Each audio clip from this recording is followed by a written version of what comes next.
I'm sorry, can you run that by me one more time there, Fluffles? Also, thank you, Lady of Asphodel, for the raid.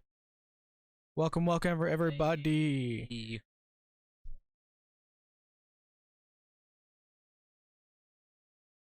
Yeah, what was this about the germ medal from the Olympics?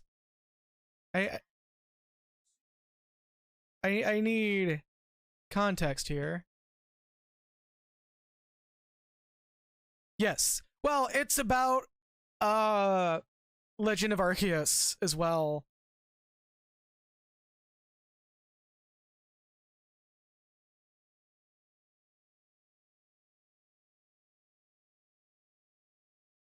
Oh boy. Also, Alana Cat, thank you for the 12th month sub. 1 year. But yeah, no, like I'm obviously going to, yeah, the link did send. Yeah, that means the link filter's probably fucked up right now, but See, I would have suggested the title of, hey guys, what if we remembered all your favorite Sega franchises by putting the characters into little balls instead of glass jars? you know, I'm honestly gonna like appreciate that regardless, because at least they're remembering. Unlike certain other companies that have completely forgotten that they have the rights to a number of franchises. Also, it gave us Kiryu and Super Monkey Ball finally after all these years. I am so fucking And the pickups happy are about Staminans now. Yeah. But yeah, no, like straight the fuck up. I'm definitely salty about people being mad about getting what they want and then proceeding to shit on it. Like, people have been clamoring for an open world Pokemon game that lets you run around and looks all gorgeous, but the moment they drop footage, everyone's just like, oh, it looks like shit. It looks like a launch title PS3 game. And I'm just like, okay, first of all, you don't even know what the fuck a launch title PS3 game looks like if you're saying it looks like this shit. Secondly, we already see that the Diamond and Pearl remakes are looking way better compared to those initial trailers, almost as if those were still in development footage because of other things as well. We're still in the fucking... we're not post-pandemic. You know We're what? still in COVID. We're still developing these things on a long, sanitized Stop for a second. You want to know what's really funny? Because I'm going to stop you there, because that whole bit you're saying right now is kind of pointless. Because that's not what they're mad about when it comes to that game. All right. They're mad about no ranked Pokemon battles. They're mad about not being able to community enforce Smogon. I think it was fucking when I was checking Twitter earlier. I think it was Chris Zito who actually said this. Man, there's nothing more fun about a Pokemon Direct than seeing who outgrew this series 10 fucking years ago. Yeah, pretty much. Hey, connected. And yeah, like the Legend of Arceus thing, like people being mad about it existing and not being exactly what they wanted, need to sit the fuck down. Also, it always weirds me out when people are complaining about the graphics, but they'll be perfectly fine with shit like fucking... And I'm probably going to... Also, Foregatherers, thank you for the follow. Oh, thank you. But I'm going to be putting my ass on the line. Perfectly fine with shit like Mass Effect, where even back in the day, those models looked kind of off to me. And it was just like, I think a lot of people were able to put it aside because, oh, that's just the style at the time because everyone's trying to do really nice, detailed graphics because it's HD and all that. And then you get to Mass Effect 3 and there's a lot of people who look like weird fucking Muppets. I mean, that's just a Mass Effect. That's just the EA BioWare secret where they, people get fond of a cast of characters and EA's like, no. Make them look ugly so people stop being so fond of them. It's already been said so many times, but just quick putting that out there for the folks in the back. If you want your game to look good and you want it to stay looking good for years, you need a strong art style. You don't have to focus on graphical fidelity because that's what makes a game just completely fall the fuck off in 2 or even 3 years, never mind 5. A cel-shaded art style is not a bad way to do it because it's stylized. You're not expecting realism. You're expecting some of the details to not be super true to life because it's meant to look like a fucking cartoon, basically. Oh, you want to know also what else came up during the bitching about Legend of Arceus? Somebody saying that they've been using the same character models for Shin Megami Tensei since the PS2. Yeah, they actually have been. Not only have they been using the same models, they are still rigged to the same animations. And you know what's funny? They look good because they have an art style. Well, also, I imagine they had to remodel them in some capacity for Persona 5 because that's meant to be running on PS3, PS4. Well, it's still like... But yeah, all those PS2 era games, all the demon models are exactly the same. Yeah, and those models look fine. They look good, especially for what platform they're on, but people are upset about it because they're doing it and not making new models for every single game. And like, the people who are doing that, I get so tempted on Twitter to just be like, please would you sit the fuck down? Because it's like a constant flurry of just people armchair developing or being armchair developers about things. Yakuza has been using fucking art assets that have still been around since the PS2 era. The fucking Atelier is another really prime example of you have to use what you got because you got to pump those games out at a certain pace, or it saves in development costs on an already shoestring budget for said game sometimes. Yeah. Also, yeah, I'm gonna go ahead and say this on stream. There's a good chance that we're gonna be doing some grinding on stream today, because the moment that I leave Seafront, we're gonna have... I forgot about that. There's one last very short cutscene that acts as a kind of announcement to the Little Mermaid quest inside B, and then it's back to business as usual. Let's see. I'm waiting for it to pop up. Okay, I think we're good to go. I'm gonna make sure we're good to go. Hopefully we are. Because if we're not, well, nothing's... Boom. There we go. Let's see if it does it. Sources. All right. Yeah, it's not doing it. All right. Hold up. There we go. Hey. Hey, okay. Oh, I gotta be tabbed in. There you go. Okay, so let's kick this off. Yeah, where we last left off is more or less we did the Little Mermaid quest again, but we actually got some additional context. That Shade was more or less wanting to become human, and hi, welcome to me actually having a few hours of being awake before a stream. Where the Shade wanted to become human and was demonstrating a lot of emotions that, you know, has even to this point been kind of unheard of. Also, I'm surprised we didn't just load in and Brother NieR was laying on the floor in a deep corner because the chat voted to put him to sleep. Right. Did you? Oh, hold up. Okay, I fixed everything. Okay. Alright, but I was like, did that reference even fucking No. hit? So, basically, there was a stream that Germa was doing, and the chat voted to put him to sleep, and he literally got up, walked to the corner of his room, and laid down. Also, once we pass the threshold, I already have a joke prepared. Also, you can tell I'm on a different controller now, because I'm doing a bunch of little zigzags on accident. I might switch controllers midstream, just a heads up, on the off chance. And here it is.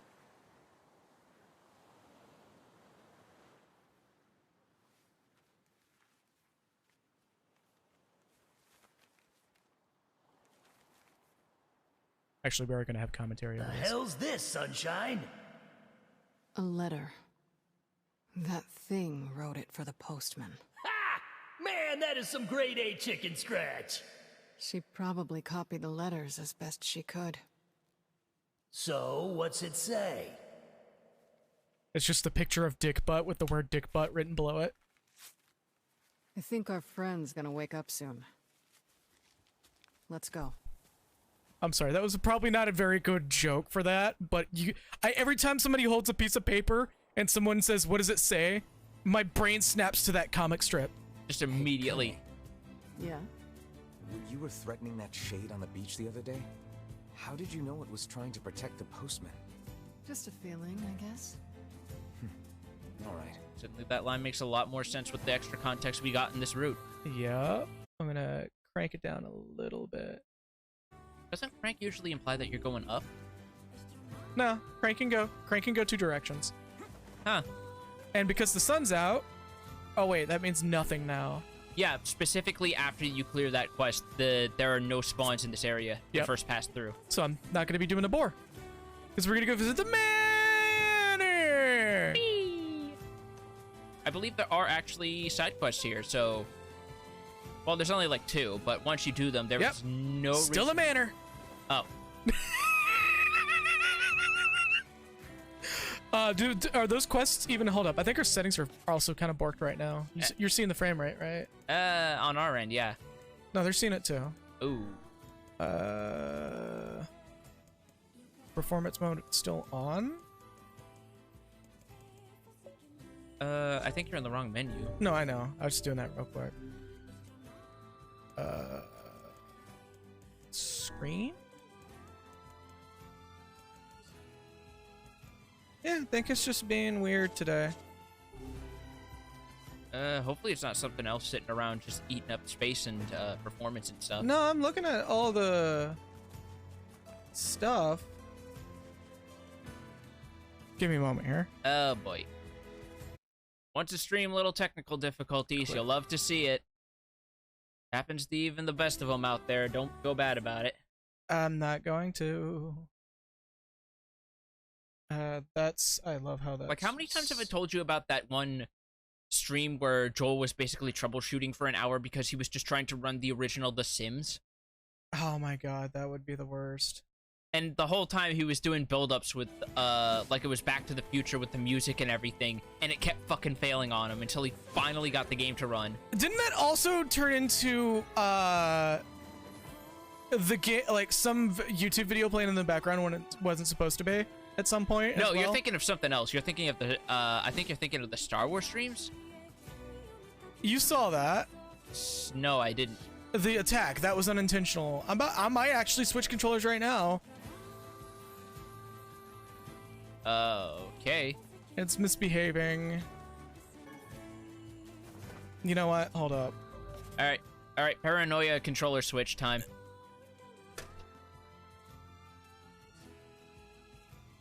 He is reaching over. He is reaching over to the other side.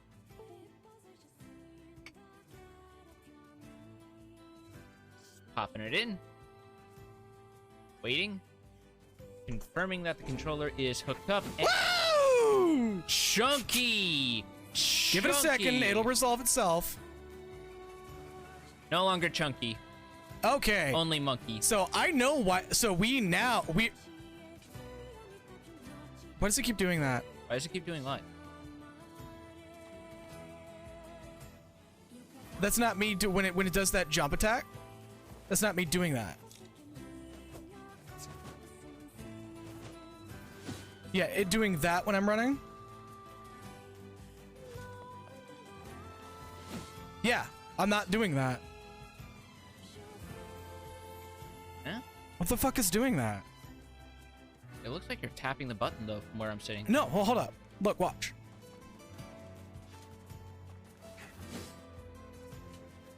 Huh. Is that just a thing? I don't think so. I don't remember it ever doing that.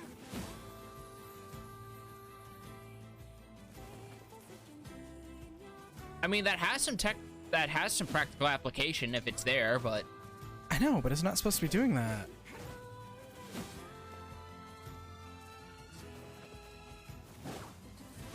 Oh no, it makes even less sense. What the fuck? What? Because hold up. We've not had this issue before. That's why I'm like confused by this. No?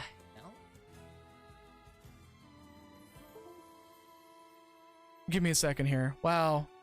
Day one technical difficulties. We got people that dropped into chat from Asphodel's stream, and now we have a new follower, and we're just getting all of the technical difficulties. Oh boy. Wait, did you turn on any of the auto battle stuff? That might be it. Oh, only when you... Okay. Yeah. That's... Oy. Oy, oy, oy.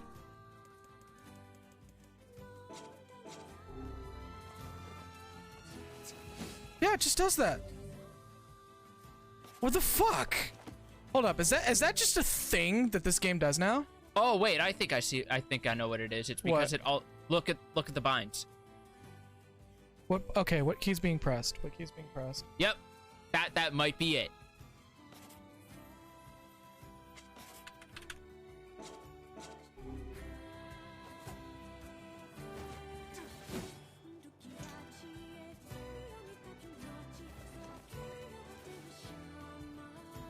That was it. Wow, that's weird. That was it. Hold up. It was fuckery from reading the both. It was Tom fuckery from reading both the controller and the keyboard.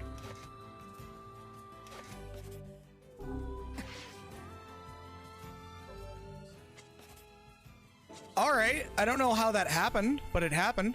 It might have been because of some weirdness with reading signals from both the controller and the keyboard, and it didn't know what to do. Oh, hold up. I think there's one thing we did change that might have spurred that. All right, which was?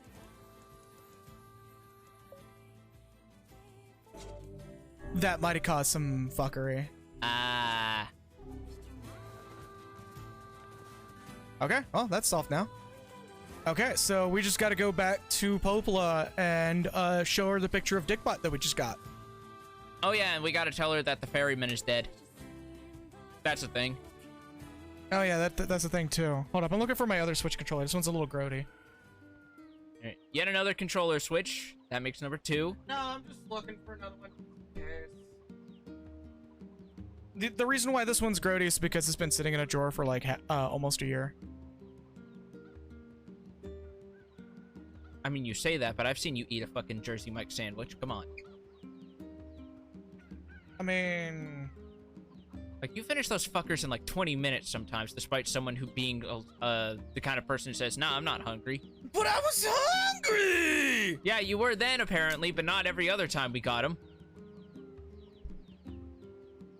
Shut up. And also, Asphodel, like, hearing other streamers say that, like, technical difficulties happen frequently. What the fuck is with this frame rate? I mean, It looks fine on the upper screen, so... that's weird. All right, well, fuck it. Yeah, no, hearing other streamers say that it's, like, technical difficulties is normal does feel comforting to me.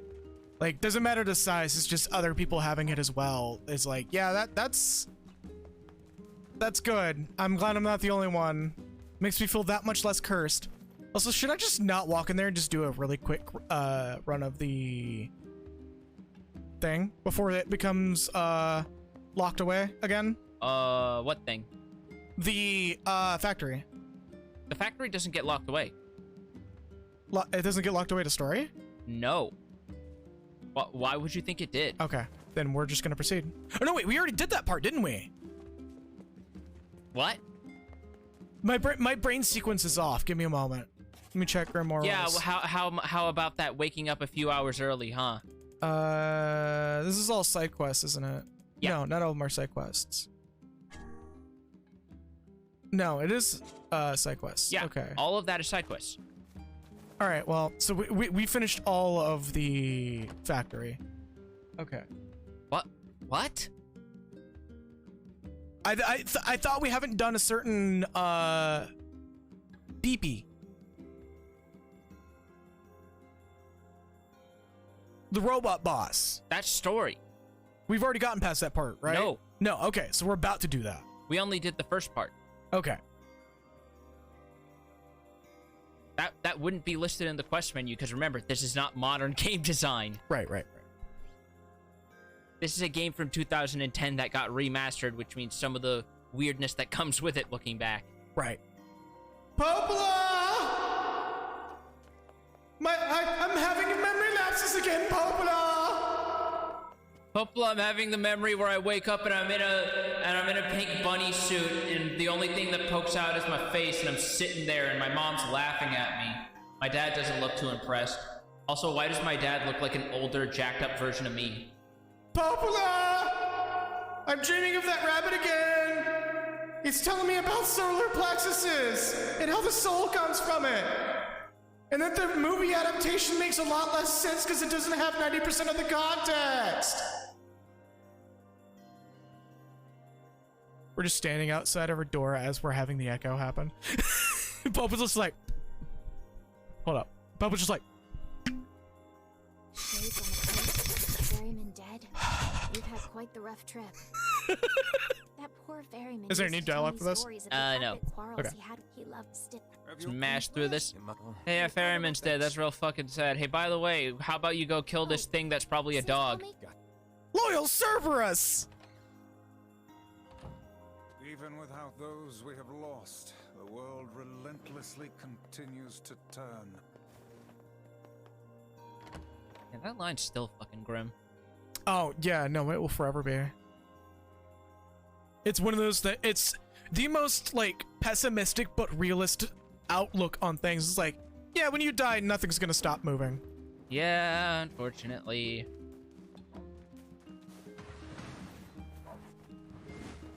Get some practice swings in there. Don't mind me, old man. Sure, I wanted to try to recreate that fucking...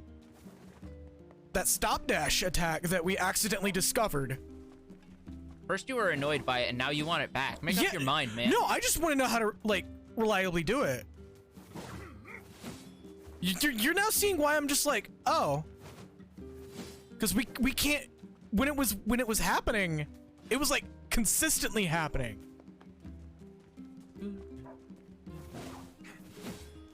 Yeah, how am I gonna... Yeah, I can't recreate that on a controller. What the fuck? Yep, you absolutely can't. How did we accidentally discover that?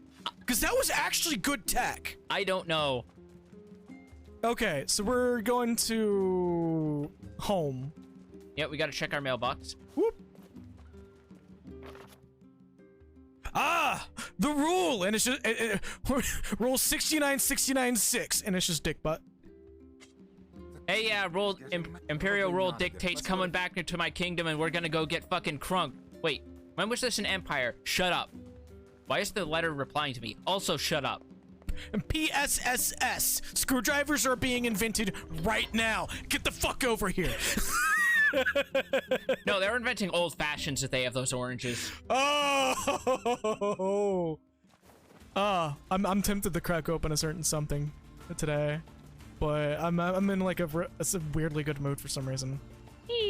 Boar. Oh yeah, boars are just chilling out here for hunting. This is like the only place in the entire game there's still animals. Rule number 1: must leave a post when you enter the subreddit. There are I hate that there are subreddits that actually do that. They're like, if this is your first time looking at it, you have to leave a post saying that it's your first time. And almost every time I've ever seen that, those posts are immediately just a bunch of people ridiculing that person. Oy vey. Yeah. It's like the rule is by design supposed to be broken.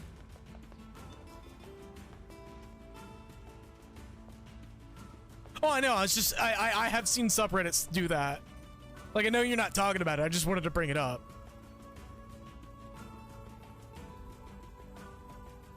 Yeah. Is the chat in a good spot or is it in a bad spot? No, it is. I'm just... You're on the phone? Yeah, I'm gonna... There you go. Yeah, you're good. Well, I'm not gonna Oh, fucking... shit. Yeah, more...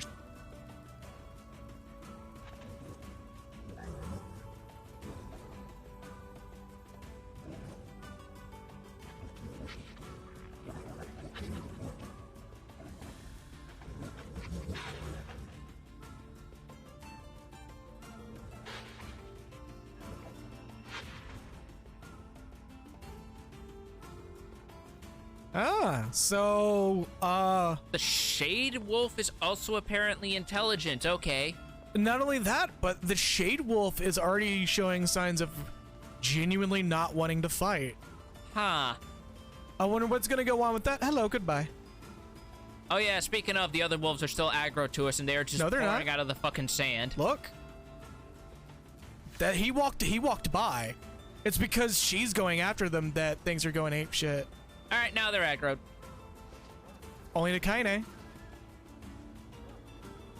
I remembered this, actually. That if you just do nothing, they'll do nothing to you. This has been a thing this entire time. Every time you leave and enter this zone, the wolves do nothing unless you attack them. No, that's bullshit. No, I mean, here we are right now. Look. In the desert. Oh, there we go. Never mind. Yeah, complete bullshit. And I'm saying that as someone who did the fucking postman side quest that spawns like 50 fucking wolves here. Fair enough. I thought, like, somebody told me that they just do fuck all. No, that's just a coincidence because of the way their AI works, where they'll try to regroup into larger groups before circling around you.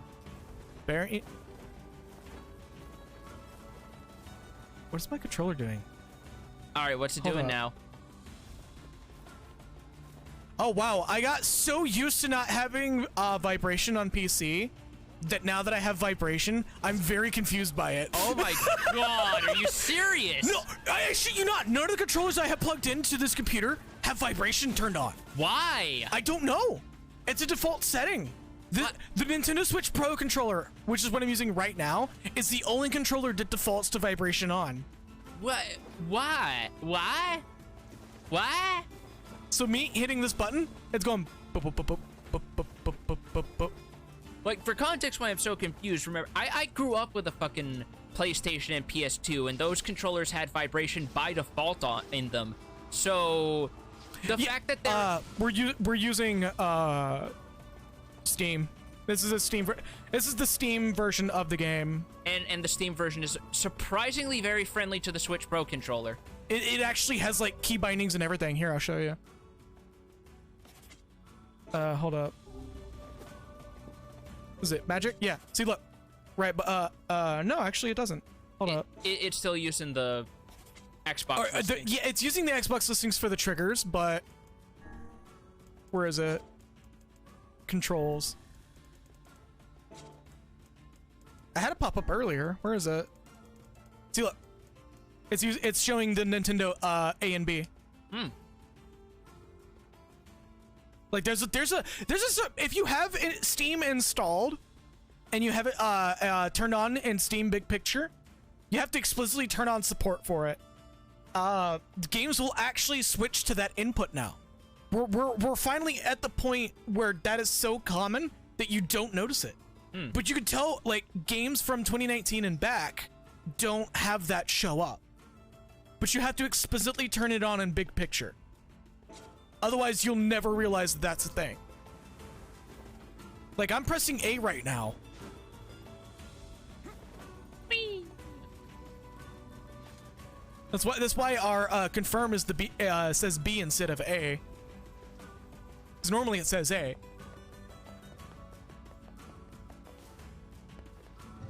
Honestly, I don't blame you on that one. Like, if I'm not using my fight stick, I'm using a pad for fighting games. But I'm using my fight stick more than anything, even if it's like a arcade shooter. Also, imagine playing. No. Imagine playing this game on a fight stick. Bleh. It's doable. I mean, you would I'd have to have my no, because this game technically has 8 button slots. You'd only have 6. Oh, my fight! Look at my fight pad. Oh yeah. Yeah, it's got 8 buttons. It technically has 10 buttons, and the P1 and P2 on my fight pad can actually be bound to switch things around on there. So if I wanted to turn the camera, I couldn't walk while turning the camera. I'd have to be like this. Oh boy, that no. Also, Hades on a fight stick, I have been told, is like the most pure experience you can get out of that game. Okay. It's weird. I have genuinely been told Hades plays extremely well on a fight stick. In fact, better than the gamepad. I mean, I have no horse in this race because I still don't want to play it. Yeah, that's fine. I'm not gonna force you to. I at least suggest checking it out. Like, checking out, like, Let's Plays of it, at least. No, I've definitely seen footage. I appreciate it. I respect what it is. I just don't like it because it's a roguelite. Oh, yeah, you can't use the gun. There's ways of setting it up, but, like, the reality of it is you can't use the gun. Straight up. The gun has mechanics to it that cannot be used. It can barely be used on a fucking gamepad as it is. Because there's See, clearly what you need is one of those Steel Battalion controllers. Then you'll get the most out of the gun. You say that as I literally have a HOTAS right down next to you. Wait, where? Down in the controller pile over there. Oh, Christ. Really? Yeah, it's right there. Look, there's the Oh. right next to the fight pad. Oh, shit. Yeah, I have a HOTAS. If you really want to make the Steel Battalion joke, I can set that up. Oh, Christ. Maybe no thank you.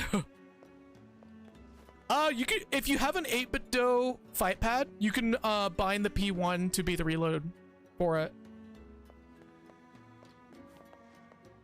Anyway, let's... Oh. No. Not right now. Maybe later. We gotta do this whole thing where your queen gets mauled by a giant fucking black wolf. Gets her neck. It's a whole thing. It's a thing. Always these non-Euclidean stairs with these people. What next? Liminal spaces? No new dialogue, right? No new dialogue. Hold on. You're kind of... Well, again, I highly recommend 8-bit dough's arcade stick if you want to have like a really fucking good fight pad. Like, I actually have been told that the 8-bit dough or 8-bit do one is actually comparable to fucking, I think it's Sanhua's. You can actually put like Sanhua switches in there and shit.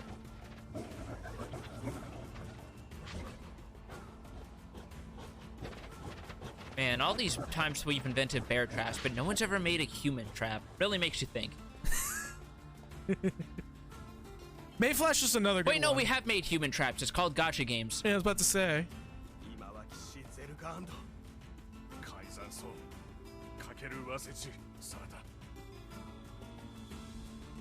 You know, it kind of fucks me up that, Whoa. like, it's not the wolves who instigated this. Like, we're seeing right here, I can officially say that. Like, I was delaying my sentence on purpose just so I could say that. I believe this is also new? I believe the default spear, which is just straight up one of the spears that the people of Facade use, Yeah. has a weapon story that ties into this and mentions that while the people of the mask are incredibly clever, it's also because of their ingenuity that led to a lot of rampant deforestation. Yeah, also, which is why this place is a desert these days. No new dialogue as well? No new dialogue through this whole section. Okay. Yeah.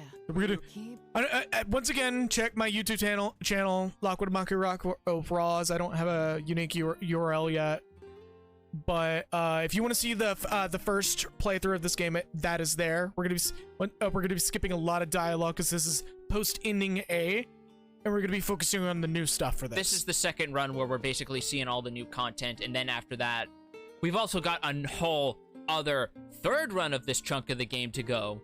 Yeah, and we also have an extra side story, I believe. There is a little more after that even, yes. Oh, What's up? Hey, best boy. Hey buddy, how you doing? I'm doing fine, except for the fact that everyone keeps walking up and using my head as a bongo drum. I can't help the fact that it has a nice percussion sound. That's great, buddy. yeah. Emil just goes, I really wish people would stop using my head for a bongo drum. I mean, seriously, I gave them the little things. They could just use my ribcage for a xylophone. I'm okay with that. In fact, it tickles. Emil is absolutely the kind of person who would want to be in a band and then he's just on the triangle. Also, yeah, I actually highly recommend getting a second GPU, even if it's like a very weak older GPU. Offloading the OBS encoder off of your main GPU actually does a lot. I have been told by a couple of people that I need to do that, and I can't do that with the current GPU that I have sitting over there because I don't know if it works anymore. I used it to learn how to switch the cooling block on a GPU, and I don't know if I botched it, but I now know how to do it properly. Okay. There's an option in OBS that lets you divert encoding to a different GPU. You probably could buy a cheap like workstation GPU actually, like get one off of like Tiger Direct or some refurb wholesale seller. Like that's probably what I'm gonna end up doing. Especially if you got a desktop PC, just make sure your PSU has the wattage to do it, because some GPUs take more wattage than they say they do. Nvidia's really bad about that. How you need a fucking 1300 watt GPU, which is now illegal in California. What? Yeah, California is banning certain wattages of GPUs, and I am all for that shit, because it's gonna push companies like Intel and Nvidia to fucking make their shit more efficient. There's no new dialogue here, right? No dialogue. Okay. So you could have just mashed through it this entire time. It's pushing companies like Intel and Nvidia to make their GPUs and CPUs more efficient. Yeah. It's the whole reason why we're now getting 12VO as well. Okay. Which is just a if I were to use a 12VO PC, that's new. I'm gonna stop.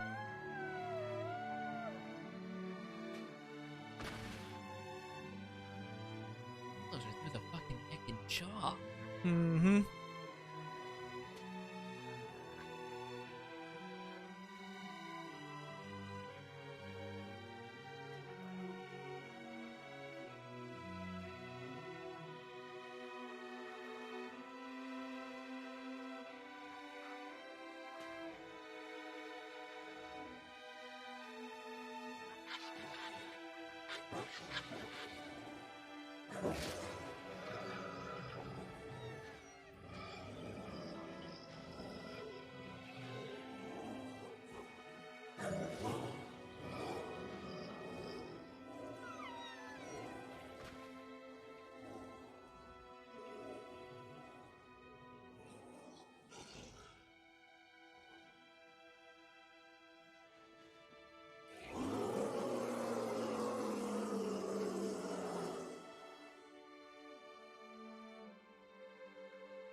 So yeah, turns out that you know, this plays a little bit on the humans fucked up nature thing that I also buy into, by the way. The only problem is the fact that they go after someone who literally had nothing to do with it. Yeah. There is a specific term that sums this whole scenario up to a T, and that term is a tragedy of impulsiveness. Mm-hmm.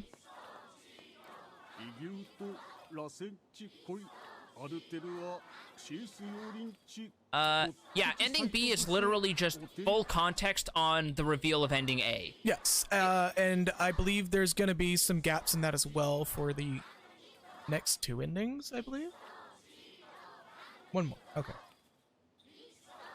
But it's literally just you play through the game over and get more it's a thing that Taro's done with a lot of his work, where he doesn't really see endings as endings, he sees them as layers to reveal new things or extra parts of a story. Yep. Oh, I know there's gonna be added context for this. Gonna take a sip. Yeah.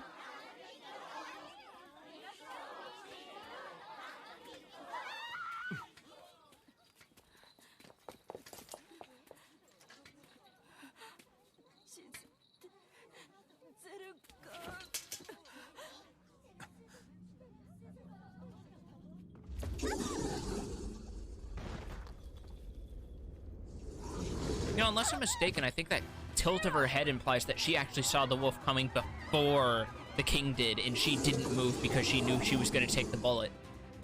She'd rather have taken the bullet than the king. Yeah. Iron Will! Sent his ass flying. Yeah. Oh boy. Remember, these are still wolves at the end of the day, and we're used to fighting giant magic-y blob monsters. Also, so... the wolf is now speaking. Yep. Apparently, sending your pet to become a weird, disembodied soul makes them smarter and capable of speech. I'm not entirely sure the logistics of how that works, but it's all due to the fact that they got invaded by another universe's magic bullshit, so maybe that's not for us to understand. Some dogs are actually, like, intelligent enough to be just shy of learning being able to learn a spoken language. Well, also vocal cords would get in the way of that either way. Yeah. So larger, it's usually larger dogs that are like extremely intelligent as well. More space for that brain. Yup. Or at least better, more space for better brain wiring. And yet they're still probably going to do that thing where they lay on the porch when it's raining for so long that they get up, see their own imprint, and get fucking spooked. Also, the wolf hops away, leaves a picture of a dick butt. I'm gonna run that joke into the ground today. You sure are. You sure are. So there is one joke we should be running into the ground now as of Little Mermaid. Weiss just comes by, clubs the wife in the head. She's done.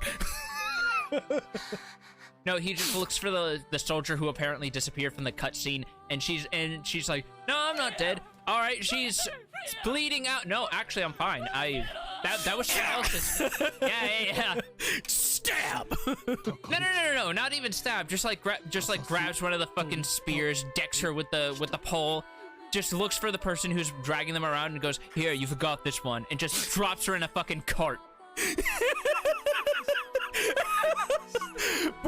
We're gonna be extremely horrible with this particular ending before we do go back to a little bit more seriousness, because ending C has the actual full context. Like I'm gonna go ahead and give a little bit of that away. We're still not getting all the context yet. We're getting the majority of the context. We're not getting all of it. Yeah.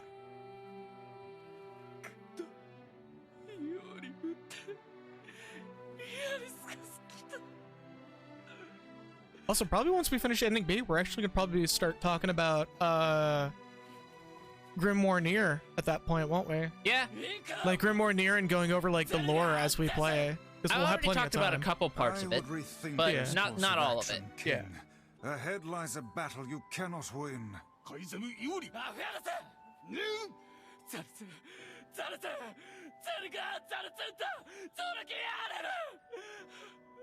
So for some added fucked upness to this entire situation, now that we have both sides of this, the fact that they're going to kill all the wolves is going to cause a significantly worse problem that we see the results of in NieR Automata.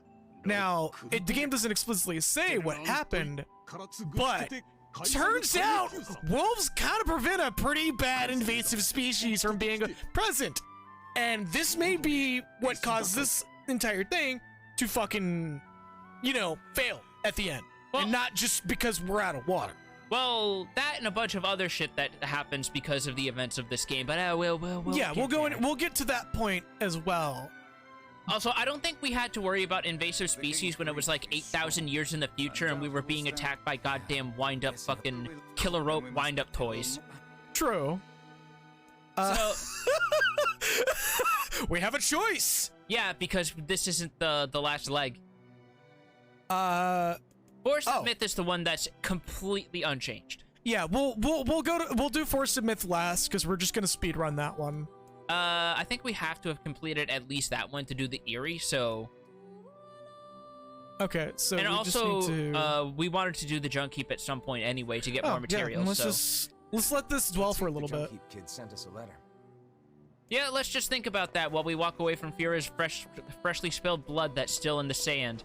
It's fine. She just got done playing. Oh wait, no, this would be Adobe. Yeah, I was about to say. Yeah, no, she'll be fine. She just got done playing Mario Kart 8, or not Mario Kart 8, Mario Party 8. What? Mario. I thought you said Marty Party for some reason. No, I said Mario Kart 8, and I was like, no, Mario Party 8, because that one actually does cause people to end friendships. Boy, really? Like, I've seen some people play 1, 2, and 3, but is 8 really that bad? I just any Mario Party, but 8's like a very, very particular one. Yeah, Mario Party 8, the one before they ruined it. Ah. Mario Party 8 is one of the most popular ones. Anyway, that was sad. Let's go talk to some person who's incredibly fucking off his shits. Yeah, because I actually want to talk about that one pretty soon, and Say, can you eat scorpions? yes. Indeed you can. Long ago, people operated food stands where they impaled the creatures on skewers. I mean, they were and way fried smaller them back then, whole. but I have been Where told did that you learn scorpions are spicy. Who can say? I do not know. I mean, Some portions of the yeah, past are a lot of them are inexplicably poisonous. clear in my Well, no, memory. like, not venomous, but you- poisonous. if you devenom them, they're actually just spicy tasting insect snacks. Also, you do remember that we have the ferry on the edge of the desert, right? Yeah, I just want to have some extra time to talk about some shit. All right, fair enough. Yeah, scorpions are, I have been informed that they are just quite spicy. Also, keep your eye on the phone. Kagura is watching, but not able to chat because he's still getting his shit sorted out. Right. We might also have a couple other people who, yep, we do have 5 minutes. NieR! Yeah. Yes, Popola. I saw a shade today! Kick its ass! The alternative for this title is, for the stream is the one where Kagura has to look away for a bit. Oh, yeah, that's right. He's not very fond of the wolf scene. Oh, yeah, because dude fucking owns like 3 dogs. Dude loves dogs. Hold up, I'm gonna move our chat real quick so we can have Kagura's up. Whoa! Frame it on that computer! Ah. Also, yeah, Kagura, scorpions are indeed spicy. I have been told they're a lot better than people let Oh, them of on the course base. you would want to try them when you hear they're spicy, you absolute slut. He said, "Oh shit, I want to try one now." No, not only is he going to try one, he's going to wrap it entirely in habanero peppers and then dip it in Tabasco sauce before deep frying it and shove the whole thing in his mouth in one go. You don't even have to. They're complimentary to. No, that but he's sort of going to thing. do it anyway Well, I know, because but he's just that. They're supposedly complimentary to that. Coincidentally, I went to feed my dogs when the scene came up. I'm sorely tempted to have a Kagura cam set up if he can't get his Twitch account going again. Just have him as the third man. Just make him the third person in this MST3K where he and I are the little robots who sit at the side of you to just completely get you off your shits. Yeah. Wait, where are you going? Oh, I gotta go to Popola. You gotta No, mailbox. follow the red X. I was on Follow the red X! autopilot. Again, I want to reiterate this.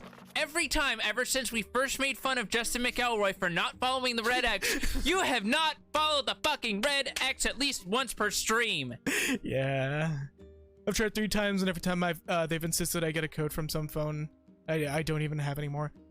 That's fucking annoying. And to change it probably means that you need that phone, which is doubly fucked. I would explain to them that you don't have that phone and, like, try to urge them to help you, like, get that sorted out. Yeah. Because there's got to be other ways of doing that. Because if you have an Amazon account, they should be able to refer to the information on the Amazon account.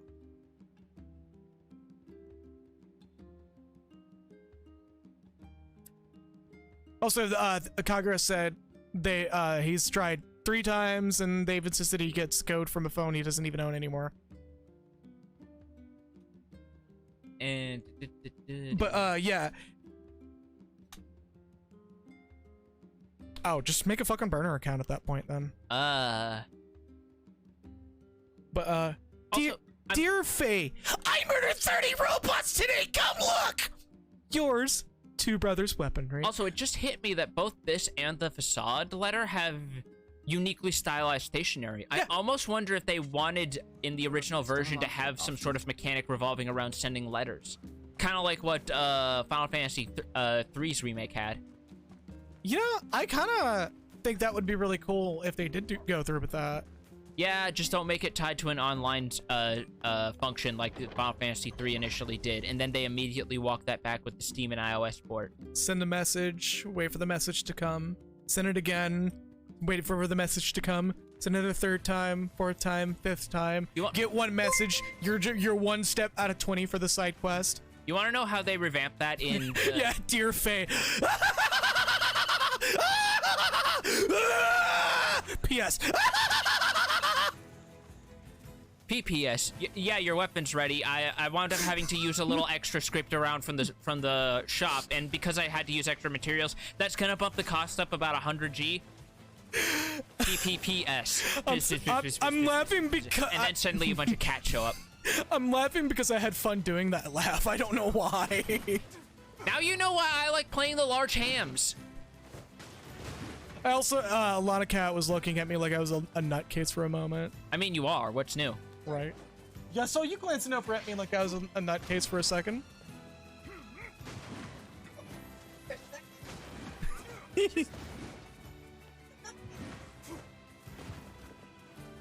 You're not just the nutcase, you're the whole shell. Oh, I do gotta do something before we continue forward, which will require us to tab out one more time. Oh, boy. Chat's still readable, right? Yeah. Okay. Here, you want a little bit bigger? Sure. That's not the right button. No, that's not. Hi. Hey. Okay, sorry. I have to have a whole mess of shit up at once. Yeah, Emil just vibing off the bridge. Yeah, him just chilling out, oh god, he actually does look like he's just enjoying the view. Yeah. And us coming up to him, he's like, oh, sorry. I would have been like, nah, boy, fucking chill for a little bit. Let's see if we can scavenge a camera from this place. Get you some Polaroids. Right?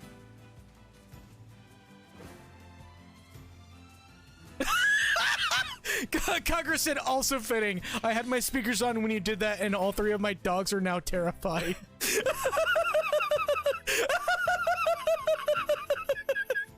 Oh, that is the worst, but also the best. We now know what your next Twitter handle is. Certified Dog Frightener. Right?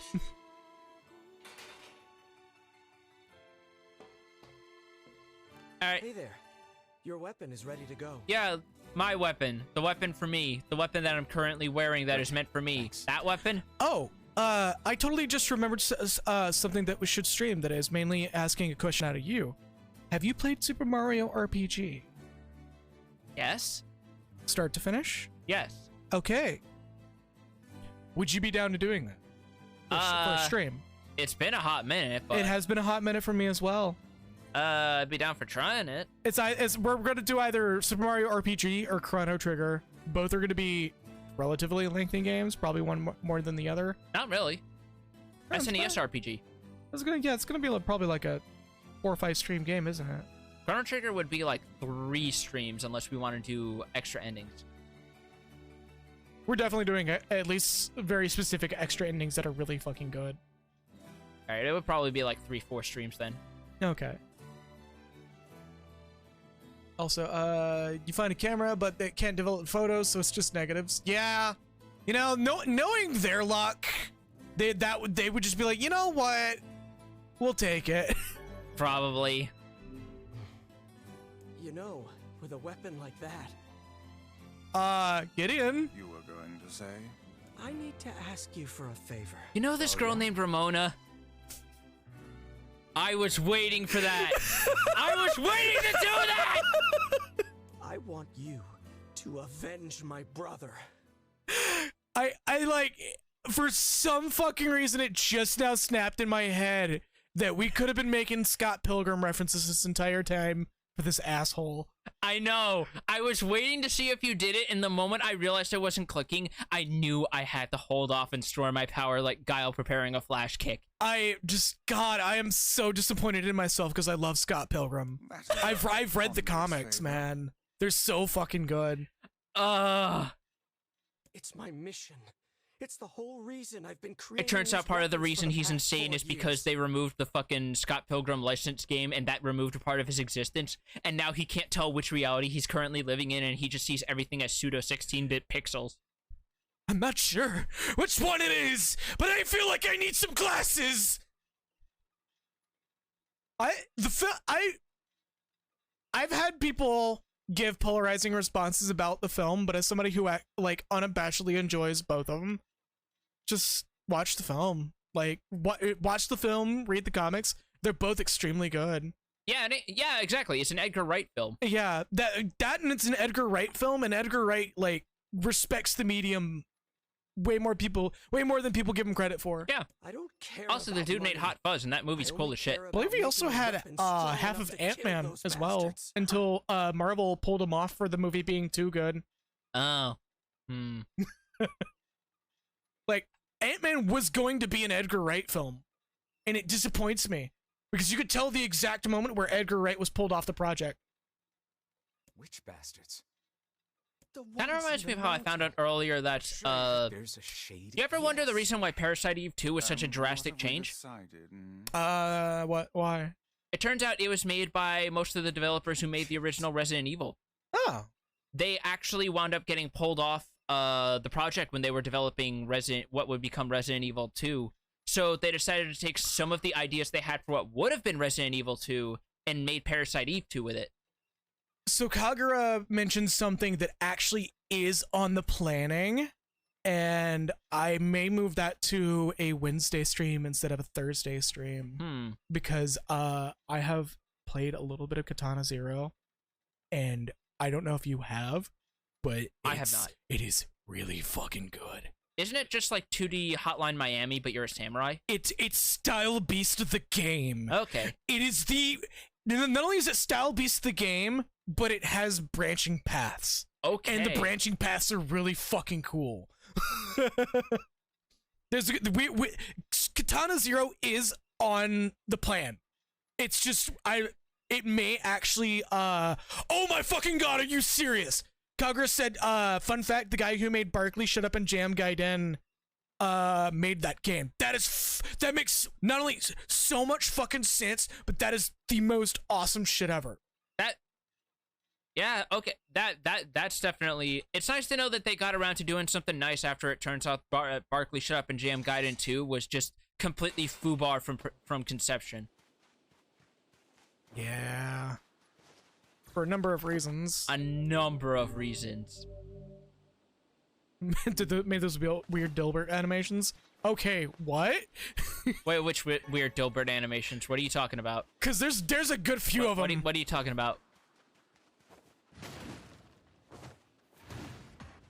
I have if it's the I'm just gonna say no. But there've been enough weird adaptations of fucking like newspaper comic strips out there. I can't tell which one is which. Yeah, so I'm just gonna safely just be like, no, I have not. On the off chance that I have, but also you're good, Asphodel. You're good. Go get you some food. Yeah. Actually, you know what I could do that would probably be better for. Not to mention, as gruesome as this game can get sometimes, it's no Phantasmagoria where you actually see, no, not Phantasmagoria, fucking why did I confuse Phantasmagoria 2 with Pathologic 2? What the fuck? I don't know, but I also kind of see where you're coming from on that. Oh, that's a CDI face. I see that and I'm just like, oh, that might be our outro if I can get that set up. Oh, baby. God. I am seeing that and I am already ready for Garfield. Oh. Looks like you could stretch that fucking face out and use it as a kite. That shit looked like some fucking Pilot Red Sun stuff right there. And I am immediately down for that. Oh, just the thumbnail alone. Fun fact, Pilot Red Sun did Garfield, by the way. Huh. The guy who did Dim Web as well. The anonymous music video with the dog. Actually, hold on, I'll play that. Can you? Yeah, it's not DMCA. Pilot Red Sun hasn't been DMCAing people. Oh, okay. He just kind of disappeared fairly recently. I can't believe one of the first fucking things I see in your search bar is Yakuza 7 bread. I actually showed that to Alana Cat. I know, but that's so fucking perfect to me. Yeah. Okay, Dancy Boy. So I'm gonna try to pull that up on. Let's see if that's. There we go. Okay, this is what I'm talking about. This song.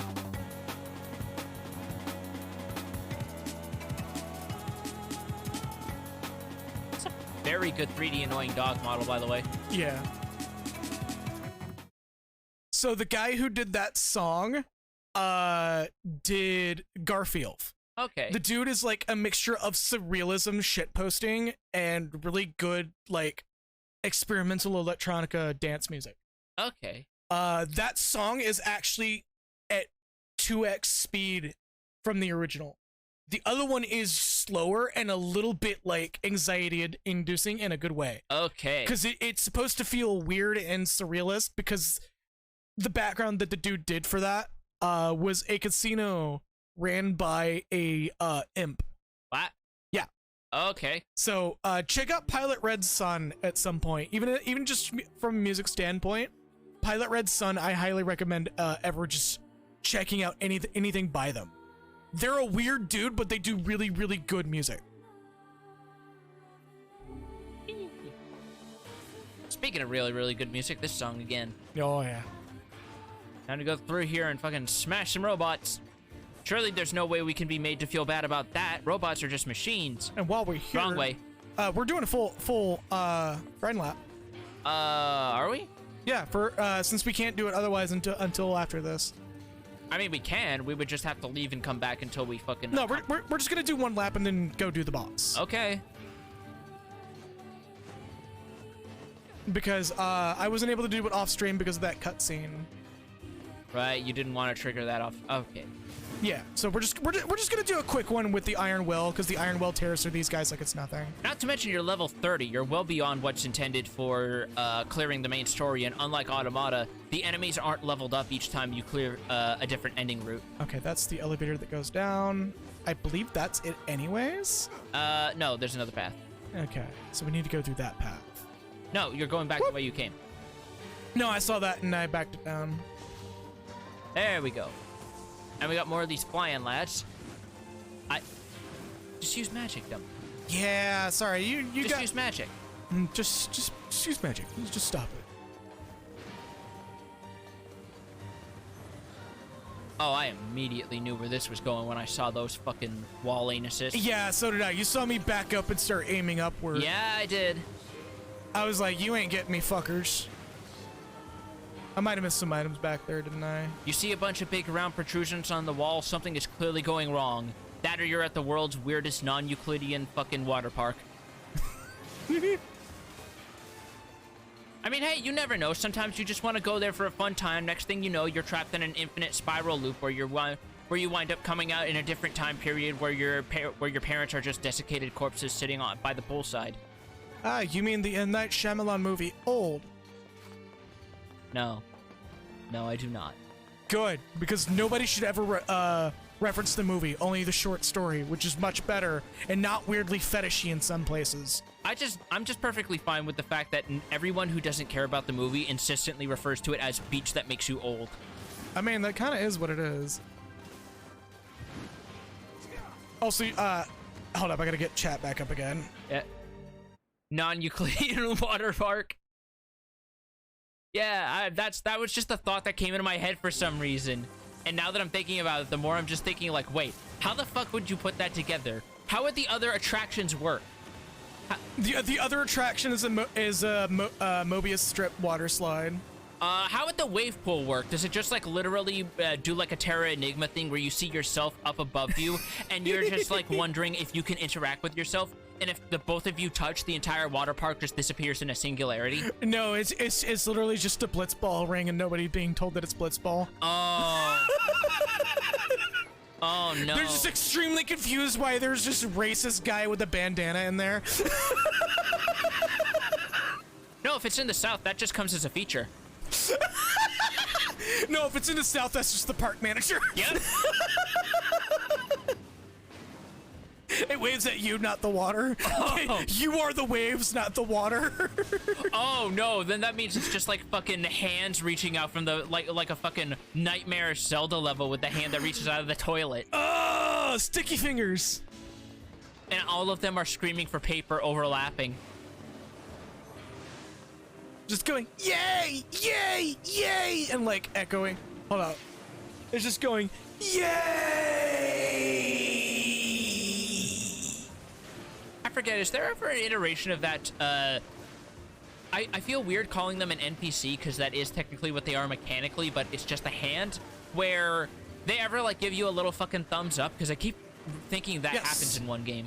It does in Majora's Mask. Okay. If you actually complete the quest, he gives you a thumbs up for it. Okay. And then he bails out.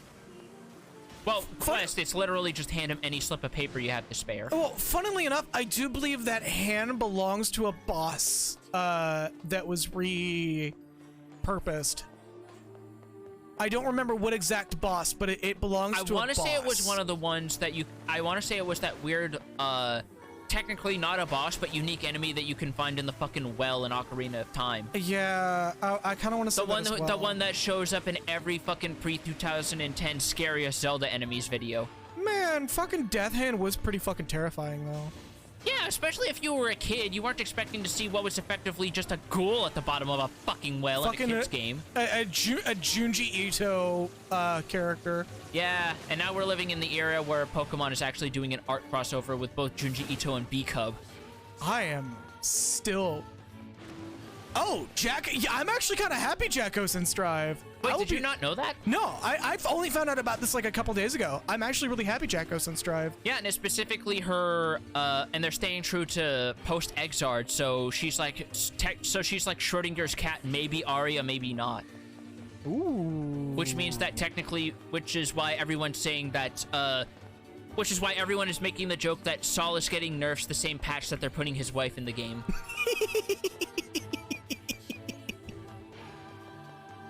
Oh, fucking Guilty Gear community is the best.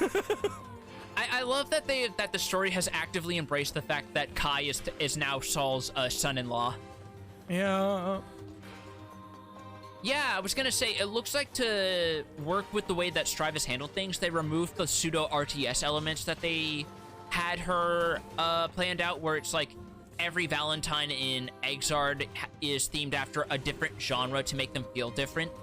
But Arya feels more like she is taking over Zato's Venom's gimmick, excuse me, as the zoner. No more houses, more just kicking the baby. One of like 5 South Park jokes people remember clearly enough to quote regularly. I mean, it's not even their joke original. Oh, right. Yeah. This is blocked off. Yeah, we gotta go to basement floor 2. Yeah. Old habits. I also like the fact that if you are next to the babies, they can just parry for you. I think in the trailer, they actually specifically show when parrying Saul's Far Slash. Oh, that's great.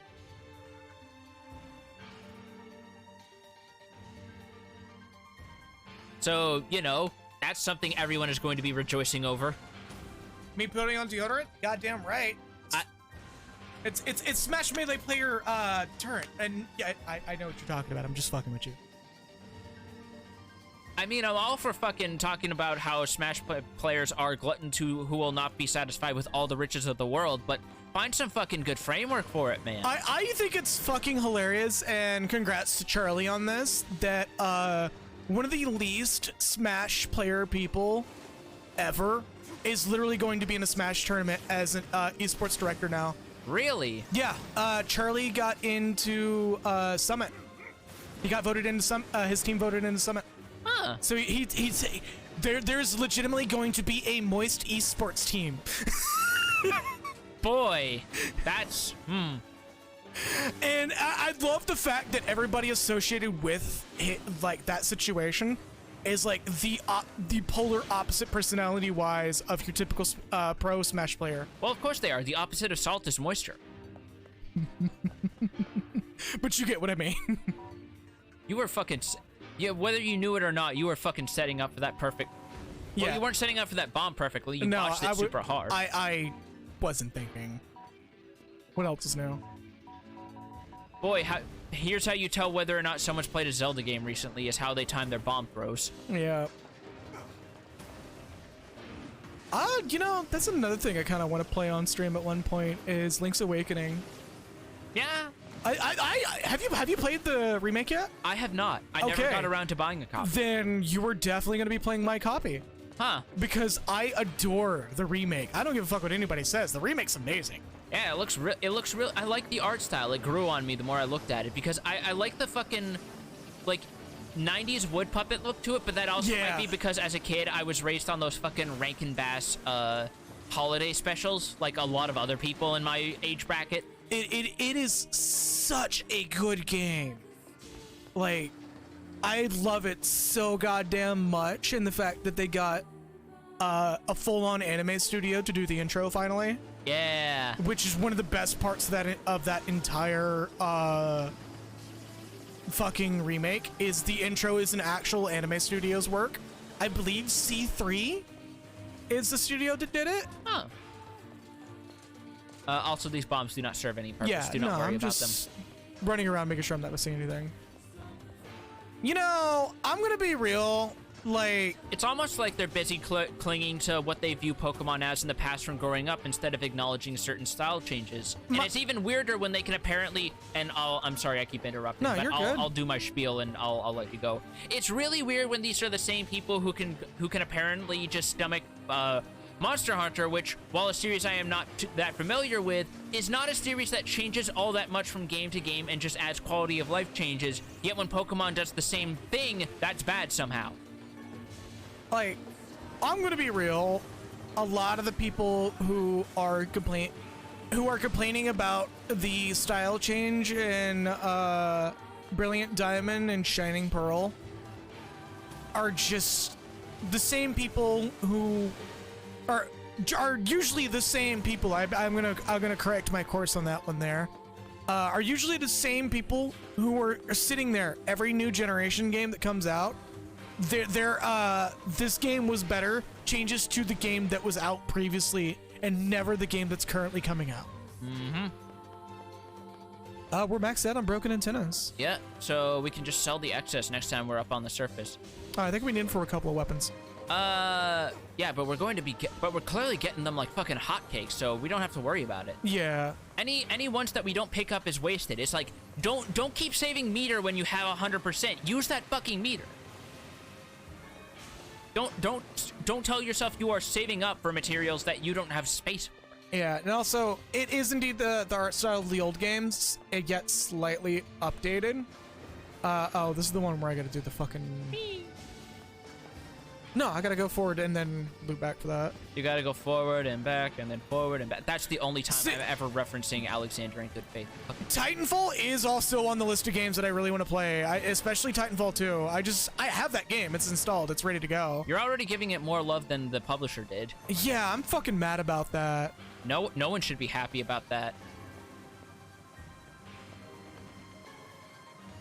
That's some amber. The Titanfall 1 was still a pretty good game. That was one of the very few, like, actual PvP shooter games that I thoroughly enjoyed. Because it was good, and it was actually, like, not based on kill streaks. It was based on learning your weapon and making, like, a good out of a bad. Yeah, like, one of the few PvP games of that era that I actually enjoyed all that much when we finally got internet to play it where I used to live, was classic TF2 via the Orange Box. I still have the orange box somewhere in my room. Like the actual physical orange box. Huh. That looking back, that it was one of the most industrial dystopian fucking game cases ever. Really? Yeah. It's literally just an orange spine with black letters looking very industrial saying Orange Box, Half-Life 2, Portal 1, Team Fortress 2. I mean, considering the game Half-Life 2 it's at least on brand for that game's aesthetics. Yeah. But also the fact that it reminds me of those fucking off-brand labels in, I think it's Canada, where they're all just like these. No, they have them here too. Really? Yeah. Oh yeah, because we live pretty close to Canada. No, here. it's actually an American product originally. It just sells better in Canada than it sells here. But it's specifically known for being in Canada, where it's the solid yellow label that just says what the thing is, and it's just Coca-Cola, baking powder. Yep. There's also Soylent that Excuse me, what? yes, there's a company called Soylent. No. Yeah, no, the company is well aware of the jokes. Oh, no. And they quietly embraced it for a while before their investors told them to stop. Oh. And a lot of people are kind of upset about that, but Soylent has very industrial dystopian labels as well. And they've openly said it's on purpose. I don't know whether to respect that or just like breathe through my teeth a little more, like the fucking computer company that decided to call itself Skynet. Do a little bit of both because they claim to be meal replacement drinks. So go ahead and do your a good solid teeth breathing. Because any company that like pushes meal replacement drinks and not just proper dieting and exercising. Like, I know we're like a pro body positivity stream with but our do stuff mascot. that actually works. Don't do weird pseudoscience bullshit that's there as part of a fucking grift. If you're gonna diet in a way that's actually healthy.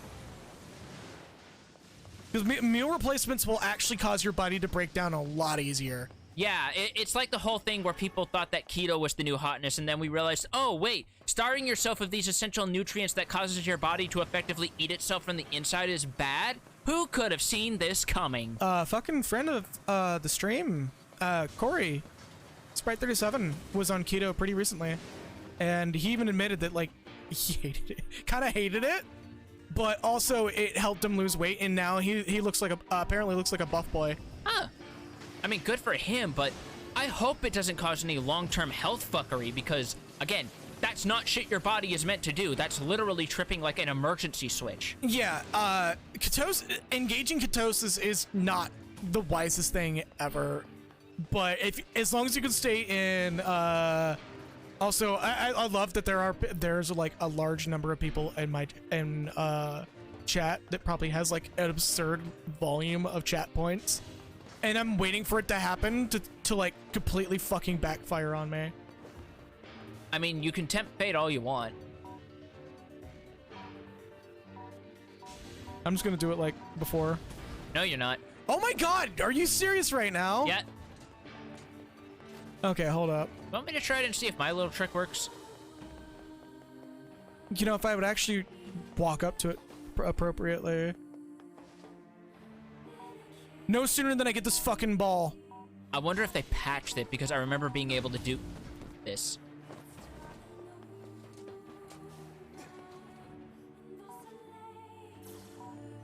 All right, well, thank you for that, Emil.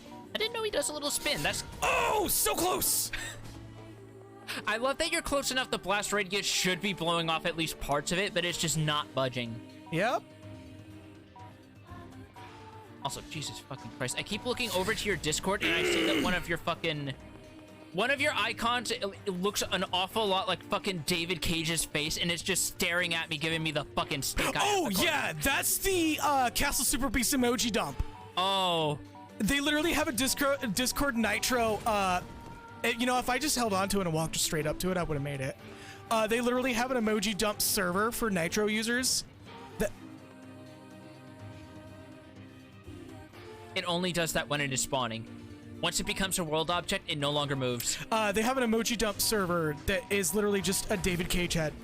And like they have a shit ton of really good emotes for Discord in it. Oh, I hate it. It's the weird fucking face face that they used for one of their old for the thumbnails of one of their old Let's Plays. I think it was Indigo Prophecy. It was Indigo Prophecy that they used it for. Because I was gonna say it was either Indigo Prophecy or it was Beyond Two Fucks. We need to go south, right? Yeah, we need to go south because that's where the minecart section is. Okay. We're mainly spending a little more time than we normally do in here just to get some extra grinding out of the way. I mean, you are. I'm just here to watching you just apparently struggle to understand the map. Yeah, that's all you have to say to that, isn't it? Nah, that's, I mean, you're not. I've seen how you park in fucking Sea of Thieves. I've been there. Yeah, so you've been there, and I've quoted your joke while we were parking once. Yeah. Because that joke, even though it's way too long for its own good, it's still fucking funny. Because the whole thing is it's meant to be like a fucking, like 50, 60-year-old dad with big hairy arms and a 4-door sedan trying to figure out how to get to the Arby's. Just a fucking Gold Lewis driving a fucking car while Ramathaw says, "I want a kid's meal." Fucking Gold Dad Lewis will forever be the best meme. It took me way too long to realize that the fucking name of the burger place inside of Guilty Gear, Danny Missiles, is meant to be a parody of Johnny Rockets. Oh, is it really called Danny Missiles? Yeah. Dude, I could have told you that's a Johnny Rockets fucking parody. Have you ever had food from Johnny Rockets before, by the way? No, we didn't have them in the East Coast where I lived. No, you did. You just have to go to very specific places. For some fucking reason, the company is hell-bent on having only one Johnny Rockets per state. What? If you happen to be in a state with a really big park, like a Disney or some shit, or Six Flags, that will be where that Johnny Rockets is gonna be. Well, that explains why I never fucking even heard of them, never mind knew where they were. Yeah, there is absolutely a Johnny Rockets in at least one in every single state. And it's so fucking weird. God. Also, I highly recommend Johnny Rockets, even though it's like really fucking expensive. It's like one of the most expensive fast food joints possible. It's like it's the Red Lobster of fast food joints. Oh boy, that's giving me mixed signals. Also, fun fact: I don't know if they fixed this, but apparently in Strive there's a typo with one of the environmental elements where instead of saying Danny Missiles, it says Dunny Missiles. Dunny Missiles. The real reason that's funny is apparently Dunny is Aussie slang for like a toilet. So people are saying, well, I guess that's what you get eating the food there, huh? Also, Acido, there not being a Johnny Rockets there does not surprise me. Oh, that's not fixed. Great. Yes. Perfect. Good. Excellent. The fact that there's no Johnny Rockets where you are does not surprise me, because it is like, you want something that is just nothing but quote-unquote American food that is so fucking American that you swear the manager bleeds red, white, and blue. Again, still good shit, but it's like, you're genuinely only gonna get 1940s fucking hamburgers and hot dogs out of that place. But they're like the best fucking hamburgers and hot dogs I've had in a while. Gotcha. I believe Kip Kip Tay visited one when they went into North America for a while. Huh. I believe they're Slavic, which is even more interesting because like they never had American food, and they rated probably one of the most expensive food joints that's not fast food in America, which happens to be Guy Fieri's Flavortown in Vegas. Huh. Apparently their shit's really fucking good. Which sort of takes on a whole new context with like some of the news that like, no, Guy Fieri's actually legit. Yeah, no. Like the dude is like, people crack jokes about him, but like, because the guy's actually passionate about good food. Yeah, like they take one look at him and he looks like a walking fucking meme, and then you realize, no, he's actually a legit good person who donates food and shit. And he also apparently has douche offs just for fun. Yeah. There's apparently footage somewhere where the lead singer of Smash Mouth makes eye contact with Guy Fieri, and like it turns into a douche off, apparently. Jesus Christ. And supposedly that whole douche being a douchebag thing is just like a kayfabe sort of thing for Guy Fieri. Also a pizza in stop. Also, Kagura, once again, Lewis just driving the car while all three of the back characters are in the back seat as absolute gremlins screaming about McDonald's. I'm just imagining like that fucking, like the HoloLive English April Fool's stream where they made like gremlin rigs of all the characters, just that, but Ramlethal, Elfelt, and Jack O just all with ill-fitting seatbelts looking like fucking marketable plushies. I believe we're almost done here. Or we got one. No, we got one more robot before we actually fight that boss bot. We got one more room, one or two more rooms. Yeah. Because then after this is the save point and then the actual boss. I keep forgetting that like save points in this game punctuate bosses like every fucking RPG should. Yeah. Remember when the Tales of series decided to stop doing that? No, because I only played Abyss and Vesperia, and they tended to signpost those with save points. There's an entire era of the Tales of series. Don't care. Well, no, I also played Symphonia and Berseria. Yeah, there's an entire era of the Tales of games that just stopped putting save points around or in front of bosses, and it was very random too. Huh. And fortunately, in the PC port, I do believe that they said fuck this to the broken save point bullshit. Because I don't recall that being that's the exit. No, that's not the exit. That's the only way to get to the boss. Really? Yeah. Okay. It was briefly a show when flipping through channels that seemed to be Guy Fieri being held hostage by a man with a rifle and a baklava, and the narrator just said, "The rescue failed." Sir, we're sending help, but we need your location. Where are you? Right here! That sounds like a fucking Rainbow Six mod. It really does. In Flavor Town!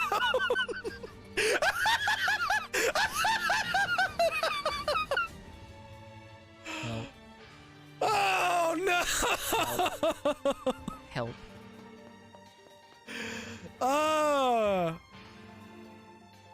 It seems we have found the entrance to our robot friend's hideout. And they even zoom in for good measure to let you know, hey, this is the giant Ona hole to the boss room. Flavor Town fell to insurgent forces. No idea what Trouble in it's all Flavor about. Town. Counter-terrorists win.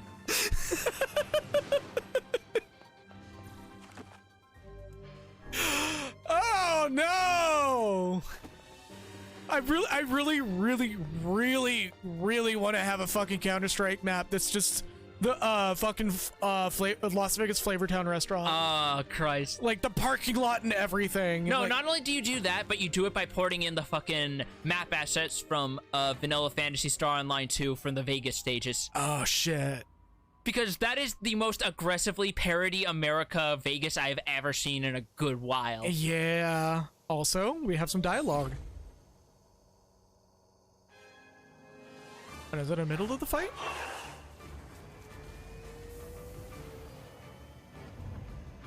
Oh no, we get in the middle of the fight, don't we? Yeah. P-33. Intruder detected. Scanning. Scanning. Exterminating. I still love that. That is so fucking cool. Just that wind up with the fucking machine guns blasting off. Every robot should have that as a warm up. Scanning. Scanning. Oh, right. I have to magic this guy to death. Exterminating. Yeah, because he's gonna make a force field around himself like the other ones. Look at the shade. That thing is commanding the robot somehow. Aim for the legs. Knock Oh, we it gotta wait a down. little bit. Take out the shade. Oh, I have to. Do I have to manually aim? I don't think it makes much of a difference either way. I think it's just a timer. Exterminating. Oop. Ing. Ing. Ing. Ing. Fucking shout out to Everspace 2 for wanting to recreate this particular voice dialogue for P-33 here. There's an actual reference to P-33 in Everspace 2. I don't know what that is, but okay. It's a space looter shooter. Okay. It's a really good game. I highly recommend it if you like space shooter games. I mean, I personally never even touched one, so... No, damn it. That's a shade. It's a shade. I wonder if this is like fucking Arakune in Blaze Blue, where it's not actually modulating the dialogue, it's literally the voice actor doing the lines as they are written out. Because you know fucking Arakune's voice style, right? Where it's like his words randomly cut off and there's like whole articles missing sometimes? They didn't edit his dialogue. That's the voice actor just going batshit crazy. Also, we definitely had an interesting little situation with this fight where the shade was actually like causing Kaine to have second thoughts. And Tainan just being like, no. Or Tyran being like, no, fucking kill it.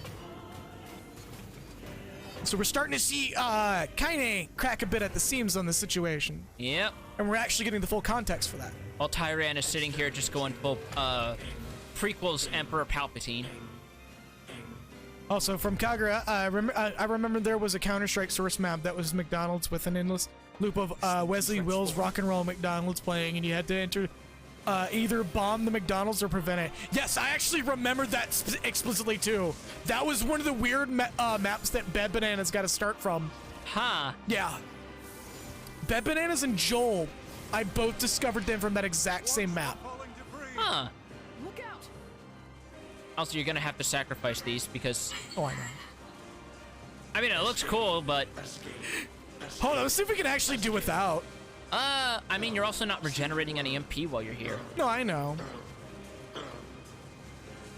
I'm just having fun spinning the...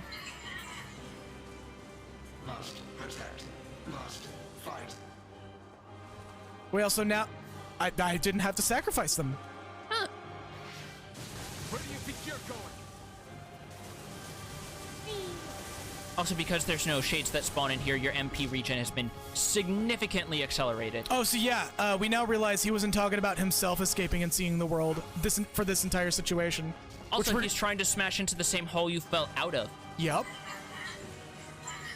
So we're getting a lot of extra context for this particular scene, which is really fucking depressing, for the record.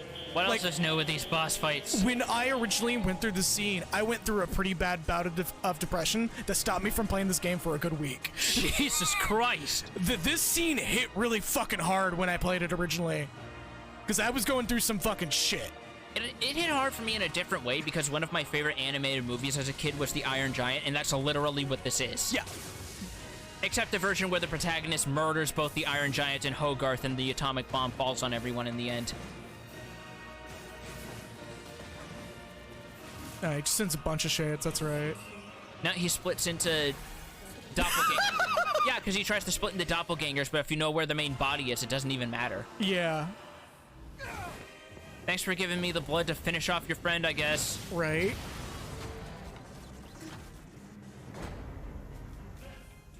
Yeah, Kagura's mentioning that the L'Oreal Cerberus scene did the same to him, and I almost had that happen to me as well, but, like, I had this scene happen first, so I was kind of prepared for this game to feel really sad, like, very quickly after this point. This is usually the first scene that people are going to see redone in Route B. Yeah. Also.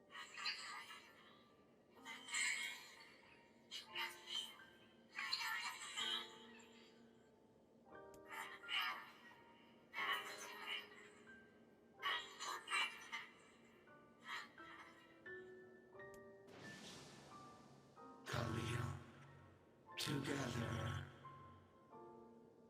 Be alone. Be cry.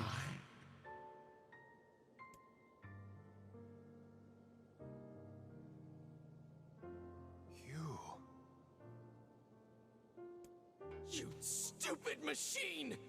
You killed my family! You took everything from me! Why did you have to be here? Why you?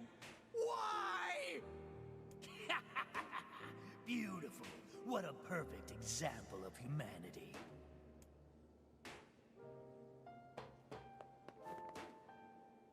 I believe before we only had the option of just walking away. Hey, come on. That's enough. No, we could talk to him. Okay. I did it! Now that this goddamn thing is dead, I can forage wherever I want.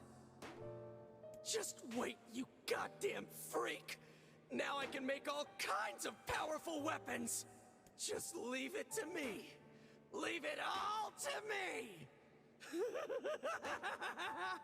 Look, we get it, okay? Once again, hello, you're in Lorenthal, right? Yeah. Okay, making sure I was getting it right this time.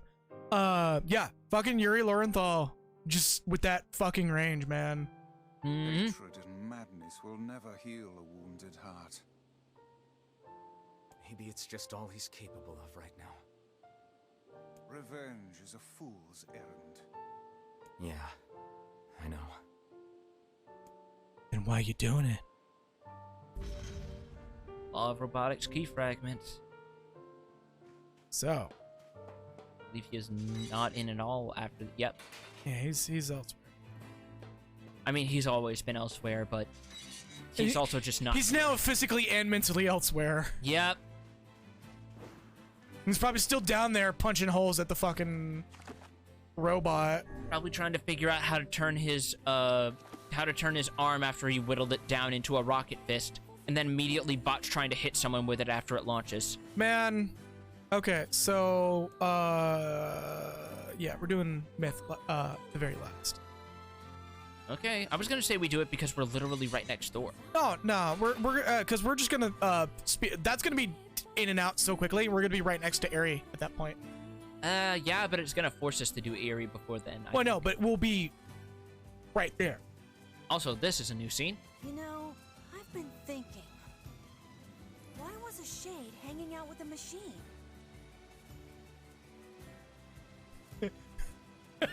From Kagura, do robots have an ass? Because I'm gonna cram its head up there! Give it about another 8,000 years. Right? We'll have signs posted everywhere that says, don't put your hands where they don't belong. Don't fist android girls. I was gonna be a little more soft about it. No, I'm not. It appeared the creature was actually issuing orders to that mechanical minion. Well, wait, would fisting the android girl with one of those novelty rubber fists act as protection?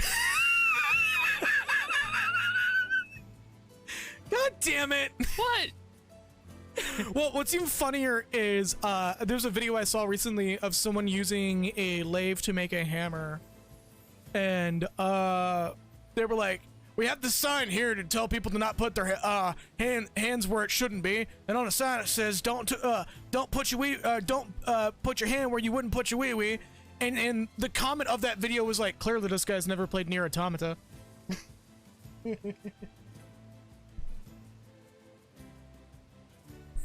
When fisting androids, you can't be soft about it. God damn it, Kakura! Cheers up against shit. Do you think the shade had a reason for what it did? Actually, Look, it doesn't matter what a shade is or isn't thinking.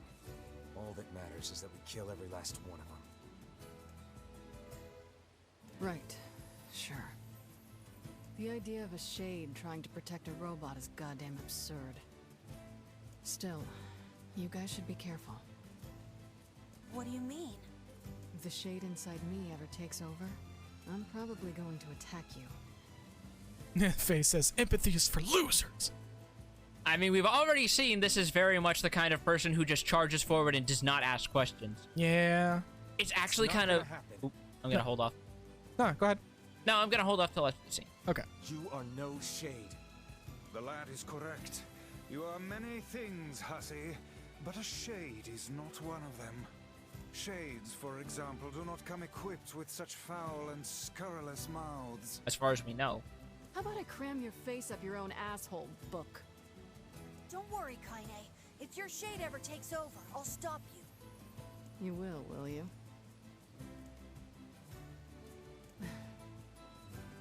Thanks, Emil.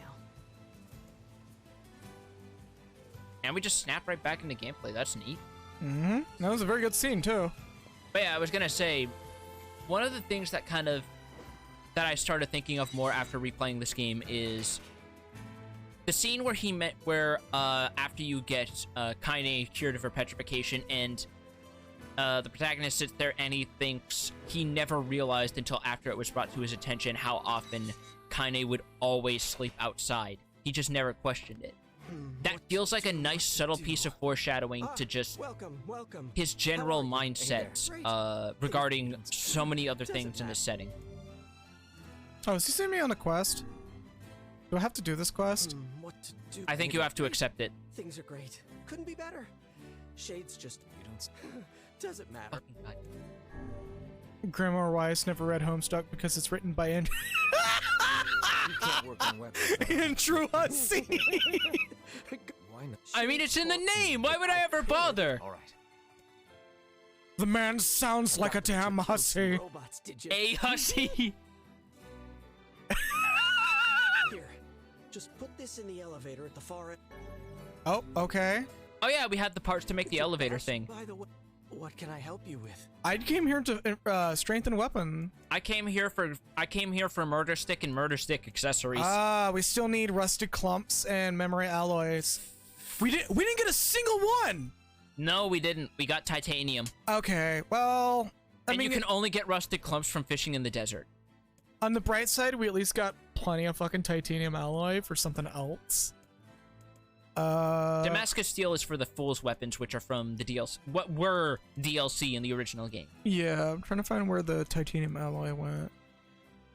Moonrise and Lily Leaf. Which one do you think we should put it on?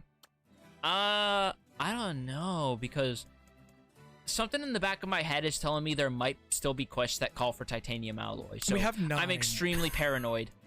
I want to, you know what? Let's just bump this at least. No, wait. I remember now. There is actually a quest in fucking the village that calls for 10 titanium alloys, and we have 9. Oh, man.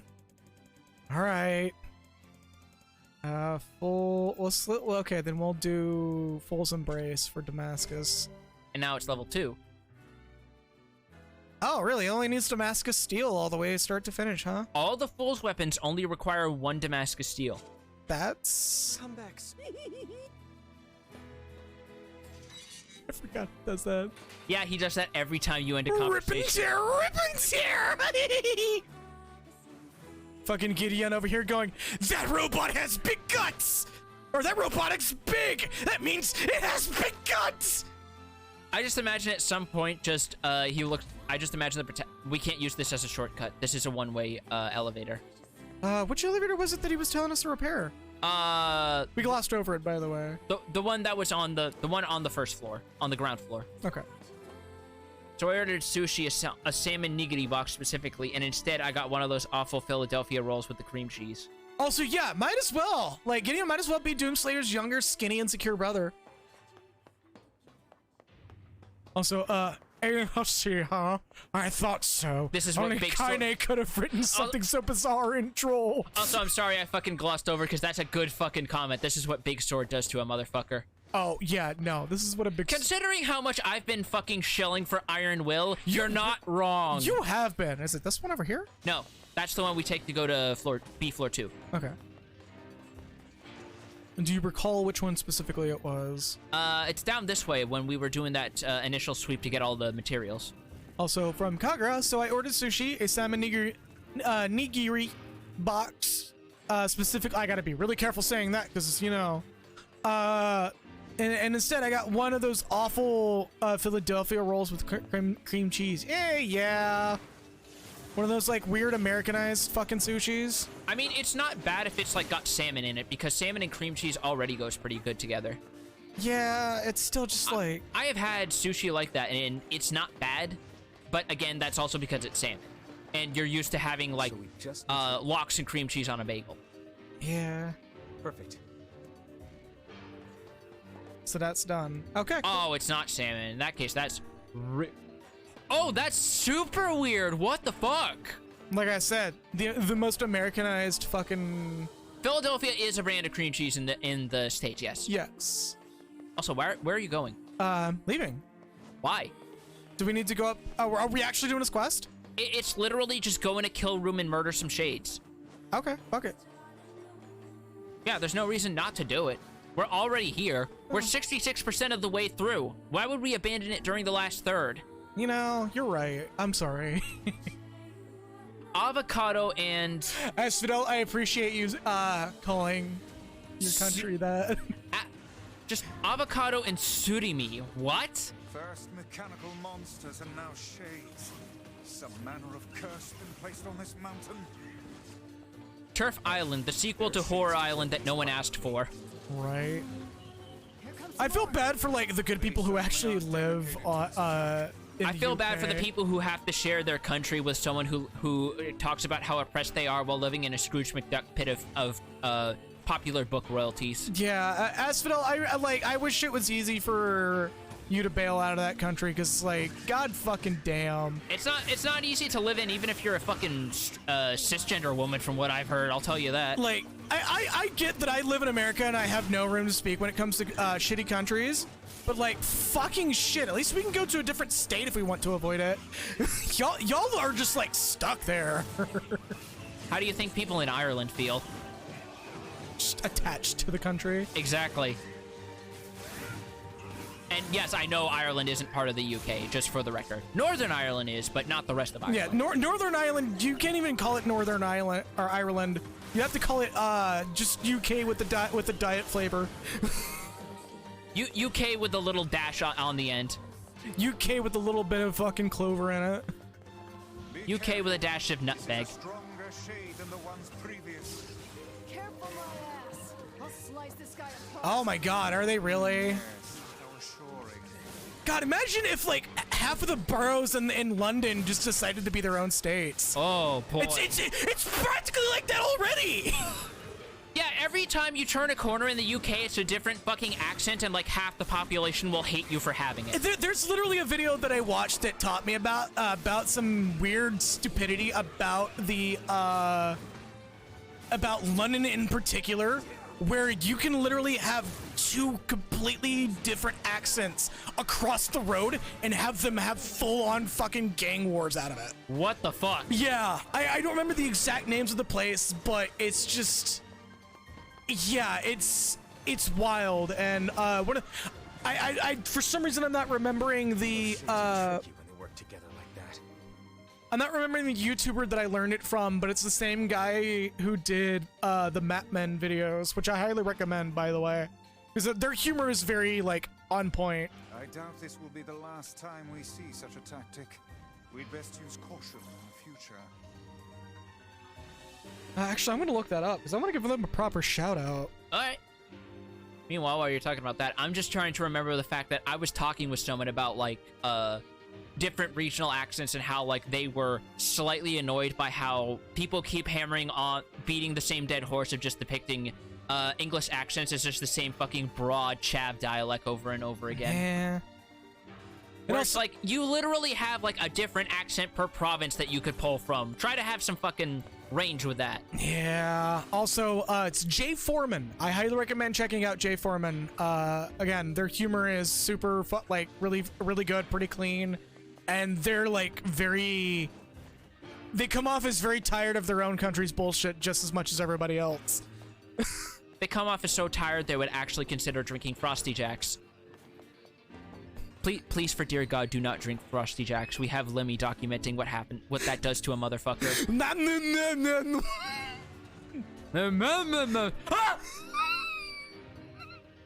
I watched that video again recently. Just the fact that, like, you know what always sticks with me is the way the fucking zoom in works, where it's not a proper zoom. It like snap zooms twice. Okay, I think we're good to go now. We just gotta. Yeah, we're good to turn in the quest. Yeah.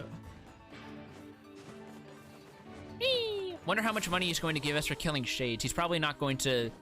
Well, actually, no. Wait, we would have to have killed robots to make the elevator part, so that would probably make him happy enough to actually remember to fucking pay us. Right. He just says, "I'll pay you in exposure." I'll pay you in exposing your guts to the elements if you don't fucking pay me. Oh God, Kagura! Which Windows destruction? Which Windows I watched all of them religiously. I imagine they tickle some weird chemicals in your programmer brain. Yes, they do. Just my IT support brain in general. I believe he's actually Joel destroyed Windows 95 like twice, 3 times, something like that. I mean, it's Windows 95.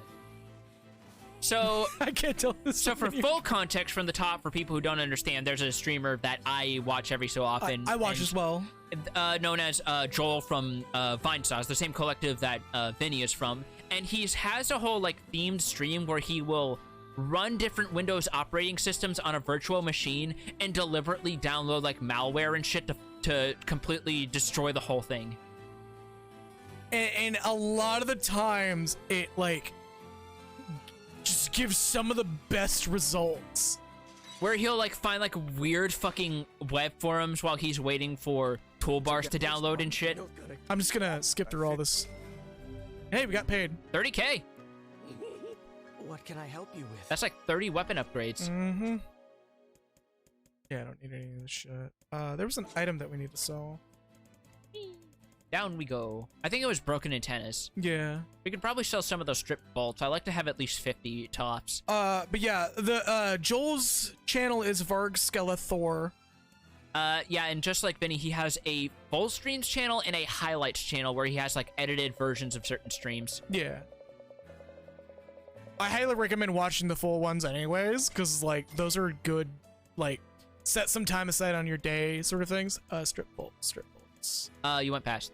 Did I? I did. Yep. I think it's 23? Yeah. 22. Good No, enough. 23. There. And then 30 severed cables. Let's sell 30 of those. Also, you don't have to do these individually, remember? Because this is an actually good shop interface. Fucking old habits, man. Come on. But yeah. Fucking... I hope that there will be a day where I actually have a large enough audience to just genuinely sit there and do what fucking Charlie, Moist Critical, does sometimes. Where he'll just have like a whole stream of just doing nothing but opening blind boxes of Pokemon cards. No, he has YouTube video streams as well now, where he just watches YouTube videos and just reacts to them live. Huh. And it's kind of fun to watch because it's just his usual sense of humor, but like with YouTube videos in the background. 6.4k out of this. I think that's... What else do we not need? I think that's it. Like, I'm mainly just selling just to open up space. Yeah. Everything else is pretty much good to go. Wait, hold on. There might be some stuff we can sell up above. There might be like shade shit. Because we can sell books. It's further down, actually. No, No. it's up. Okay. Yeah. The black plow. Yeah, we can sell the leather boots, the flashy hat, and the old... Wow, this takes on a very different context suddenly knowing what shades are, huh? Yeah. Woo! We are literally just... We've literally just been robbing people's fucking corpses and selling this shit. Do we need technical guides? We don't need any books. Okay, cool. Anything metal that they drop, however, we want to keep. So a fancy hat! It's just a red mage hat. Yeah. I mean, that is a fancy hat, let's be real. It has been a fancy hat since day one, all the way back in 86. Oh, wait, was it 86 or Also, 88? Kagura mentioning, I still remember when he accidentally did a Windows 95 destruction trying to get The Sims 1 to Yeah, that's work. what I was referencing earlier, where he spent a fucking hour trying to get The Sims to work on a fucking virtual machine because it doesn't work on modern hardware. So he had to get a virtual machine with Windows 95 and get it set up to work. You know what's really, like, it's kind of fucked up? That probably would have saved Joel a lot of time. What is? You can literally just ask Microsoft to provide a virtual machine to do that with. And they'll be like, yeah, sure, here you go. I wonder if that's where he got it and it's still fucked up, because I don't know specifically how he got it working. No, the one for Windows 95, it's just... It'll work out of the box with the GPU and everything. Huh. Yeah. Also, I have cut marks on my thumbs, and I don't remember from what.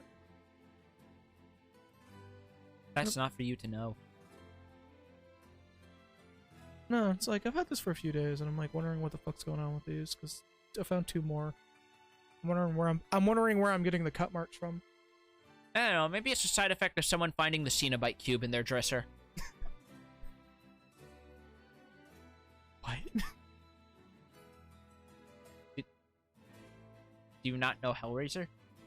I will admit, I have not seen a single Hellraiser movie, and I really want to. They do lean into weird body horror shit, but it's still a fascinating, like, idea nonetheless. Fair enough. Especially since the Cenobites are arguably more... They're not technically evil, they're just very bizarre and define themselves by sadomasochism. And yes, we are talking about Pinhead. Come Yeah. back soon. We are not calling anyone Pinhead, though. Wonder if... Oh no, I know where I got these cut marks from. So you do know where you got those scars. Shut the fuck up. I was helping Alana cook, and I probably cut myself with like a knife or 2 without realizing it. Which happens. It's one of those things where it's like the cut on the skin is so superficial that you just don't feel it. You had me cut some stuff, remember? Yeah. I did. I don't. Yeah, burgers. It was when I was cutting the meat, and I probably cut myself in the plastic wraps. And they're really surface and superficial cuts. It's no big deal. Whoa, I thought I flew off. Now that's just you going. You can just jump right off the end anyway. So you save some time. You don't have to go down the scaffolding. I am very much into it because I heard that it's written by the same guy who wrote Purple Haze Feedback. Yeah, oh, not only that, but guess what else got confirmed that has a lot of JoJo's fans very, like, hell yeah about. Go on. So we're getting part 9. That I heard about. He's taking a break after ending part 8, finally after what feels like goddamn 15 years, and now we're actually possibly moving on to part 9. Part 9's gonna... I really hope that Jello Apocalypse bit becomes true for part 9. Boy, howdy. Where it's just so fucking off the wall. Because I have been told that Araki has seen that video. The fuck just happened? I think your controller briefly disconnected. No, something tapped out the game for a moment. What? That's been happening lately, and it's been driving me nuts. Like off stream?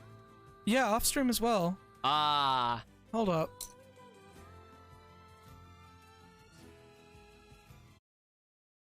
I don't know what's been causing that, but it's starting to drive me fucking insane.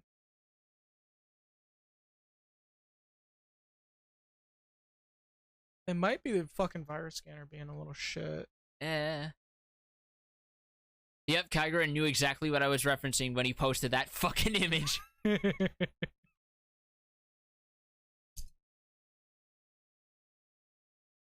Also, 15K what? Alright, well, hopefully that will happen again during the stream. Yeah. No, if the controller disconnected in the middle of the game would be shitting the bed. Also, did you see that for a hot second? What? They do it. So Emil's body is actually fully modeled under his cloak, and when he's close enough, it actually removes the cloak mesh and you can see his skeleton.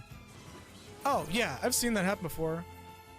It was actually kind of funny because I actually got to see like Emil's fucking back and everything.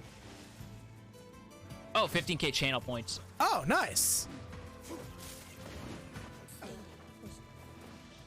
See, now you're pushing me to make a 15K channel point thing that literally does nothing. No, the 15K channel point thing is Todd Howard shows up and he asks you to buy Skyrim again on PC. Even if you already own it, find a way to go back in time and buy the original edition on Steam, so that even though it's been delisted, so that you can then buy the legendary edition. You have to go and buy it off of GOG. Buy my game. Buy Skyrim. Greatest game of 11 years ago, and 7 years ago, and 5 years ago, and 4 years ago. Hey, have you heard about my first game, The Elder Scrolls Redguard? Oh, fuck! I forgot about Redguard. I've actually heard that game's not bad. I've heard it's a very weird game. The one that I've heard is like legitimately unforgivably bad is Battlespire. Battlespire is, I believe LGR did a video on that. He did. I think he did all the weird spin-off games for the Elder Scrolls. I kind of wish that they would like do an HD remaster of Redguard. Like, just not change a thing about it, just update the textures and make it runnable on a modern platform, and just let us play what is effectively like Monkey Island but Elder Scrolls. That's what it is. Kinda. Or just make it more, or just make a spiritual successor that's more Prince of Persia, since Ubisoft won't make a fucking Prince of Persia. There's a reason for that, actually. Because they don't make good games and they're run by sex pests? I mean, besides that, they apparently don't have the rights for it anymore, and it's in purgatory. Really? I think somebody probably forgot to renew the rights, because they normally would be jumping at the opportunity to do it by now. So it's sort of like the situation where no one can pick up the rights for fucking Shadow Hearts, because after that company went under, the rights eventually got shuffled around to a fucking laundromat company. Which sucks, because Shadow Hearts is actually had a pretty neat idea as far as RPGs go, with like a rhythm game timer in the form of a little ring with a spinning needle on it for all your attacks and shit. spiritual successor to that sort of system is in Artanelica Koga, I believe. Don't you mean Yick? No, I mean like I'm talking like games that actually are not like shitty start to finish. Like Artanelico has a system like that as well, and I believe it's made by a lot of the same people who did Shadow Hearts. Huh. Yeah. Yeah, how that happens is, fuck you, that's how, in regards to legal shit, as far as I am aware. But the long story short is, I imagine it's because the company that developed them, Nautilus, was part of a greater parent company, and when so many elements of that parent company, including, Nautilus itself, shut down, it probably just went to what was left because they were the only ones who were part of the greater, whole. By the way, we're not. Yeah, if you ever wanted to go to a JRPG Gothic horror laundromat, I guess that's in the cards at some point.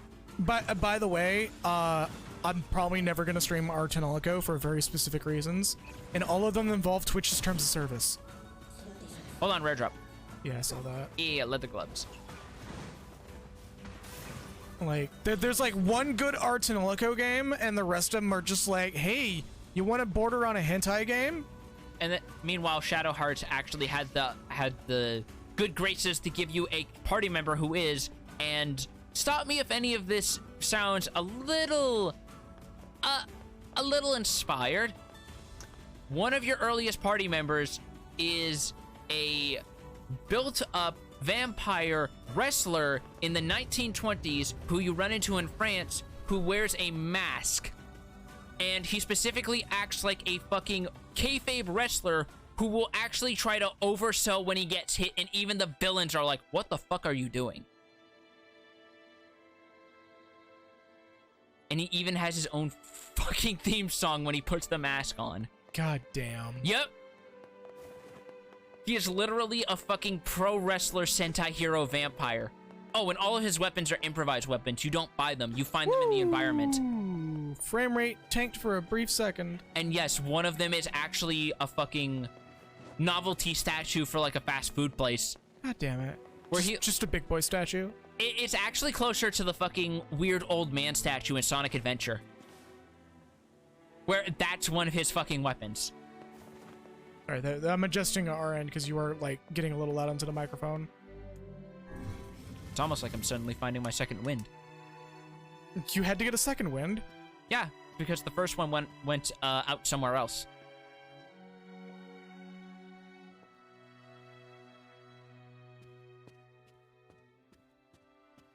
Oh, I think I know what you're talking about.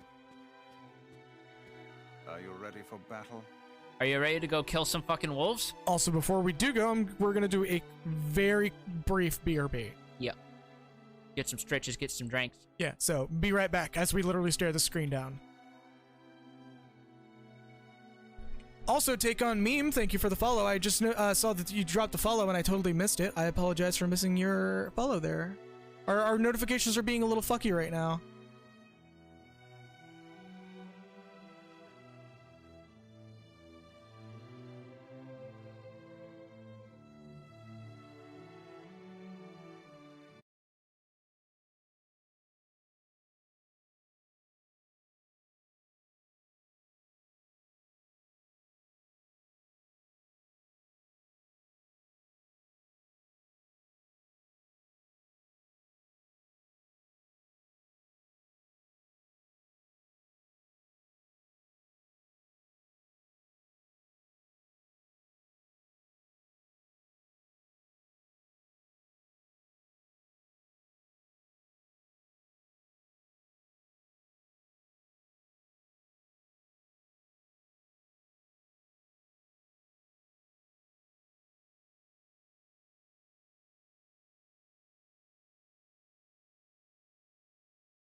All right, and we're back. All right. Let me get everything tied back in there. Cool, great. Let's kick this off. Sound on, pants on, sword on. Yeah. Time to avenge Fira. Wait, no, I didn't put underwear on. I just put pants. Shit. Nah, fucking murder him. No, but that's really bad. We're in a desert, remember? You want to be freeballing in this weather? Yeah. Sands the hair right off. Oh. No. No new dialogue? No new No. No, we're going to have to linger on that, unfortunately, so Yeah. we don't get an excuse to get that purged out of our fucking minds. Yeah, just like sandpaper. Bro. Sandpaper shave. Ah! No, no.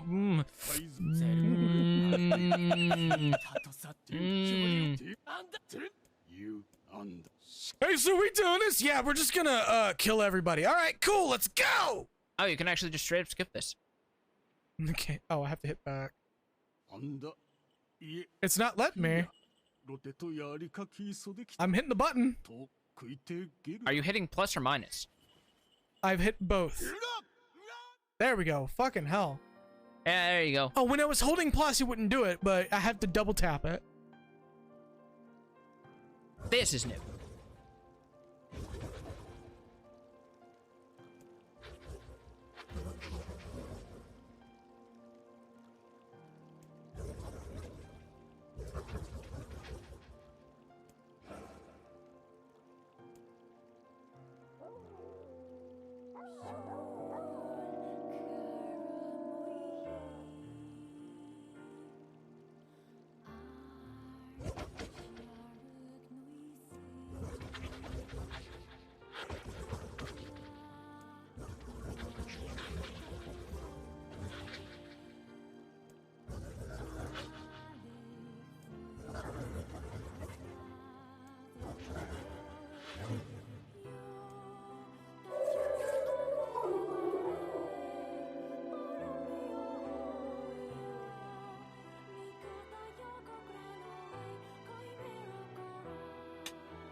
You ready? To the door. You ready? Forget it. It's for Fira. Let's move. All right, time to massacre an entire pack of pets. Yeah. Apparently. Or something like that. I don't know. But they killed someone we care about, so fuck them. They all die. Also, they're working with a shade, so that means they're all doubly dead. They're going to be so dead, they're going to be the only dogs that don't go to heaven. These dogs specifically don't get to go to heaven. Fuck these dogs. God damn. Kagura's explicitly gonna be gone for this whole fight, so not that I blame him. I imagine it's coincidence, but no, he's like, look, and I'll see you in about 10 minutes. Man, they just slide right in, don't they? Yeah, they just kind of scoot right in. Da-na-na-na-na-na-na. Oh wait, hold up, I gotta do this right. Oh, he's actually still here. I mean, I don't blame if you were to bail Kagura. Like, this scene is not gonna be easy for anybody, especially with the context. Even one ship is here. And I have to kill all of them. Yep, literally say. I wasn't joking. He's literally saying there is a single shade here, ergo all these wolves must die. All of these animals must die for the one shade.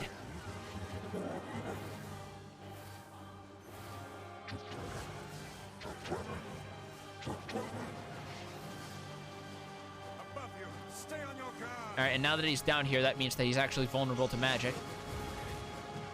Whee!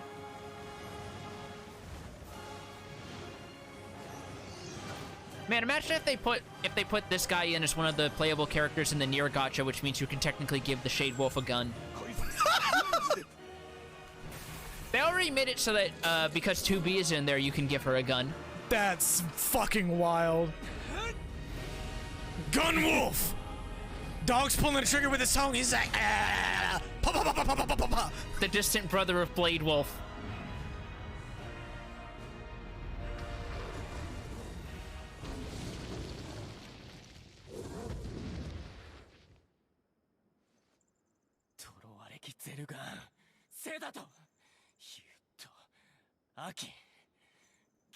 I know there's extra dialogue in the middle of this.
You must endure. Go, live, and think of me again. Thank you for being my friend.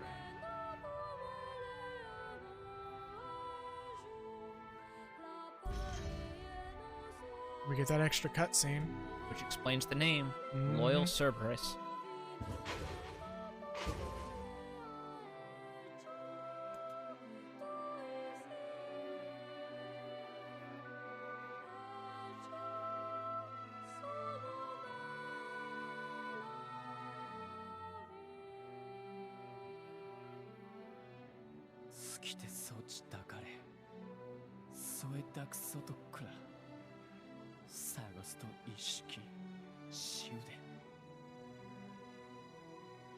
It's a slow spin here.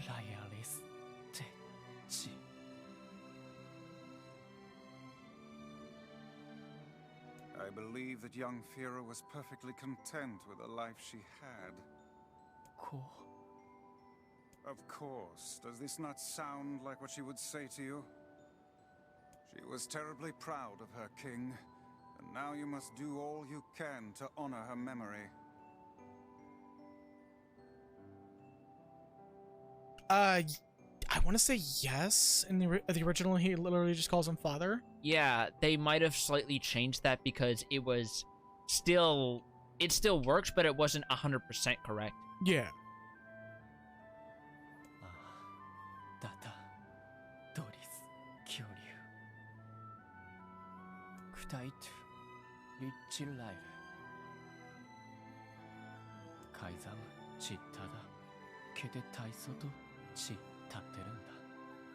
Is that another infernal rule?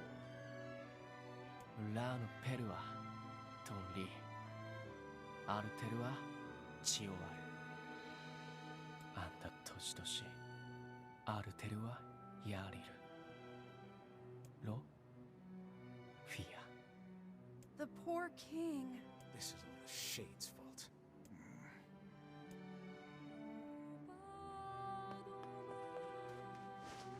And we walk away once again. Popola said we might be able to find something in the Forest of Myth.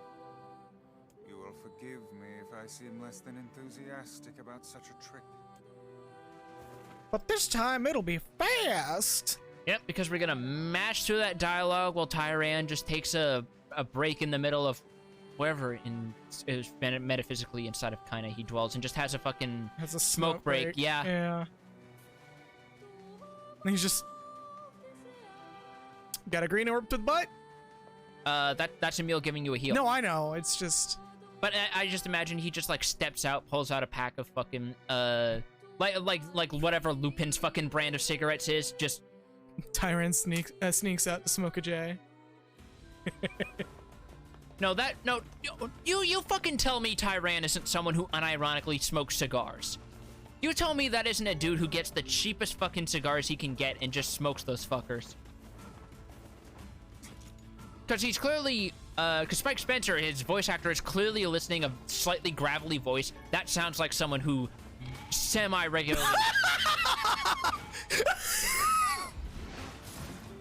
The fucking Ram was just like, nah. I don't know what's more amusing, the fact that happened or the fact that the level disparity is so high it barely did any damage. I think it's funny. It's funnier than the fact that with the fucking ram, it's like 0 framed my ass. Oh yeah, like, those the things... animation went out and that ram was just like, nah. Fucking BlazBlue in the background. Counter! No, better. It's the Strive fucking impact font that shows up and takes up like most of the screen in the background during the still frame. Scream. Ah! But yeah. Refuse to be buried. I was holding off on this, but I wanted to say it once we were away from the dramatic moment, but you realize that whole thing with, by the way, that wolf's name is Rock. It doesn't show up in the game itself, but you realize that implies that people were turning their pets into shades on the reg back in the day, and that means there's just like a single shade lady out there with 9 shade cats all making hell noises. You do realize that's what that's implying, right? Crazy shade cat lady? Yes.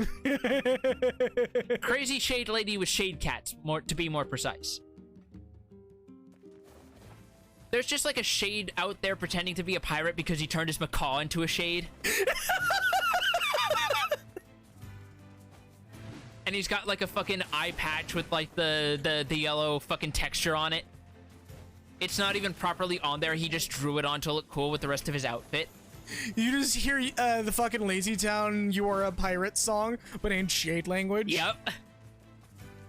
It's like the shade is not like the guy who was originally, or who the shade belongs to. It's not even like an actual pirate, but that was his dream when he was becoming a shade. So he decided to become the shade pirate. Everyone thinks that he's just a shade out of control. No, the guy's just really eccentric. Yep. It's like the only shade that's like actually aware of what's going on. It's just like, what? No, hold up. Well, actually, no. All the shades we're fighting in this section are aware of what's going on. It's the ones earlier that weren't. Oh, right, okay. Yeah, because it's the shades in the first half of the game that are applied to be relapsed. In other words, they've basically gone completely feral. These ones that have defined eyes on them, these are humans. Well, these are the feral ones. No. If they have the eyes on them, they're... Yeah, none of these have eyes. Well, they also have armor on, so it's hard to see. No, the ones that we're killing right now don't have eyes. Okay, so these are feral shades, all right. Yeah. But yeah, an unrelapsed shade who decides he's just going to run with it and pretend he's a fucking pirate. And he doesn't even have a proper ship after, like, 14 centuries of waiting around. He's just got, like, a little fucking raft that's tied to a river. He's just a shade that's just chilling just off screen enough to never get found on the river. Going, what would you do with the drunken sailor? What would you do with the drunken sailor? What would you do with the drunken sailor early in the morning? And like, Faye's just sitting there, like, watching the shade going, what is he doing? Is he singing? He's just kind of sitting on his... That's a damn good question. I want to say... Because I know I have a friend who loves the shit out of workshopping questions like that in Pathfinder. Apparently, they made a functional version of fucking Naoto from Persona 4. Oh, nice. Using a build that relies on, like, a gunslinger of some kind. Oh, no, not even at the mouth of the river, just here in this lake. Just a shade sitting out on a raft where nobody can get to him, and he's just like... and like, everyone around the area knows that it's there, and just goes, yeah, we have no clue why this shade is just sitting there, but it's done nothing. It made a shaded raft, and it's always there. You just hear off in the distance.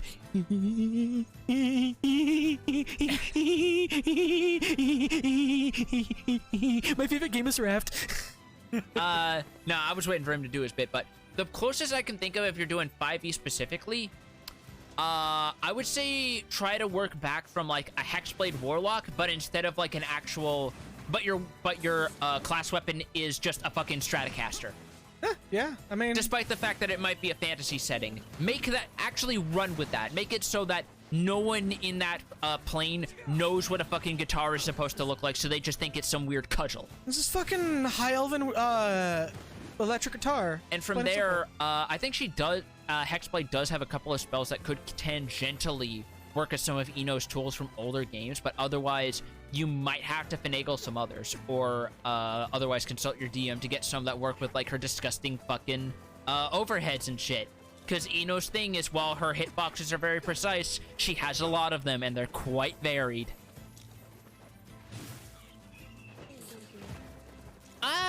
Ino's a bit too offensive to work with Bard, because that implies she's willing to work with other people. I'm doing a Zelda speedrun. I'm literally letting this conversation happen. I was gonna say Castlevania. No, this is literally, that's literally Legend of Zelda speedrun tactics. Is doing that. Oh, I know.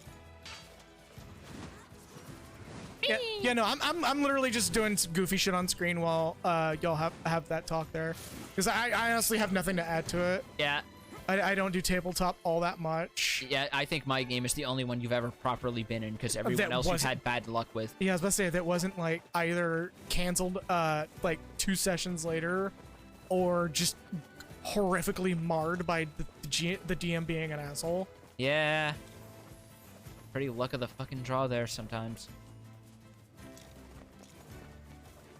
If you're wondering why the sword it's going on the fritz while I do this, I'm also hitting block while rolling. I was just gonna say it's because it's Iron Will and that fucking model size is obscene. Yeah, it's a guitar band. Stratocaster is just Fender. a model of guitar. It's a Fender guitar, specifically. Because I think the specific make of guitar that Ino does use is technically a Stratocaster. No, actually, it might be a Gibson. I'd have to hold on. Let me confirm that. Let me grab my phone, because I know guitars way more than I give myself credit for.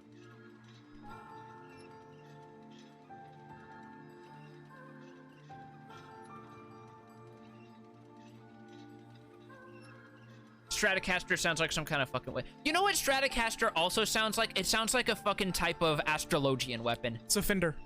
Okay, it is a Fender. It is a Fender. You can it is an actual Fender model that you can specifically buy. That particular guitar is making a cameo in the game, not the other way around. Yep. Yep, of course, because the guitars are very fucking recognizable. Also, yeah, Stratocaster does sound like a fucking weather mage. Kager was pointing out that it sounds more badass than I thought it, or than it is though. Stratocaster sounds like some kind of fucking weather mage. And yeah, that's what I'm saying off the top of my head, because full disclosure, I'm not familiar with all the resources that are available for 5th edition. There's a lot of books, a lot of official books even, that can potentially add a lot as far as characters and archetypes, and I am not someone who would know that off the top of my... This is just me making a blind, educated guess with what little I can remember. It's funny, like one of Ino's old sprites is literally just her with a Fender. Like, just unabashed Fender. Well, yeah, because like every character in Guilty Gear, they're a fucking musical reference. She's a reference to a specific musician from Japan, I think. Probably. Where and it's like down to the placement of her beauty mark and shit. And it's sort of amazing how all they did was like give her a coat and some glasses, and her design looks way fucking better in Strive. And a top. I mean, kind of. It's still Ino. Oh yeah, no, of course. Okay, so we're gonna blitz through. Yep, we're just gonna blast process through the fucking Forest of Myth section. Although I do have some extra lore that can add some different context at least once we finish up. Well, Yeah, hopefully I was of some help. If nothing else, at least I gave a framework.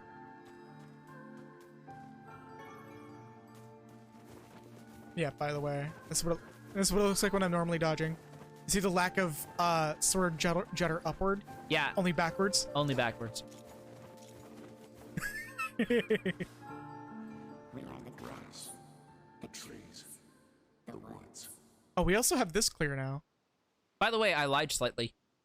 What? This is the only thing that changes, and it also gets clearer in Route C. Nice. Why do we seem to encounter nothing but odd people lately? People is a strange word to use here. You should talk, Vice. As if Grimoire Weiss is capable of spouting such nonsense. Hang on. Smash cut to like the think it's end done. game, and he's just going on like, "Oh, I do love a good da da da da da da da da da da da." Then smash cut back here. Is the dark entity that governs all memories. Oh god, we're going to have to switch to a card battle system, aren't we? Oh Christ, I was dreading this.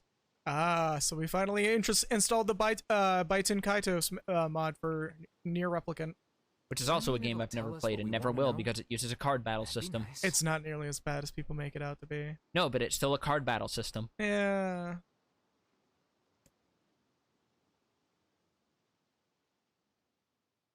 Okay, so we're now We can in. just mash through this. Just mash this thing like a bowl of potatoes. The reason it's pausing here is because you do actually have to. Okay, What? we have to answer riddles still. Remember? Oh. We didn't see what color her eyes are. Oh, is it different? It is actually slightly randomized each time. Oh no! 63 companions.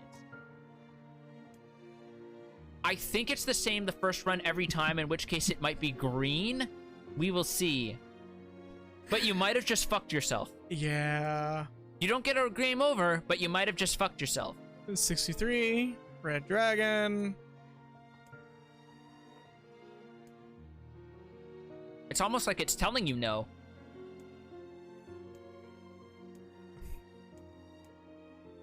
Oh no.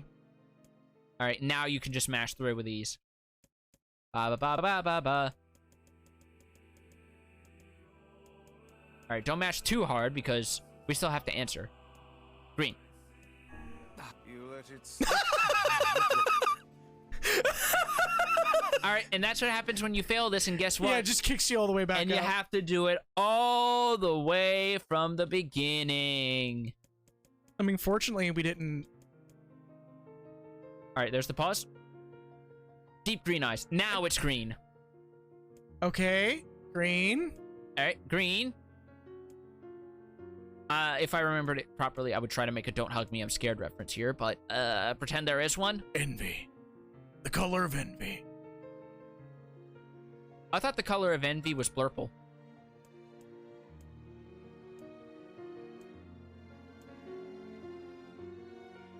It's mine that your teeth will turn gray. 23 companions. So green, 23. Oh, it might be like a fixed set that it picks from. Well, it's only like... Well, there's 3 different answers for 2 different questions, so there's only like, what, 6 different combinations? Yeah. So... No, that would be 6 different... No. 23. No, you're about right. I want to say it would actually be closer to 9 different combinations. Fucking whatever.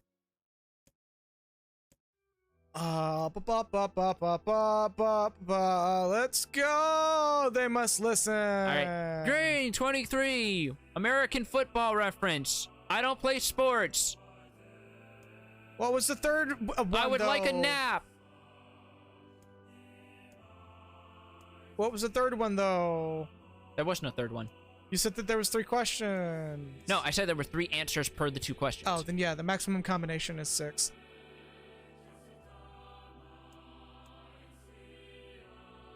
No, 9. 9. Yeah, it would be 9.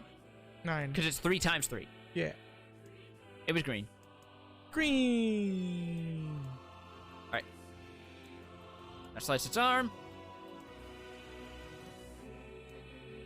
Wee. Ba ba ba ba ba ba ba ba ba ba ba ba. 23. 23. 23. 5. Cowboys 23. All right. I can safely. Now you can just blitz right through this like a blue blur.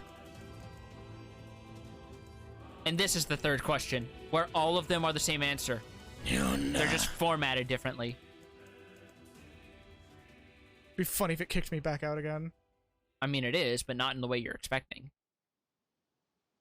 In the, hey, you actually did this correctly way. Not in the... I never realized shades were... I don't care if they can tap in. I just want to kill him without all this hassle. With the tree defeated, we no longer have to... Unless, of course, time itself begins to rewind. Still that little nudge. Yeah.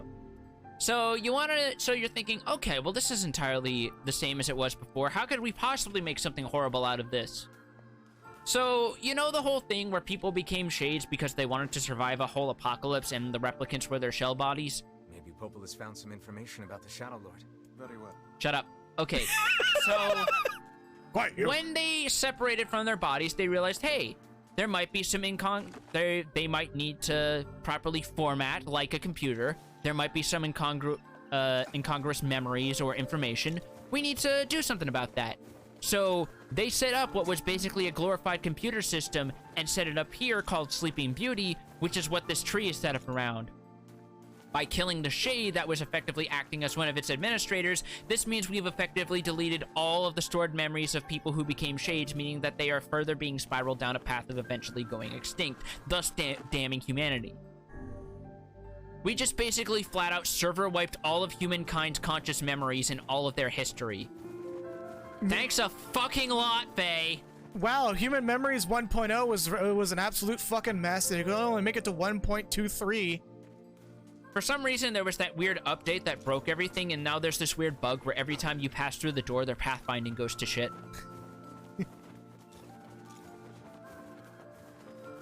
Why do all these NPCs keep picking up items only to forget them after when they have them in their inventory? I mean, on the bright side, we no longer have to worry about memory microtransactions.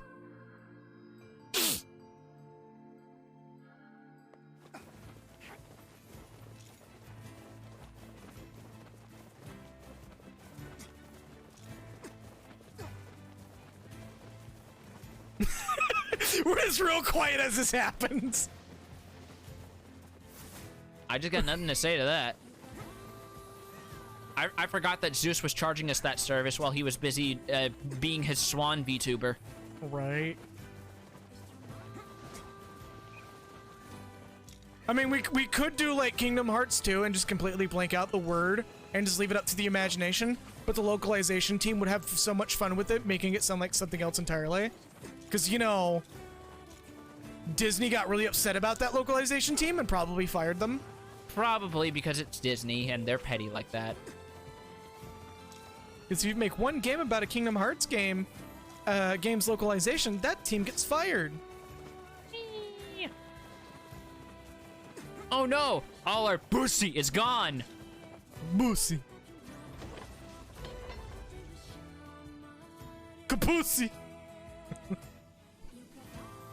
Alright, so we're actually about to be through B today. Yeah, it goes really fast because remember, you're basically going through like the latter half of the game and just mashing through shit. What's gonna be our next fucking long game then? That's a good question.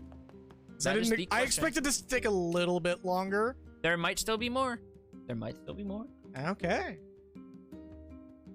But we'll have plenty of time to ask that question. Again, we're doing this on a weekly basis, and we are flying by the seat of our pants, pretending to be professional, and not that we're melting down at the moment that we have a spotlight put on us. Learned anything new about the Shadow Lord's key, Popol? You know, I was just going to talk to you about that. You remember the Eyrie, right? That depressing shell of a village? The place where they hated Kaine for being intersex?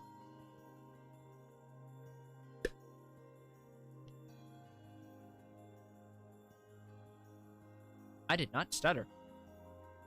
I know. We get to blow that shithole up again. Not so much anymore, it sounds like. I just got this letter from the village chief. Hey guys, show up to our totally legit barbecue. We're going to have potato salad. It's great. Don't worry, there's no trap to murder the guy who's like trying to kill the Shadow Lord. Okay, thanks, bye. What do you... The air and not... Europe, I won't... There's... No new dialogue, right? No, no new dialogue here. Okay. Also, P.S. Do you guys like toasted bagels? We didn't have any cream cheese. PPS. Somebody yelled about getting the sweet and sour sauce, but all we have is barbecue sauce.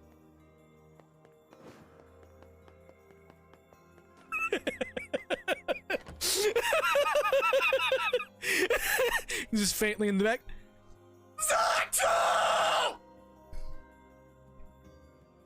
I like how you completely glossed over what I was going for. Chief.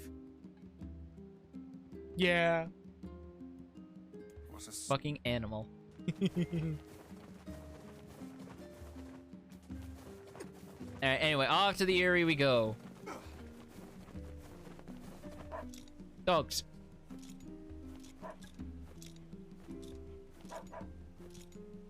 Protect. Protect. Protect.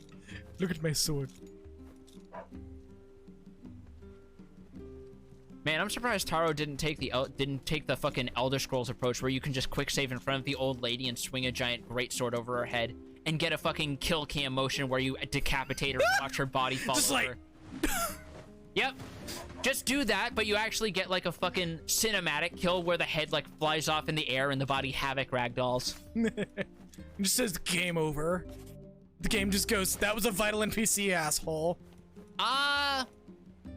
I would say, considering she is willing to, on her own terms, cooperate with Asuka, aka that man, I would say she sits somewhere in between. D&D alignment chart is weird anyway, where it's like, there are some people who are way too fucking obsessive with pigeonholing people into X fucking alignment, and it's like, no one these days cares. Unless maybe you're playing a cleric or a paladin, no one fucking cares.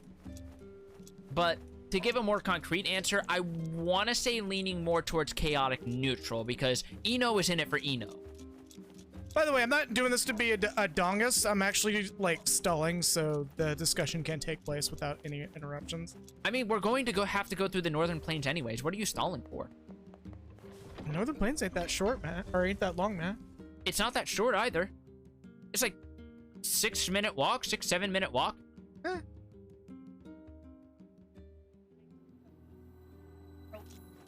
With your sword. I mean, it is the... I mean, once you get it to level 4, it is legitimately the size of a fucking canoe. I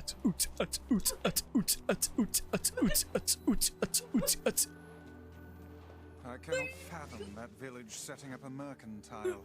They must Seriously, truly open I'm their not kidding. Once you get it to level 4, it looks like a fucking metal surfboard. It's great. Aren't you glad to be going back home, Kaine? No. Home? Place is a shithole. Ooh, the village. It's home to so many terrible little memories, isn't it, Kaine? Is that you, Charlotte? Shut up, shut up, shut up!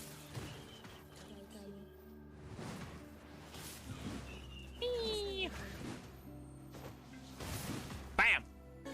He didn't even have a chance. He just kind of skid across the ground dead. Sorry for being a shade. Block this overhead.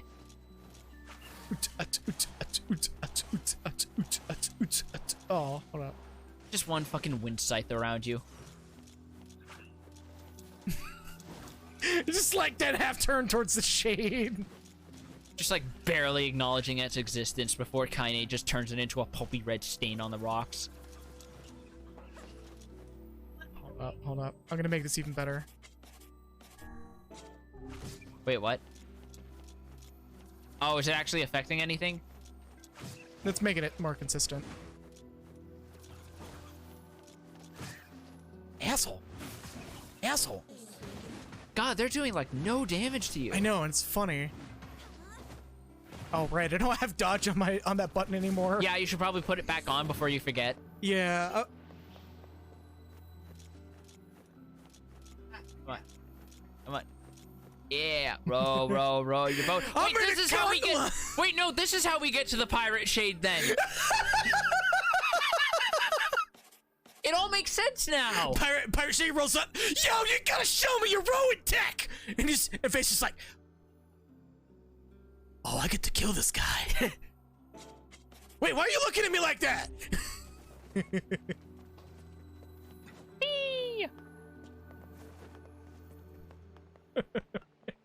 Right. Also, there will be new dialogue here for the record. Yeah, yeah. I had a feeling. We do not desire. We do not desire needless conflict. Ah, so these are humans who actually decided to quit social media before the apocalypse happened. Then we can continue to live peacefully. But that young man will come. Yes, the young man will come. And he'll bring his jar. He will kill us all. Women and children included. Like animals! What can we do?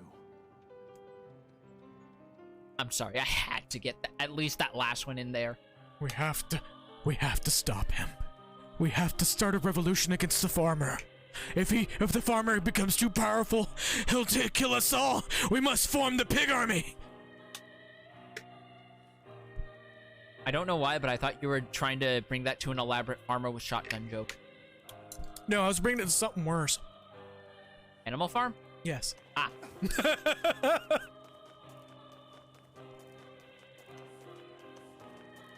Character from a fighting game called Guilty Gear.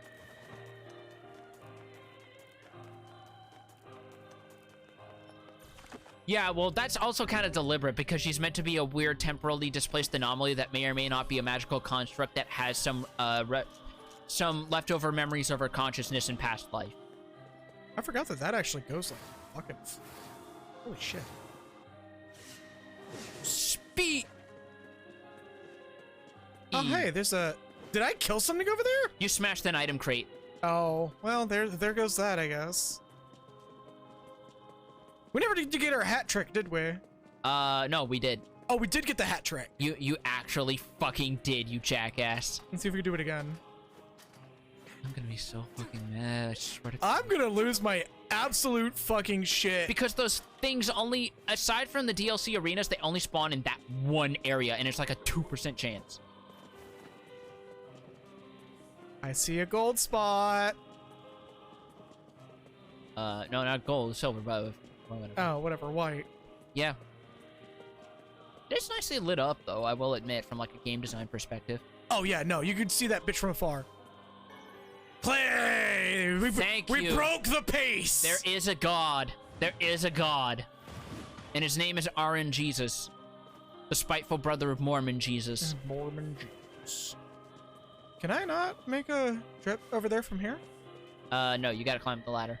Yeah, you climb up that ladder. Oh yeah, all these people have dialogue to say if you want to hear them be all doom and gloom. Yeah, I mean, we get it. I mean... Oh, mumble rap is gonna be the undoing of music. Oh, music these days really sounds like, you know, clicks and whistles. Oh, man, I don't understand memes these days. Zoomers have the weirdest of memes. It's surrealist. Oh. I was just going to say they're not a fan of the new people who moved into the lands that they've been living in, despite the fact they didn't really live here beforehand either. And now they have to sit here and worry about the fact that they're buying up all the birds' custard powder. I mean, that also works too. I was just making fun of millennials acting like fucking boomers. By the way, that fucks with my head is the fact that apparently there is such a thing as instant custard powder. Yeah. Apparently, although apparently the story is actually relatively wholesome, they basically just made it as like a lactose intolerant friendly alternative, so they made the powder version. What? Sorry, that's too fun. Okay, so we gotta talk to this guy. We gotta talk to this guy, and he has like a name tag that says, "Hello, my name is Human." No, it's and we just talked to him. He's like, "Nothing to report here," and everyone just goes, "Okay, look, you're in the wrong game. Just go back. Just go back to Fire Emblem Heroes. We don't need you anymore." Just go back to Fire Emblem Heroes and be like the one thing I can genuinely appreciate as someone who has no horse in the race regarding Fire Emblem one way or the other. I'm gonna be real, like, the whole situation of not getting a meme is, like, not even age-related. And relating to different generations, like, just let that shit happen naturally. There's people who are older than me that are making weird fucking internet-based humor where I'm just like, okay, you should probably quit internet boards forever because this looks like fucking alien hieroglyphs to me. Like, genuinely, it's... The generational shit should end, because it's like, it's dumb, needless, and we should be evolving past that. We shouldn't be shoehorning people into generations like how we shouldn't be shoehorning things into genres because defining things as fucking action adventure is a goddamn rabbit hole that tells me nothing. No, just action game. Just action game genre. You know what I actually remember hearing, because Pat was going on this spiel about it, and I can understand why. I'm sorry if spiel makes it sound like I'm against it. I'm not. I understand a lot of where he's coming from. Someone actually suggested, instead of calling them Metroidvanias, we should call it the Pathfinder genre.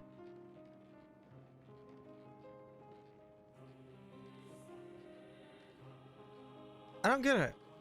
Like exploration-based games like fucking Castlevania and shit. Yeah. Instead of giving them a name that is based on 2 specific games, give them something more generalized that is vaguely descriptive. Just call it exploration platformer. Or just call it Pathfinder. That one feels like a weird reach, because, like... No, because you're actually going back and, like, finding new pathways with powers and shit, so it technically works. I mean, exploration platformer works, too, because you're relating it to 2 things that people can actually mentally associate. But what if it's not one that has platforming? You're standing... It's 2D, right?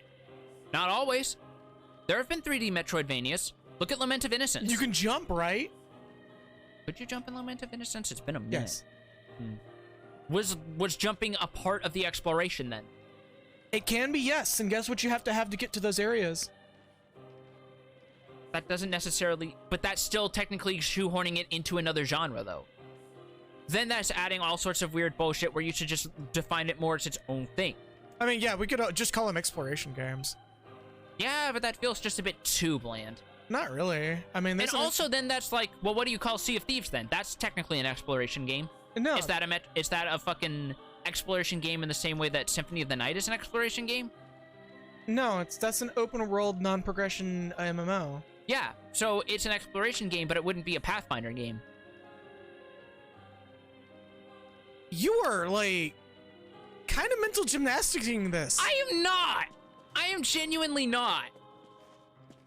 Did we wait too long and this guy actually, like, cut the dialogue off? Almost forgot. No, we're doing this out of order. Okay, so we gotta talk. Because you're once again ignoring the red X.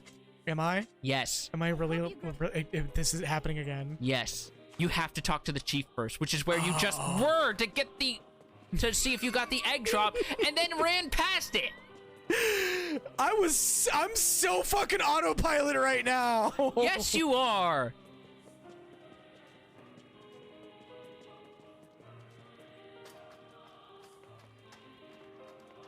And yeah, this is why we have major and minor genres. I agree with that.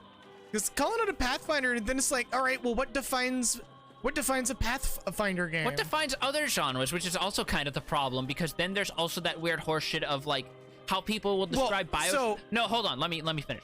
Where people will describe BioShock as a game with RPG elements, which immediately makes me fucking have a fucking visceral reaction.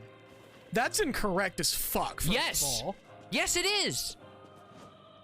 I would be more keen to call it a classic shooter than a RPG shooter. Or if you want to go with the one that also proves my point on feeling this way about it, call it what other people call it, an immersive sim. Have you never heard of the definition immersive sim? No, and I don't want to. Good. It sounds really pretentious. Because guess what? Technically, Deus Ex is an immersive sim. So is System Shock 2. So is BioShock. So is Cruelty Squad. So, okay, hold on. So, I would more safely call Deus Ex an RPG than I would BioShock. I would, same with System Shock 2, because that literally has fucking stat tables and shit. Like, so System Shock 2, if anybody calls it anything but an RPG, I will fight. Because that game is literally based on a tabletop. Yes. Fucking Deus Ex is also loosely based on that same system. Yeah. But, no, like, the whole thing of classic shooter is all based on both Doom 1 and, Marathon. Where it is a largely unbroken first-person gameplay perspective and you have an actual health bar and health pickups. Yeah. And people calling BioShock 1 and 2 an immersive RPG or an immersive sim, you'd fuck right off. Yes. 1,000%. Hello? It's all over. We came to ask about the By the way, I would like to remind you and everyone else watching, Demo, the guy who bullied Kaine when they were Devil kids, May is... Quake. Hell yeah. I'm sorry, don't you mean Daikatana? Village is doomed.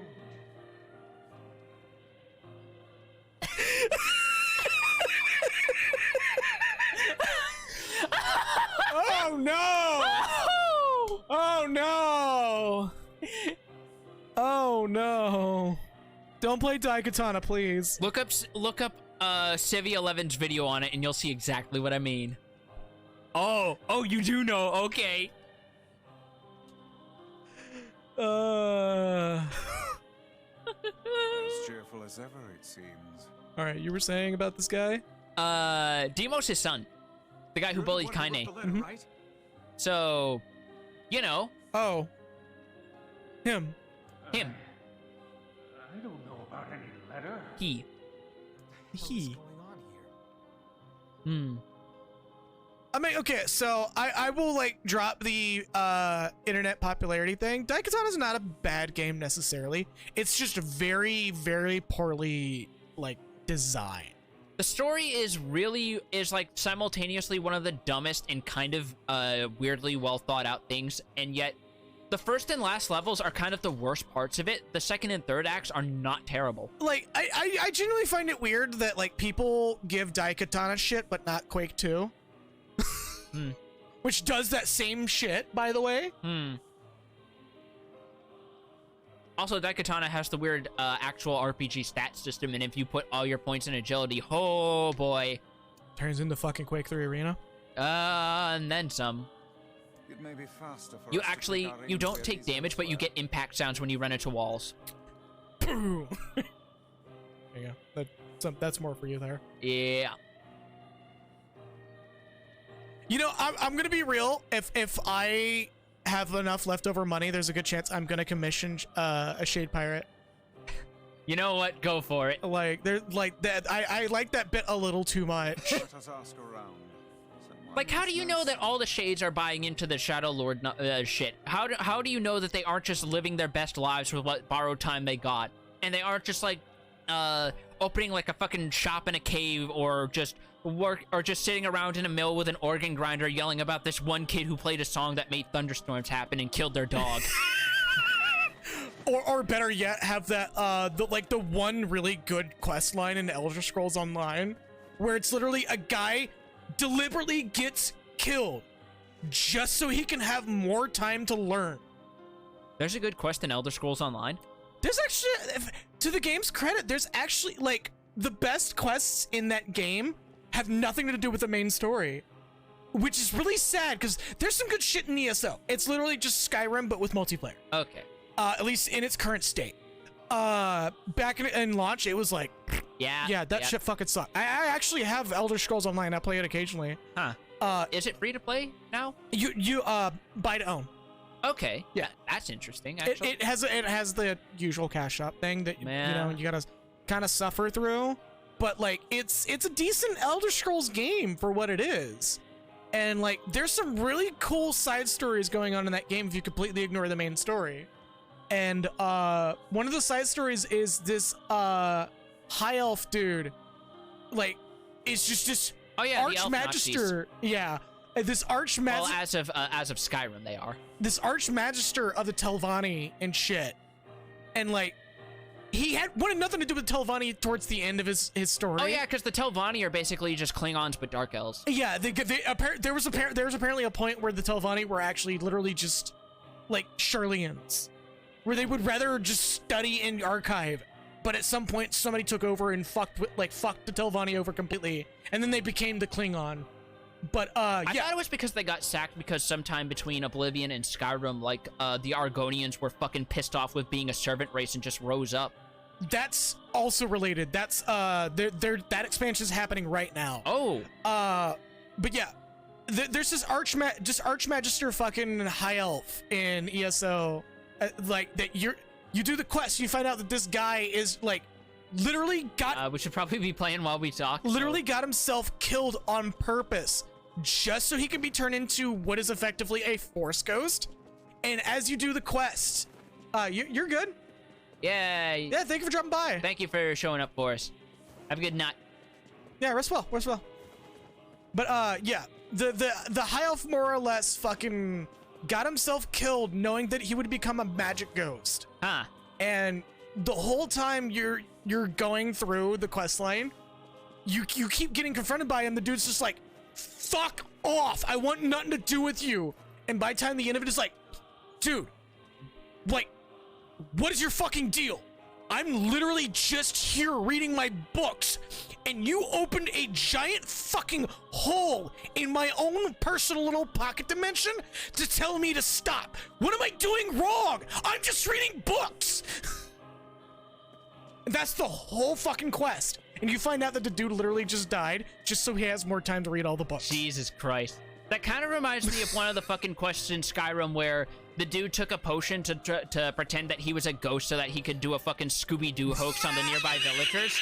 I forgot about that! And not only that, but he couldn't find the claw, and because he was going mad from wasting half a year doing it, coupled with the fact that his actual potion was driving him insane, he thought he was a ghost from the late First Era who was guarding the barrow. And then when you kill him and tell the barkeeper it was all a hoax, guess what you get for a reward?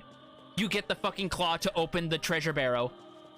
And it's even better. The shortcut back out opens up in the dude's study.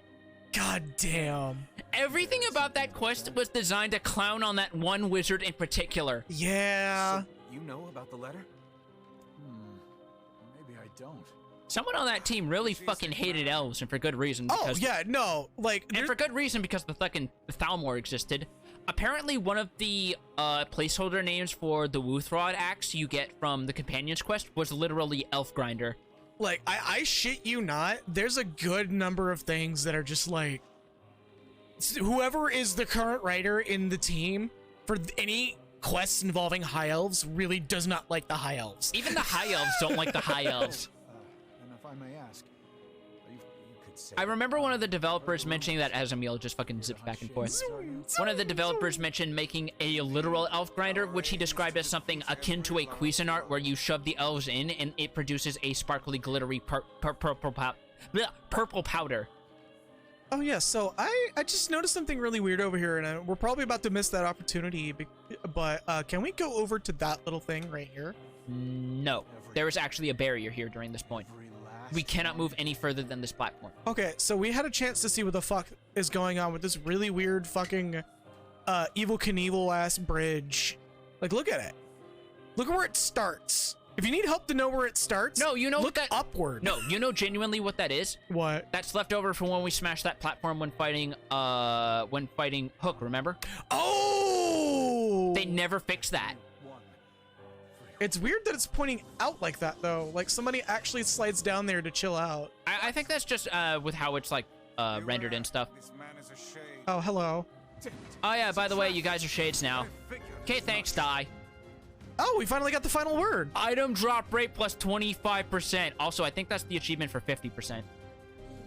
Wordsmith? Yes. There's no achievement for getting all words, just, like, a certain amount.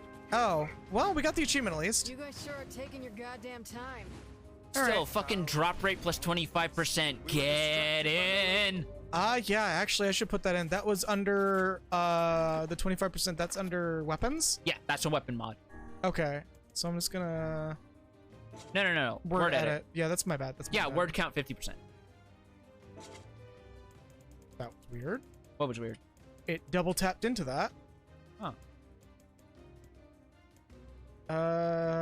You can just batch assign, remember? Yeah, I'm just trying to find the one weapon that really matters. Okay, so Outstar? No, that's experience rate. Yeah, Ost is experience. Where is it? Love these nuts. Oh, there it is. Mazar these nuts.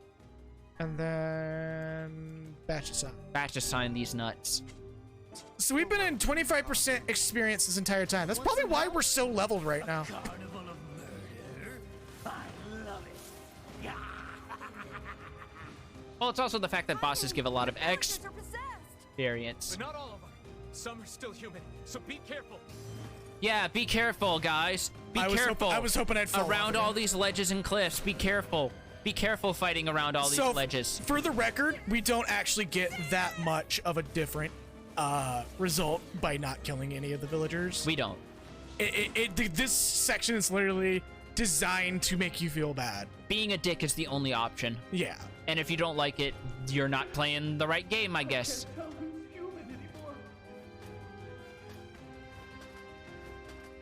You can ignore a good majority of these shades, too. Oh, hello. She had a sword. Also, I feel like it's a bit of a hint that she is, in fact, a shade in disguise, that she is holding off fucking Kaine, of all people, like this. Yeah. Kaine, what's going on? Well, I say shade in disguise, but it's also highly likely these might actually be people genuinely merging back with their true selves, and we just fucked everything up. Yeah. No. No.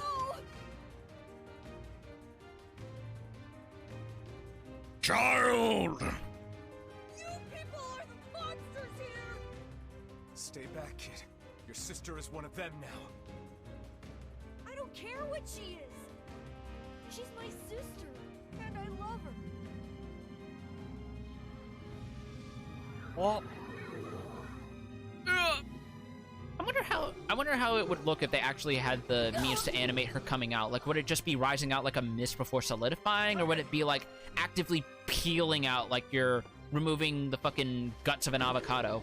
It's probably just like phasing clean out of the body. Could be.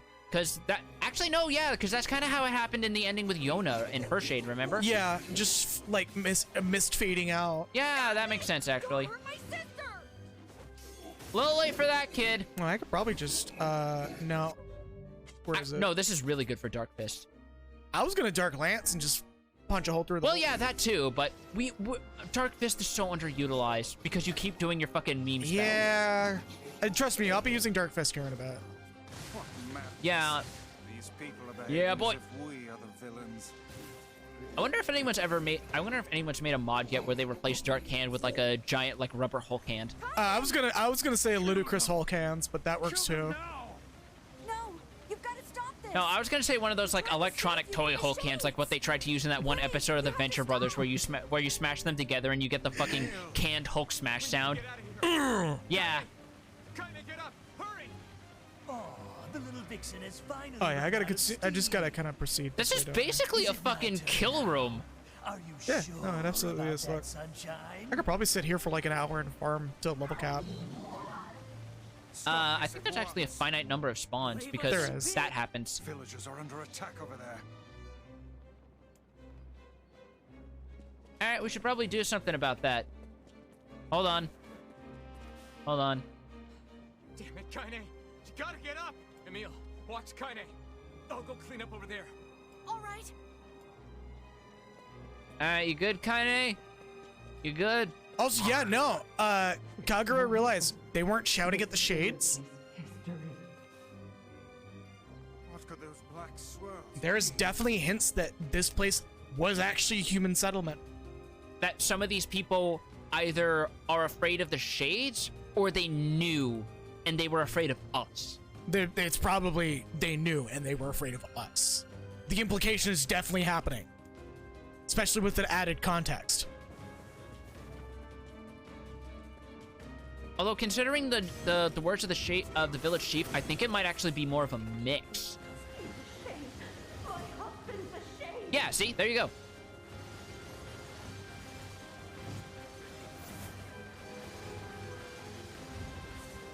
God, that makes me imagine like one of those fucking trashy like magazines you see on the racks by the grocery store, and it's something like her husband was a shade. Find out all the red flags that we missed in this new article. You're Also thinking of available. British Parliament ate my baby. You're thinking of Mari and Jerry Springer, who had that sort of bullshit going on. I might. The daytime talk show that is now currently occupied by Wendy Williams. The shit that never went away. My husband is a neo-Nazi. That whole shit. Yeah. Yeah. The shit that never went away. It just got a new face. Mm-hmm. I mean, I also wish neo-Nazis would go away, presumably into the sun. Sadly, we're sending billionaires there instead, and not even to the sun. And Congress saying the implication is that shit was going okay. They're actually going okay here. Actually, it's just we fucked it up by showing up. By my pages. Is this beast a shade as well? Oh yeah, like when you think of the reading what Congress saying here, when you think of the context, like the lady shouting, "My husband is a shade," she's not saying it in terror. She's begging you not to do it. Yeah, so there's a good chance that they're just merging back. It could also be ambiguity for your first playthrough to make you wonder, because yeah, it could go either way. I mean, we're probably gonna get the answer to that here in a bit, aren't we? Also, that whole thing with it wondering about itself. So, more fun trivia about shades. When a lot of the larger shades that we've seen, like this one, are multiple shades merged together, which they can do per the magic that allows them to become shades in the first place. However, doing so has an extremely high chance of causing relapses, which means a loss of consciousness and memory. So, Wendy here, which is the name of the shade, wondering who it is and what it's doing, that's a natural part of the merging process, causing the relapse. Which also puts into perspective shades like Louise and Hook, who were larger merged shades, but seem to still have a consciousness and intelligent thought, and did not relapse. I gotta use light weapon for this, or it's gonna fucking it should shit me up. Yeah, this thing has definitely played Toho on extreme. Probably bop it with it. No. No. Wait! I think those are actual people! Hold nothing back. Those are shades. We face jump. Beep, beep, beep, beep, beep, beep. The surrounding tentacles appear to deflect magic. Alright then. Which is why we're not using Dark Blast or Dark Lance right now, because the odds of it being successful is kind of not worth it. I mean, we had a perfectly good window right there, but... Like right now. You could be blasting it right now. Why aren't you blasting it right now? Because there's more efficient. It's just begging to be blasting. Look at that eye. That's totally blastable. Are you really going to be doing this right now? That's an eye a mother could blast. Just blast it right up inside. Like that one cursed Donald Duck clip. And now you missed your chance. Oh my god. Oh, now it's back.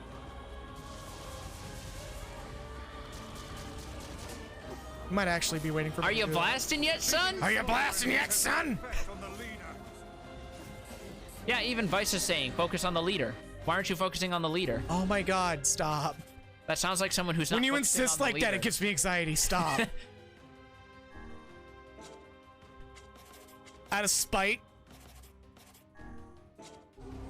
You had this coming. I did.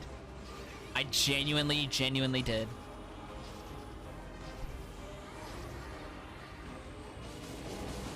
See, there you go. Commence the blasting. Quick, use Dark Gluttony. Yeah, just completely shit out all your MP like a fucking member of the Oregon Trail with dysentery.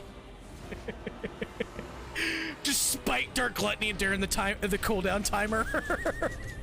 It's like people who spite LB after you clear a dungeon. I've done that a number of times actually. Wow. When the dungeon's over, there's no reason to or not to. If you ain't using it, then when you using it?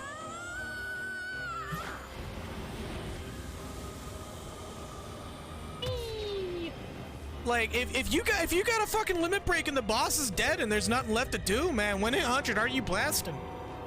When you're in Explorer mode. Yeah, I don't got nothing to say to that, do you? Do dungeons now just automatically go to Explorer mode? As far as I recall, all dungeons as of all the Shadowbringers era dungeons do have an Explorer mode, and they give you unlimited LB. Oh yeah, because that makes sense. Yeah, for like fucking G-pose stuff, because there's nothing to fight. Hey Kaine, how you doing? Still choking on your own blood? No, I gotta go up. Yeah, you gotta go up to the other bridge. Faye, get the ladder! Goddamn! Hit the ladder!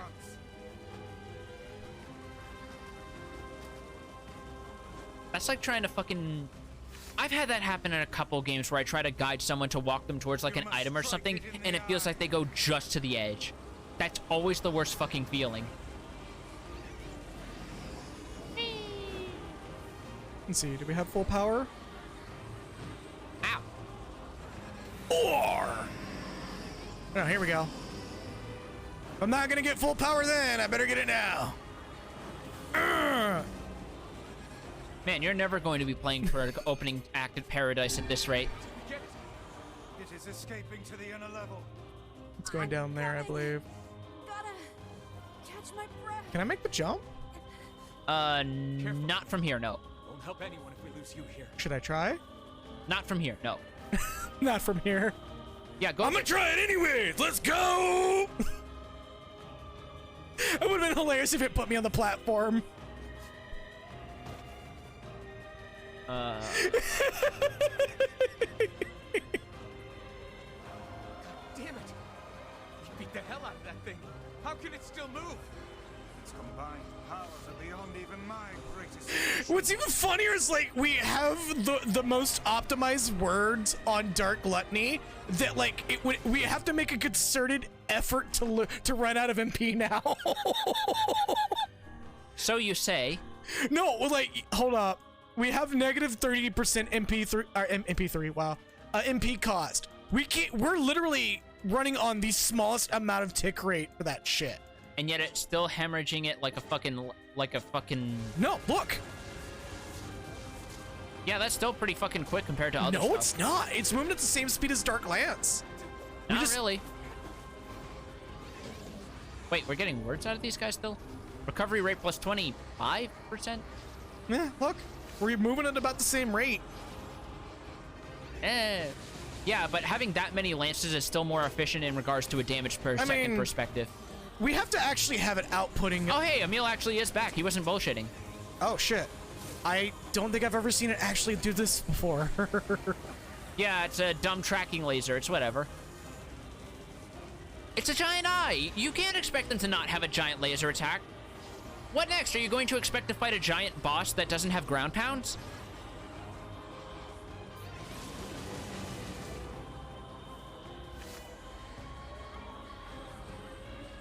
So we move in phases, or we literally just... It's moving closer specifically so that you can actually get the next phase. Also, I don't care for the fucking... Now do Dark Lances. Also, I don't care for the fucking pulsating effect on the inside of the shell, just for the record. Makes you kind of uncomfortable? Yeah. Because it's the exact same rhythm as a heartbeat. That's probably the goal. I imagine, actually. Is to make you feel as uncomfortable as possible. Still one of the best finishing cutscenes in the game. Oh, yeah, no, this one's fucking sick. This one's so fucking sick that they show it off in the intro.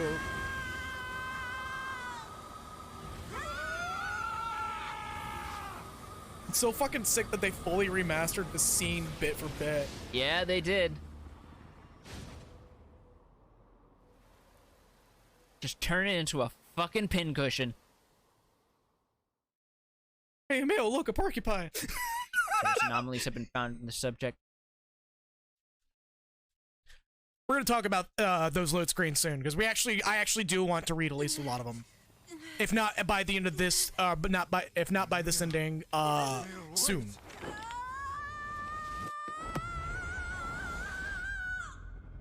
Oh no, someone gave Emil a package of Cool Ranch Doritos. Yeah, now it's a Mario obstacle. No, it's Gordo from Kirby. No, now it's something that will haunt Proton John for the rest of his LPing career. Spike ball. Move faster, Pokey!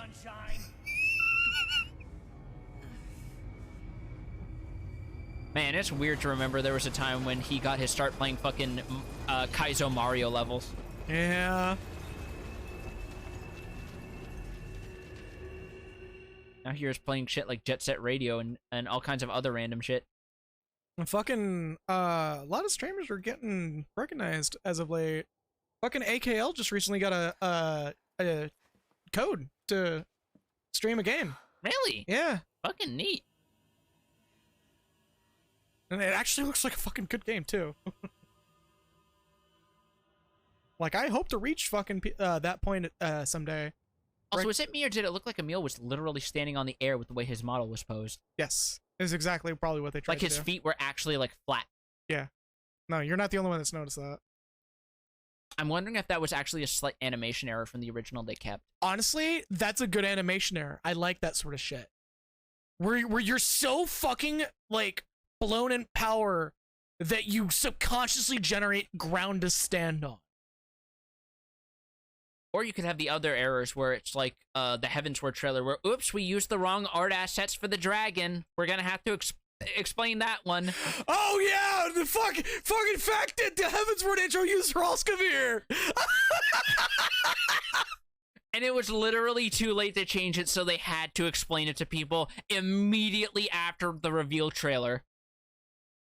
It like they did it again in fucking Stormblood too. Wait, they did? Yeah, that outfit that person, would it be spoilers to say that or say her name? There's usually I know a lot of people work on like a 3-year memorandum on spoilers, and Stormblood is like well over 3 years old at this point. I want to give it a benefit of the doubt because of the wave of players. So I'm just gonna say the person specific character tied to the plot. The person that NieR is fighting in that cutscene never wears that outfit. The original, the actual outfit that she wears is different than that cutscene. Okay. They've done it multiple times until Shadowbringers, and then a lot of their excuse for what's been going on with why it's just a character there is that's a different person and a different telling of the story outright. Yeah. Which is why a lot of people are just like, well, why is the story happening different than the openings? Which is basically just a fun way for them to say, it's a fucking trailer, don't think too much about it. Well, the only one where you can genuinely say, well, these parts take place before the actual start of the expansion is Shadowbringers, where you see fucking there's also Montoya, and I'm using the names that you hear in the cutscene. Montoya and the Astrologian and shit. And also there's also kind of a cheeky in-universe explanation for some of the variances in there as well. Mm-hmm. But anyway, you want me to read this? Because I remember last time it killed your fucking throat. Oh, no, I think it's a good time for you to do it anyways. At uncontrollable magic. I have to protect the people I love. That was my only thought as I unleashed a magic powerful enough to destroy not only the Shade, but everyone else as well. All of them. So many innocent lives. Destroy. Eviscerate. Crush. Kill. Oh, also, I do want to say something before we continue there. Congratulations to Carnivalius Walt. I'm sorry if I fuck up your name, for completing Shadowbringers fairly recently. I believe like yesterday. Yeah, she just recently got back into it to finish it for Endwalker. And congrats for completing it. These are the dark impulses that overwrite all other thoughts. As a being that was created to be a magical weapon, these are my instincts. Or maybe it's better to call them... Because you're reading, I'm letting you. Our instincts. Ooh, it's warm. Oh, man. You discovered that I also woolly the fucking controller. Emil's dream, rampage. Yeah, I'm hearing like a little creaking. From like there's actually a little bit of give when you pull at the seams. And that the controller has been used to death. It's a very well-loved controller. Apparently, yeah. That's why I bought a $100 one, but we can't use it on PC. Yes, it is. This is new. This is new. A klaxon sounds from deep within the bowels of the laboratory. Thick metal shutters drop down, sealing off the room with a series of dull metal thuds. Abort the experiment! Number 6 is out of control! Everyone, get out of here now! Get out of it! The researcher's words are abruptly cut out as a massive hand materializes out of the gloom and lifts him high into the air. The researcher begins to scream. He screams and screams, the sound echoing off the walls of the laboratory until the hand squeezes down, coating the room in a deep crimson hue. The rest of his colleagues stand in silence, mouths open, unable to process what they have just seen. Then, a female scientist takes a step back, and lets fly with a heartbreaking wail. But this is a terrible mistake, for the sound of her cry suddenly brings forth a monster in all of its terrible glory. Its body is a bloated corpse, its head a grinning skull, and it is massive, many times the size of a human. The head lolls from side to side as it tromps about the room on all fours, bringing to mind the wild maneuverings of some wretched, starving beast. This creature, this thing, is experimental weapon number 6, also known as Halua. Oh. Oh no. Please, stop! Oh god, save me! Save me! I don't want to die! One by one, the maddened cries of the researchers are silenced. Number 6. If number 6 understands their petitions, it pays them no heed, instead continuing its rampage of destruction and slaughter with a force that borders on obsession. After an eternity, the screaming stops. The alarms fall silent. The truck have started to move.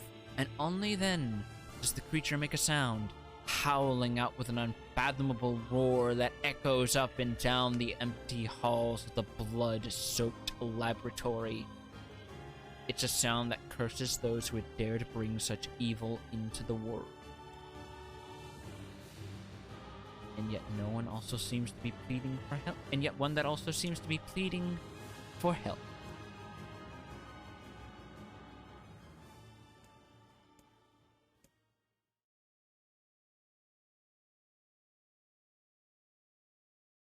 Two sets of footsteps echo in an otherwise silent corridor in the first level of the laboratory.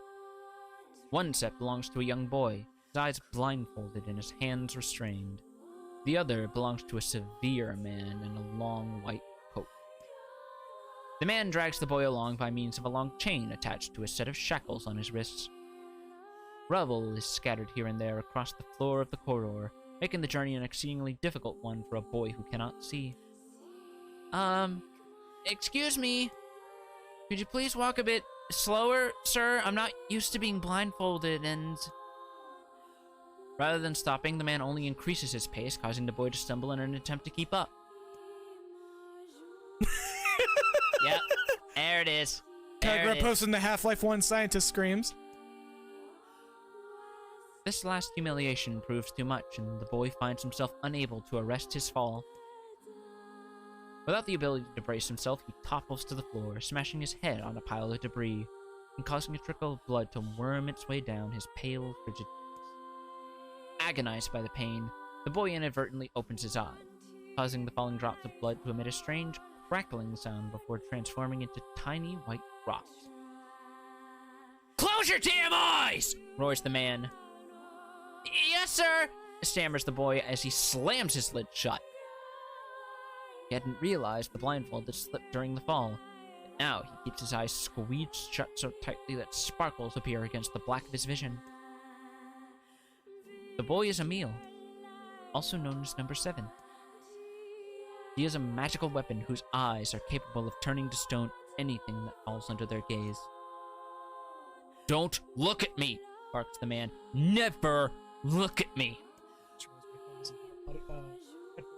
Fuck. "I'm sorry, sir. I'm looking at the ground now, so if you just hand me the blood..." Instead of waiting for him to finish, the man extends one foot and presses Emil's face to the floor with a heavy, black boot. "Sir, stop, you're hurting me!" "I told you to keep your eyes and your mouth shut, so do it!" The man knows this boy, this weapon, could wipe him out with a single glance, and yet subduing him this way gives him a sense of relief. After making certain the boy is sufficiently cowed, the man leaves down, retrieves the blindfold, and knots it tightly around the boy's quivering head. "Right then, on your feet, let's move." Emil staggers to his feet, trying to ignore the red liquid oozing down his face. The blood doesn't matter. The pain doesn't matter.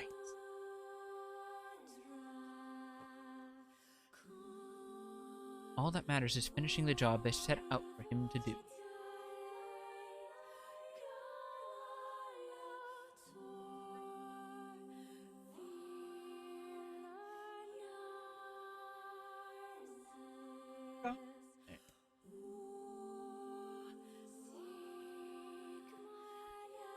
Second level of the laboratory is in even worse shape than the first.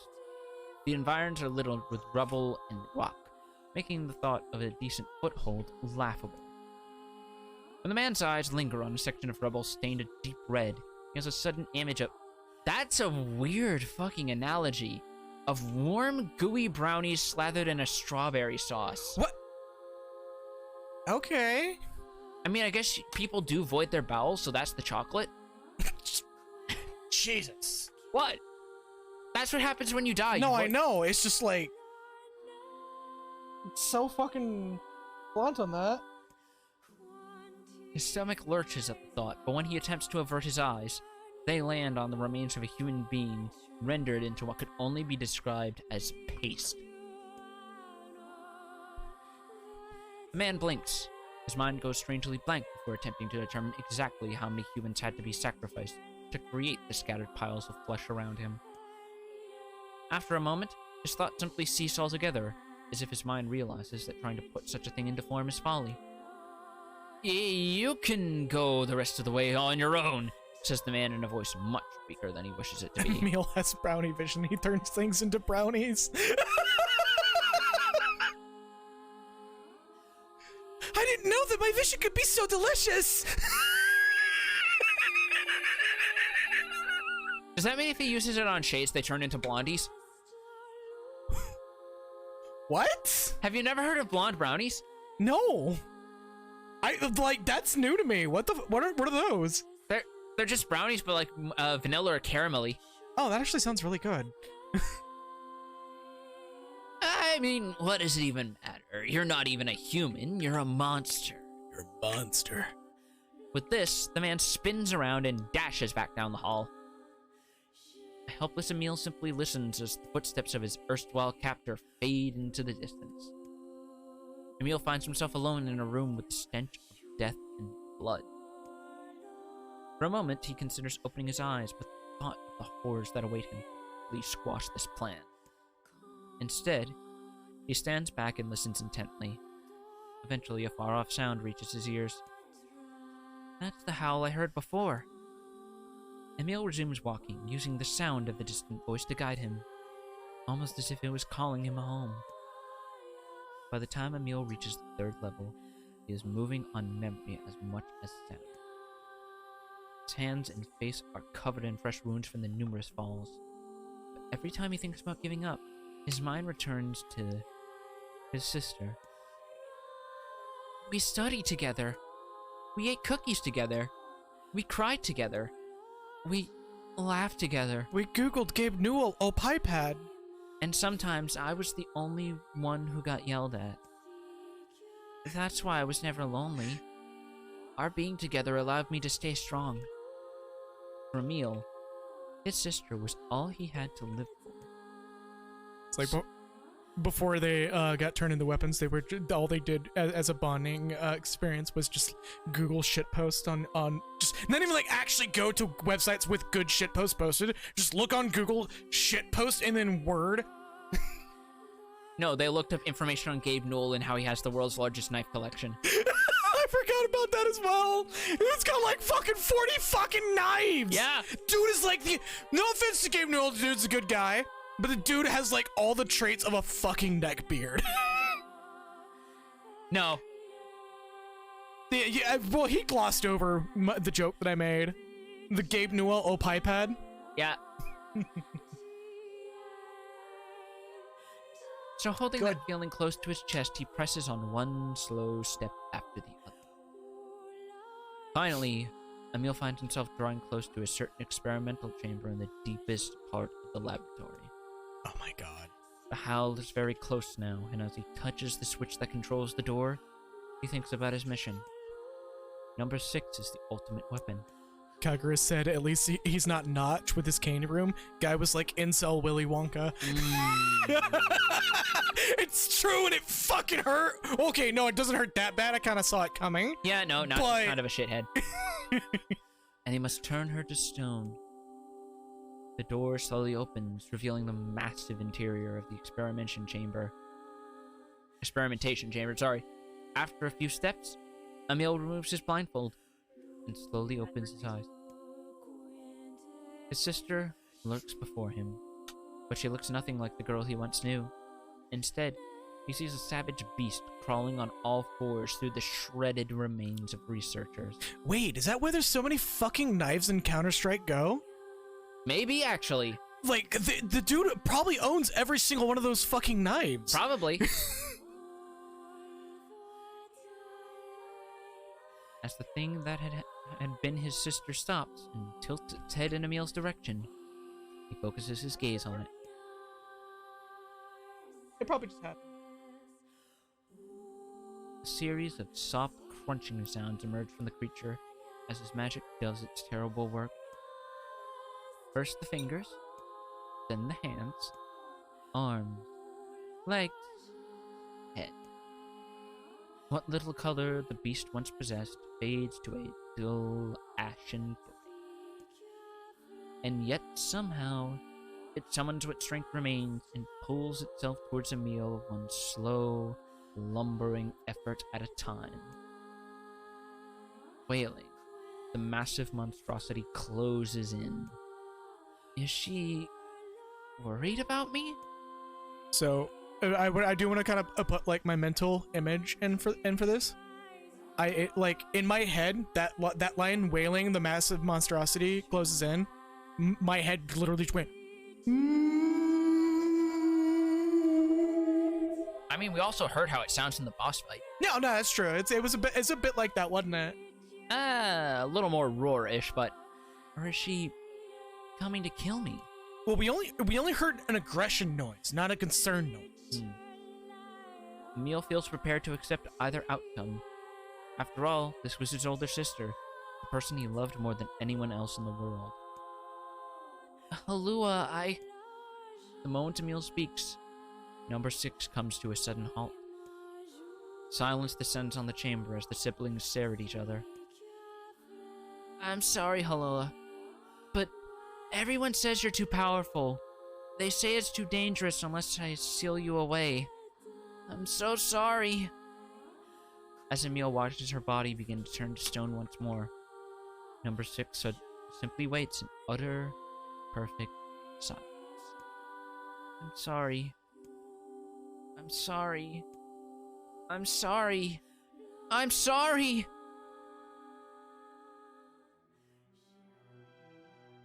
The moment number 6's petrification is complete, her memories flood into Emil's head. The two of them huddling together in the cold, all alone in the world, no one to protect them. All she wanted was to save her little brother. I'm getting quieter suddenly. And yet, it was the little brother who, in a sense, saved her. The moment the petrification is complete, Emil sinks to his knees. A frozen sister and a little brother racked with sin. Alone in this cold cage, the two of them weep in a single silent voice.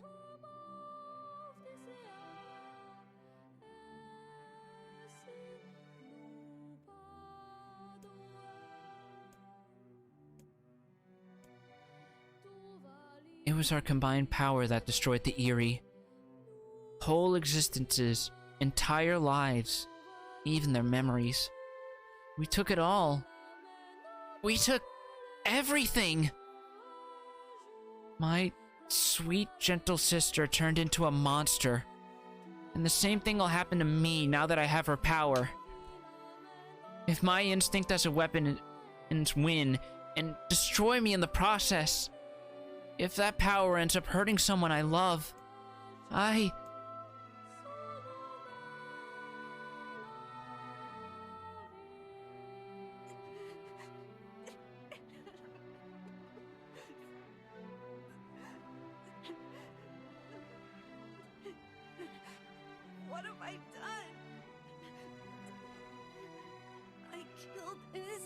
Oh, I killed them all. But you saved us. If it wasn't for you, we'd all be dead. We owe you.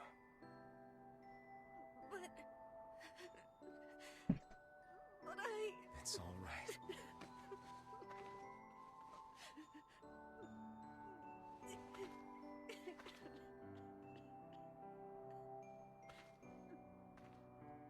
Really? Don't look back.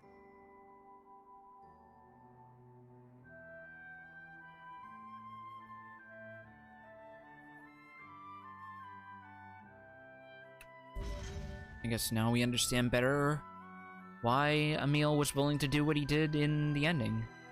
Well, not only that, but while this dialogue was going on, I did look up something about their names. Apparently, their names have just a number. Their names are just a number. Yeah, the people of Facade are kind of the same. Now King of Facade is named Sex after the German number. Yeah. Yeah. Emil is also, as I mentioned before, named for one of the two brothers, Grimm. Right. But Halua, I believe, is specifically in reference to a food as well. What? Yeah, I know. That's also what came up, but supposedly just Halua is also a numerology thing. I don't know why I just ran this direction for some reason. I don't know, because it's Kaine's house, and it's the only thing left, as it should be.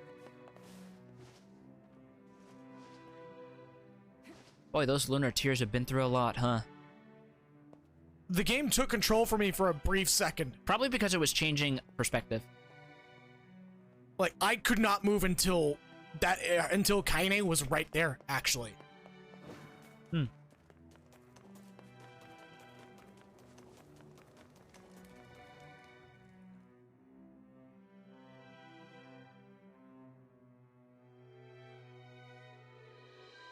This is the last of them. Now we can find the Shadow Lord. And Yona. We certainly can. Hold on, Yona. I'm almost there. I know that was probably an oversight, but hearing the sound of you drawing your sword actually made that work. Yeah, no, it really did. I'm just gonna cruise on by as this boar just fucking annihilates these poor souls. Just have a nice little catharsis run. So we should return to Popola and see if she has any final words for us. We can do that, but there's one thing. We have not gathered all the weapons yet. Oh, we have not. What's the last weapon we need to grab? If I remember correctly, there is one specifically I know we haven't gotten. We can only get from doing a side quest in Facade for the king after we get the little Cerberus fragment. Gotcha. So let's make a trip to there. We could also grind a little bit and try to do the last room of the recycled vessel challenges. I feel like we're in a good spot. Well, I also just want an excuse to have more Papa NieR on stream. Yeah. Let's get the last weapon. To Facade it is then. I was close. You are never gonna make that jump. I don't care what you say. I mean, I guess you kind of made it in this regard. The game gave me a pity drop. I like how Emil was floating just above you like he was the one who dragged you out. Yeah, Vice. Can't take the boat out right now because the canal's apparently crawling with shades. Hate to say it, but I'm afraid you're gonna have to walk. Ah, they're making you return to the village first. Do be more careful next time. Lame.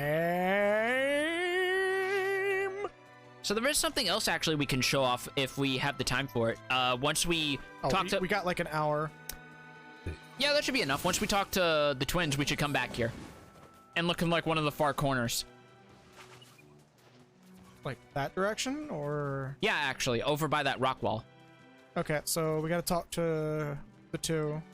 Yeah, because I think he despawns because this is technically a story beat. Right. Or we could just leave and come. What is it? Oh, that's why they disabled the canal. Okay. So, we can finally save Yona now, huh?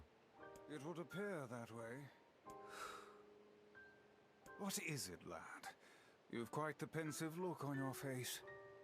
Listen, I need your advice. It's about Kaine and Emil.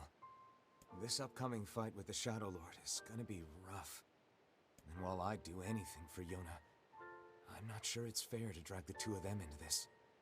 Are you truly worried about such a thing now, after all our merry little band has been through? Hey, the fuck's this hot garbage you've been spewing? Someone's been eavesdropping, eh? Kaine, Emil, look, I just... Wanted to leave us behind? Why, so we'd be safe? Fuck that. Kaine's right. You accepted me. You told me we'd be together no matter what happens. Now it's time for us to return the favor. Don't make me start talking about loyalty and debts and all that. You know I hate mushy shit. I'm looking at what Kagura just said. Apparently he got that room, and as expected, nobody showed up to eat any of it. So mostly it got swarmed by ants. Oh, not just candy room? Yeah. Oh, that's... Perfect. Abso-fucking-lutely perfect. But... See, that's why if you're going to have a candy room, you have to make sure you don't put it in display cases and it's properly stored. Or just not have a fucking candy room. Or just not be an asshole and people don't want to show up to your candy room. After we rescue Yona, we're totally gonna call in a favor of our own. Look, fucking, what was that dude who did the Fire Fest? That rapper. I forget. It's like, it's not T-Pain. Whatever. We're going on a journey to cure Kaine's possession and restore my body. It's gonna be tons of fun. Just think of all the Look at him swaying like one of those little Japanese charm dolls that they hang up on the windows. Right. I'm gonna eat way more than my fair share. So you better get ready to pony up. Thanks, you two. God, this scene fucking hurts right now. Yeah. I guess the fact that the sequel isn't about the gang traveling overseas and watching Kaine completely eat hot shit trying to eat authentic Indian curry tells you everything. Because you know Kaine would be the kind of person who orders the hottest fucking thing they have and immediately lays on the floor in a Yamcha pose. Just like, you think I'm a bitch? Give me the hottest one you got. Process proved to be. It is almost as if someone deliberately set us on this path. You're overthinking again, Vice. But... I don't care if it's a trap. Yona's waiting for me and I'm going. I see. So I should be able to just pop through here and look at the thing, or wait until I talk to those twins? I say wait until we talk to the twins so we don't waste the time. Gotcha. We'll make the start of the stream probably the ending. And we'll still have plenty of time for off-stream grinding. Yeah. There's also no new dialogues in the Lost Shrine, so you could probably just start right outside the room. Yeah, probably. I mean, you might miss some flavor text of Shades just yelling, "Get out of here, asshole!" and us being like, I hate your funny words, Shadow Man. Popola! Watch me rowboat. Row your boat. Popola! Open the door! I got sweet and sour sauce! It's a push door, jackass!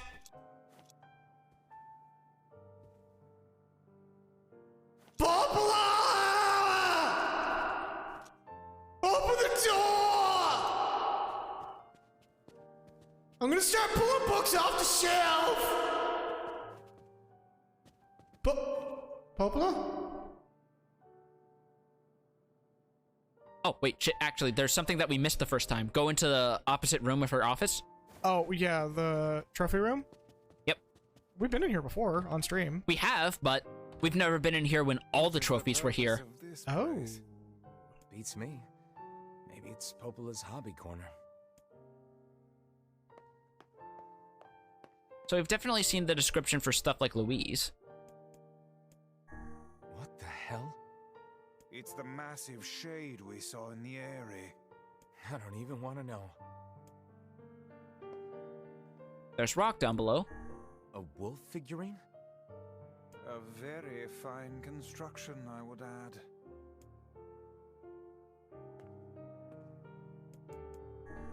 We killed this jerk in the junk heap.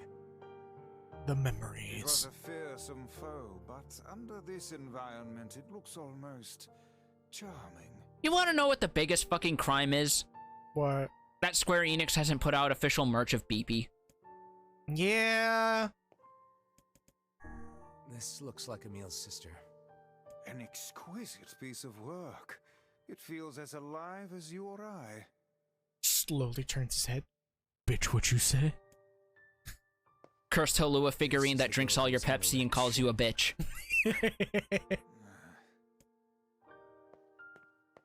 Any specific one that we haven't done anything with? I don't know why, but the fact that the Louise statue is just a differently textured version of her model that's been shrunken down makes me chuckle. Statue of a boy. That's... Popola certainly has some eccentric tastes. I want to say that's for clearing the first half of the game. Ah. That's weird. I don't recall that. Because I know the leaf is from doing the Forest of Myth the first time. Yeah. Let's see. Where? Yeah, there's And there's Grimoire Rubrum over there next to it. It's that lizard thing we fought in the area. Yeah, this is the one that... Yep, that's Hook. Who would make a figure of that anyway? And what?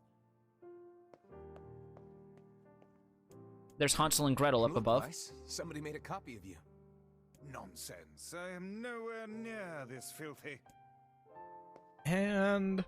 Oh, that line hits very differently when you know his backstory, doesn't it? What's that? It resembles the shade we saw in the lost shrine. And we see it twice. We saw this shade in the lost shrine. What's it doing here? I have long ceased trying to puzzle out the... Okay, so, yeah. I feel like there's still something kind of missing here. No, that's everything. Okay. But... Why would Popola be collecting figurines of the shades we defeated?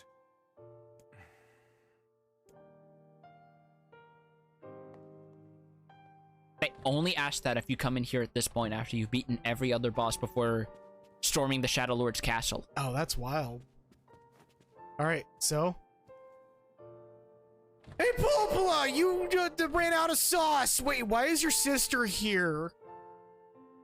She just like holds Y'all up smoking weed together? She just like holds up a bottle of cheap fucking wine in her hand, just making it just shake back and forth. And because we know they're androids at this point, we can make the joke that the fucking servos are actually like acting up. So you just like hear them creaking slightly. Who's here?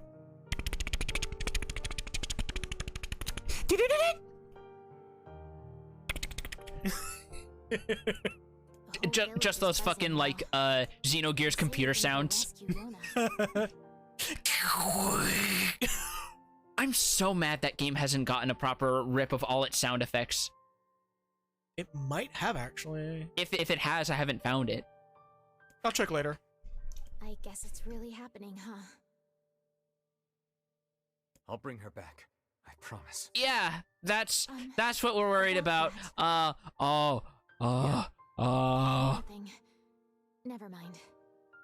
Popola just loves to worry. Just pulls out one of those paper bags people use to hyperventilate, even though I think that's technically actually bad for you. It is absolutely bad for you. Yes. Do be careful. Thanks.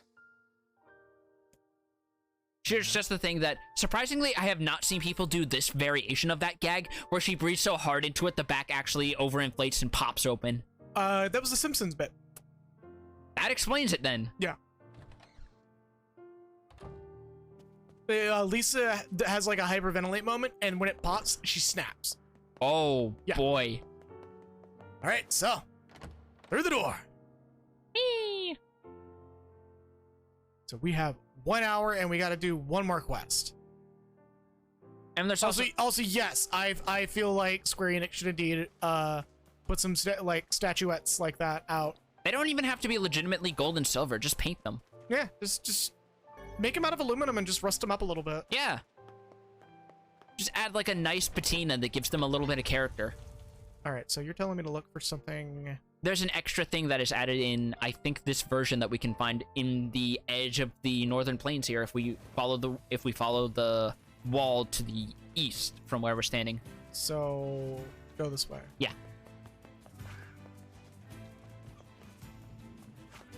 Got more of these shade voids here.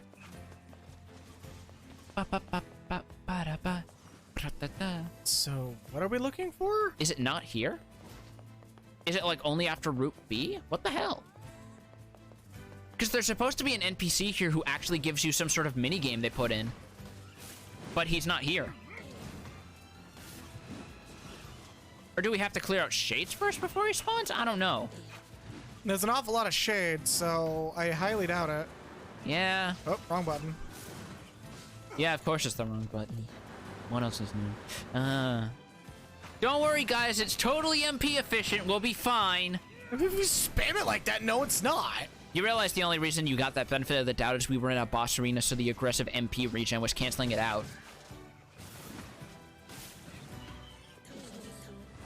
See, it looks like that guy isn't here, so unfortunately, I'm sorry. Hold up. Eh.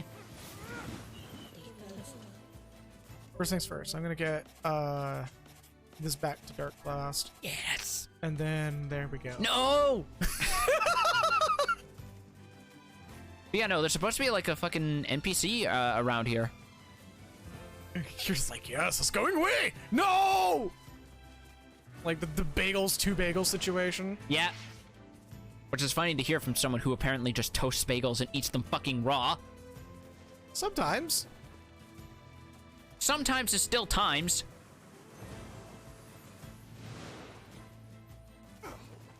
Okay, so this guy might actually be... he might actually be locked behind the next ending, actually. Okay, yeah. so we now gotta go all the way to the sand. Well, while we're here, we could try using the ferry. Oh, yeah, you're right. Because now that we saw the cutscene they wanted us to be guided towards, there's no reason for it not to be. Not to mention the fact that, yeah, we needed to get to the Lost Shrine in the first place, so if it was locked off by now, that would be fucked. Wouldn't that be funny if it was just that specific ferry that's locked off now? Oh my god.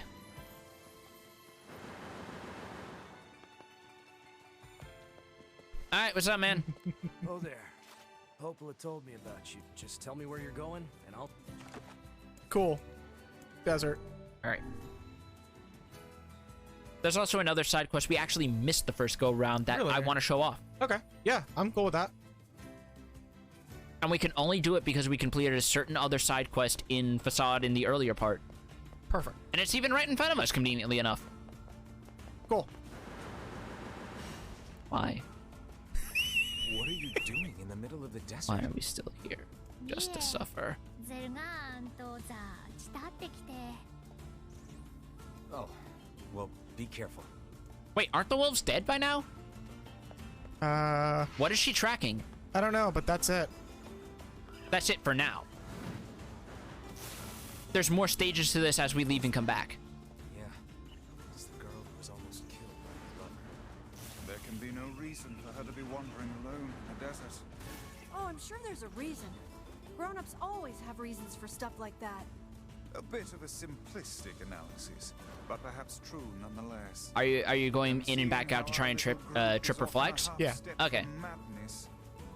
She's not the one who gives the weapon, by the way. Oh, so I should probably run to Facade real quick. Yeah. It's actually more convenient because I think she spawns closer to Facade. I think I just caused a bug. In what way? Do you not hear it? Put your other headphone on. I have both on. Oh, I see now. Because for a second I was like, wait, is that the dumb Wizrobe shades? And then I'm like, no, that isn't. That's just me tripping the Dark Gluttony noise. Yeah. Oh god, that means it's going to... Oh, thank god. I broke it back. Thank you. Because it was even starting to drive me nuts and make me skittish as well. I already have to put up with Dark Gluttony existing. I don't need to be constantly reminded of it through audio.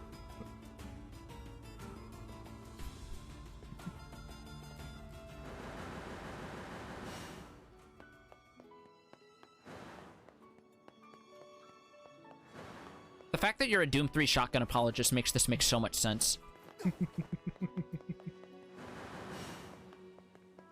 Anyway, we want to actually go through the King's Manor, but it's weird they call it a manor and not a palace, actually. I guess it's not big enough to count. Yeah. Because he's going to be sitting on the roof basically thinking about, man, I miss my dead wife. Man, bottom text. Yep. like, where did that start anyway? Was that like a Xenoblade thing? Because that's the one I saw first, is the version of it where it's like, Ryan or Shulk looking over one of the fucking Magna Falls waterfalls, and the text is just, man. I don't know, but it's funny as fuck.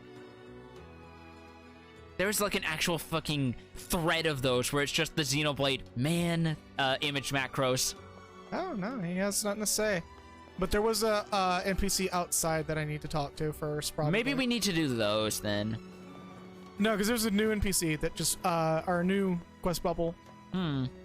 This one in particular. Oh, right. Maybe I know what it is. It's because the King of Facade is also involved in that quest we technically started. So maybe the flags are overlapping.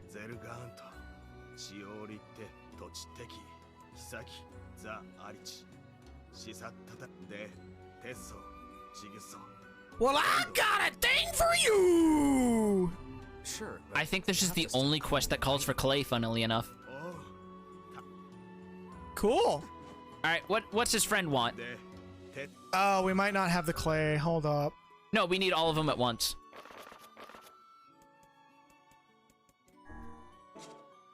Raw materials. There we go.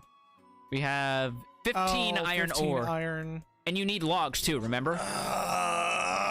Which only spawn in the southern plains, which is the road to Seafront, I believe. What kind?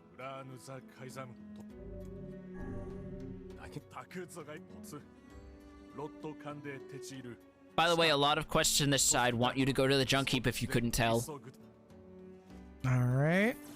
I've got your things. What manner of ceremony is the... I'm skipping through this because it's just, yeah. The king will wear a mask when pondering a new rule. Here's your payment. 10,000 gold. It's good money, though, for just like a lump of titanium. So we gotta go find some wood and some iron. Or hold up, did we even see if we even needed to get wood? It would be in the quest catalog. Yep, you need 17 more. Alright, where can we get it? Speed this up, look it up.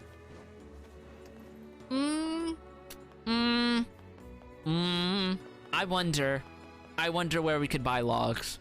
Do we know any places that are sold near woodlands? This is your punishment. No, this is me punishing you, punishing me. Yeah. Oh wait, what the fuck? These guys have quests too? Oh my god, what the fuck? These are new. I mean, I guess that a lot do open up and we haven't accepted them. But still, Jesus Christ. No, these are new. These guys weren't open before. What is? Oh, we need to do this first. Okay. This is the one I was thinking of because it's a two-part quest and this is the first part. Okay. Sorry, the seal? Also, yeah, this totally feels like this was planned to be part of the second visit to Facade. Let's go. Because again, you never visit the Baron Temple after the first go-round at all. No, absolutely.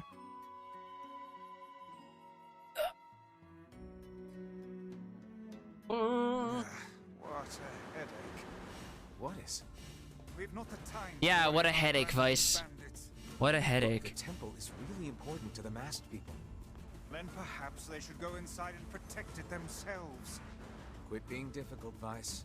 You know there are rules about that. Hello, goodbye. And thus, my headache. Stop bitching and get moving. All right, now let's go back and talk to her. Everybody in Facade seemed kind of depressed. Little surprise Yeah, when they were it seems to be a attacked whole by cultural wolves thing, and their queen like Finland. lies dead. Oh, should we actually go talk to her? Yeah, because we need to talk to her 3 times to do the quest. They did. We should help them This if would we be the can. second time. They've earned that much. You're right, Kaine. Hey, what's up? Hey, girl. Hey, I remember you. Are you still tracking wolves? That's smart, actually. Well, Be careful, all right? Okay, goodbye. She is closer to the village now. You sure it's not just your imagination? No, she's definitely closer. She was literally clear across the village. How could you say she's anything but closer?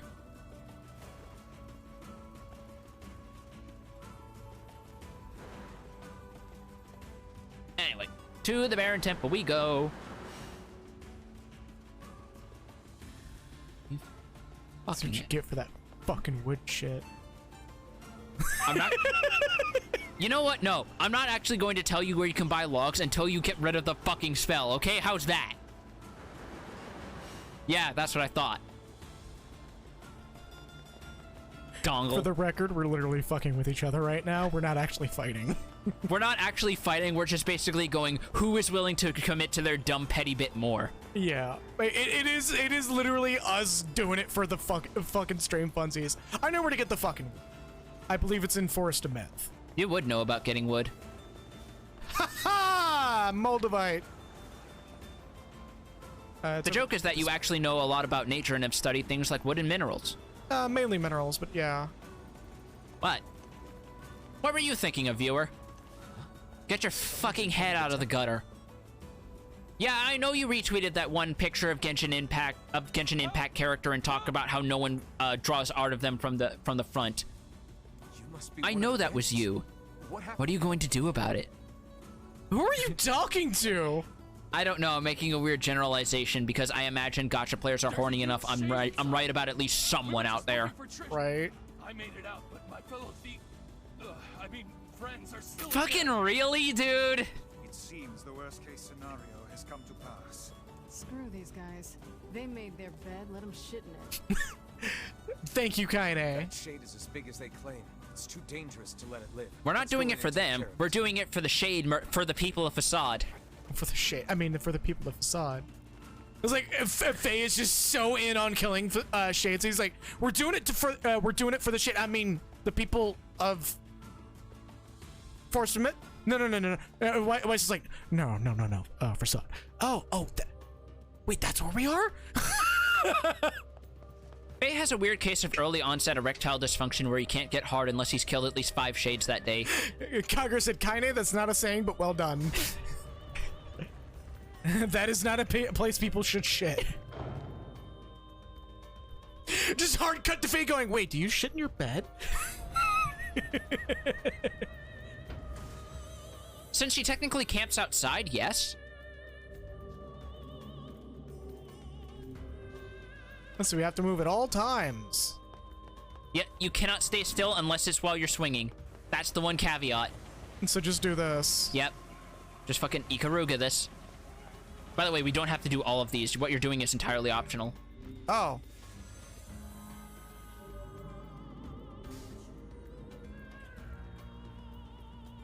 Okay, well, fuck them then. Yeah.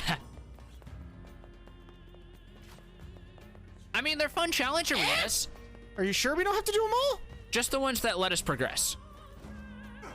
This is not one that lets us For some reason, there was just enough of a pause. I thought, wait, yo, can we trick this out? No, it literally stopped me dead right there. Okay. Diving in sand is an excellent way So I may actually have to do that one to get over there. We needed that one to clear the doorway so that we could loop around. So we need to do this. You know what's good about this, by the way? The fact that all the animals have pretty much gone extinct by this point means there's no goddamn bats in here. Also, this entire stream I've been helping someone get a server box working properly, and I feel like I'm doing the action movie thing, hacking a terminal while firing a gun. So you're basically just doing 9S hacking then, where it basically, as you reach inside, the camera zooms in, and it's just like a heads up of like a little compass with that fires little tiny streams of lasers. Yeah, just a little. Yes, bats are adorable. Bats are adorable, but they suck ass in video games because they keep flying around and flapping me and sending me flying into pits, and I hate it. And especially flying foxes. Where they got their little snoots and they. I was not supposed to run, wasn't I? Nope. What am I supposed to do? You're supposed to only walk. Oh, then I'll just do this. Yep. Treat it like you're a fucking black mage. I mean turret. I mean black mage. Okay, I'm gonna go log on to Reddit and complain about how my class is the most complex in the entire game. Yep. Sure are. Man, you know the reason why they had to explain the fucking number crunch in as much detail as they did is because you know most of the people who would have been upset by that would have been fucking black mage mains. Yeah. Summoner mains are always like, oh, thank God, we have to worry about a little bit less now. Oh, thank God we don't have to care about spell speed any... Wait, did we even care about spell speed anymore? We didn't, because every time they said they fixed spell speed, it would not be fixed. Or we'd be so far into fucking diminishing returns that, you know, we wouldn't need the materia to begin with. Despite everybody who plays multiple classes saying, no, summoners need spell speed too. No, we fucking don't. It would get us 0.0000001 more second of fucking casting time.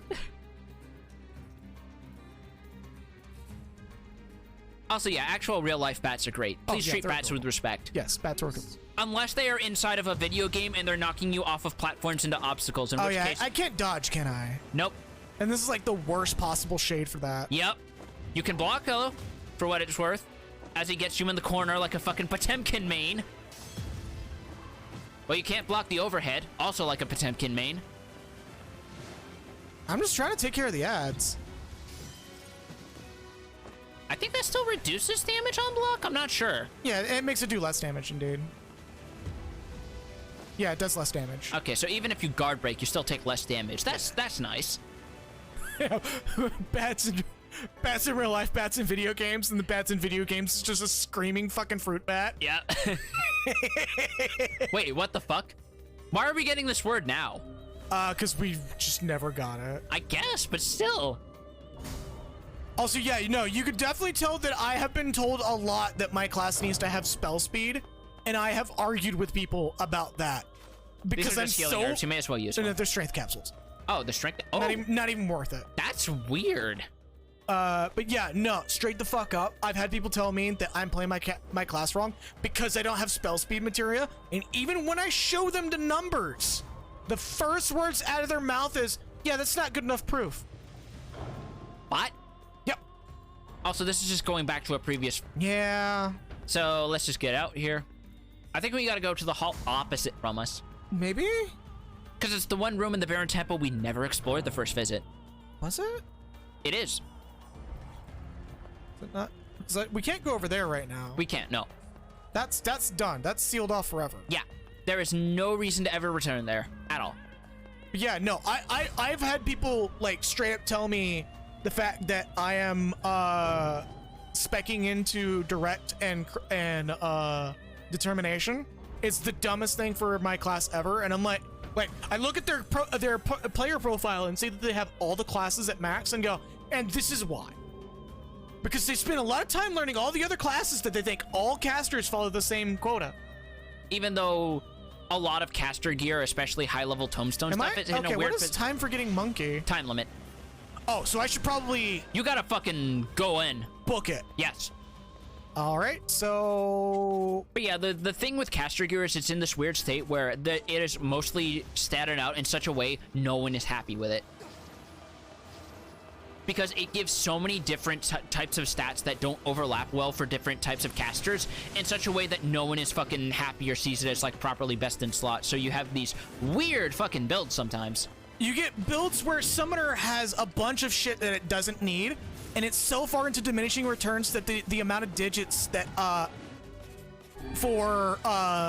like amount we've gained starts going into like 9 digits. That was what was happening. Fucking... Was that it? Or I have to kill these assholes. Yeah, but that's the only thing you needed for the time attack quota. Okay. Everything else can just go fucking die. Stormblood was especially bad in 14, where Summoner was getting no gear made for them because the developers forgot to actually apply the change that makes the damage for the dot stick harder. So it was... Why did it send us all the way in the opposite side of the room? No, that was zooming out to see the door we went through unlocked. Oh, okay. Let's grab the surviving bandit and take him back to Vista. Anyways, the like spell speed doesn't do shit. Just straight up. Exit the Baron Temple? Yes. Oh, so he's the guy. Yeah, he's the only only survivor, quote unquote. Quote unquote. Yeah, spell speed did fuck all for Summoner even in Stormblood, despite so many people being convinced that it does otherwise, because a developer passively mentioned that it does. He has a health bar. Yeah, he does. Guess what that means? I'm afraid you came up with that brilliant scheme a little too late. You had all this time and you didn't think to run until now? You know what? Nah, I'm gonna let this dude get bitch moved on. You are the dumbest motherfucker I have ever seen as far as video game bandits in an RPG go, and that's saying something, because I'm playing Skyrim right now. What's even funnier is I didn't even lift a fucking finger for this asshole. No. Why would you? Shut up, you! Oh, he healed. Come on. Did that bug out? I swear that's supposed to refill his health bar completely. It probably bugged out. No, it probably was supposed to heal the damage that you do, but because we did no damage. Oh. So because of the scripting oversight, that means that Kaine just fucking chumped him out. Yeah. Oh my god. That's why I'm laming it out right now. Oh my god, he has the same fucking vulnerable animation as the adult shades. That's grim. Mm-hmm. I'll get you. I'll get you for this. Watch. Shut the hell up before I tear off your arms, ram a stick up your ass, and turn you into a kebab. But TLDRs on that situation, spell speed has not been shit for Summoner, and the developers never addressed that. Spell speed's fine, but you're gonna get the spell speed from the gear. Never spec materia into spell speed for Summoner. Black Mage, yes. Red Mage, for fuck's sake, please do. Red Mage is hurting for spell speed. Really? Yes, they are the only class that you can genuinely say, yeah, I put nothing but spell speed into my armor, and nobody would question you. Okay. Summoner, absolutely not, because what you need is determination and direct, because everything that Summoner uses, crit, you got plenty of that shit thanks to fucking Black Mage builds, but direct hit and determination, because determination, never not stat into that. Always stat into determination until it can get no more out of it, and then do direct or crit depending on your class. Honestly, it's either or. If you want more crit, go ahead. If you want more direct, I prefer direct because direct happens more often. The tertiary stat is literally crit for me, but I do determination and direct. Right. Keep her away from me! That you were able to restrain that hooligan with words alone is testament to your vulgar speech and vile character. Cram it up your index book. I love that. If you guys are done snarking at each other, let's tie this guy up and get back already. Again, I love that we did not even lift the finger for this guy. No. And the game was just not sure what to do with that. Not only that, but the dialogue technically inadvertently acknowledges it because he's so fucking terrified of her. 10 years in prison? That's generous. But we defeated the Shade. For fucking almost robbing a royal crypt? Alright,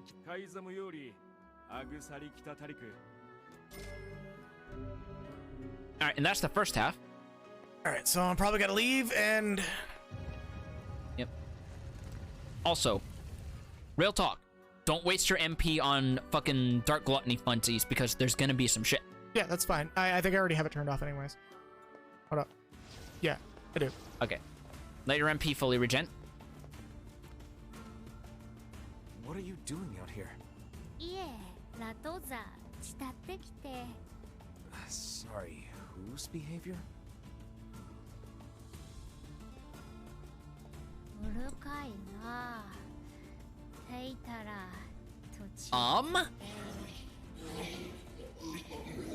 Whoa! Yeah!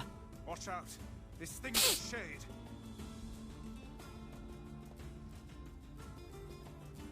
Doing that mixing with the fucking facade dialect, yo. That is so good. Nearby. Oh, hello. Yep, turns out she was one of those goddamn Wizrobe shades. Oh, that's cool. Get him while he's on the ground, get him. Ah, fuck. I actually kind of want to see the model anyways. We're just gonna... Oh. Is correct. Yeah, that's why. Eliminate these Shit. beasts. Why do you think I keep specifically calling them Wizrobe shades? Because they exist to piss you off. Don't fight, they're gonna kill you. I have very bad memories of fighting goddamn Wizrobes in Breath of the Wild. No, everybody does. Especially in Breath of the Wild. Wizrobes can fuck right off in that game. Yep, 110%. Oop, there's another one. I'm just gonna time freeze his ass. Oh, there's two. Whatcha! Right at the last second. Which is the Zelda enemy you have the worst memories of trying to fucking deal with? Lionel. Or for Breath of the Wild, Lionel's. I mean, franchise-wide. Oh, franchise-wide? I want to say Redead. Really? Yeah, Redeads are kind of rough if you don't know how to handle them. Now, as an adult, yeah, I know what to fucking do with them. Just don't fucking let them scream, plain and simple. Yeah. And they tend to give you special items that make them... that can chump them out, like the Mirror Shield and Majora's Mask, I think. Yeah. You can also literally just play Song of Sun to fuck them up. But again, as a kid, they were like my bane. But as an adult, like, there's almost no enemy. Right. Which is why I said Lionel's, because, like, those fuckers can aggro you from pretty far, and they will charge you. I think for me, it would have to be Floor Masters. Floor Masters, I could see that. Because they're literally just giant creepy hands you can't do anything about. No, you can. They're just damage sponge. Yeah, but that's the thing also, is they're damage sponges. Oh, right. Yeah, that'll do. Turn them into a fucking... just put them through a fucking MGM cartoon. You know what's funny? I like to imagine just before they hit the fucking canyon floor, they think, wait a minute, I can fly...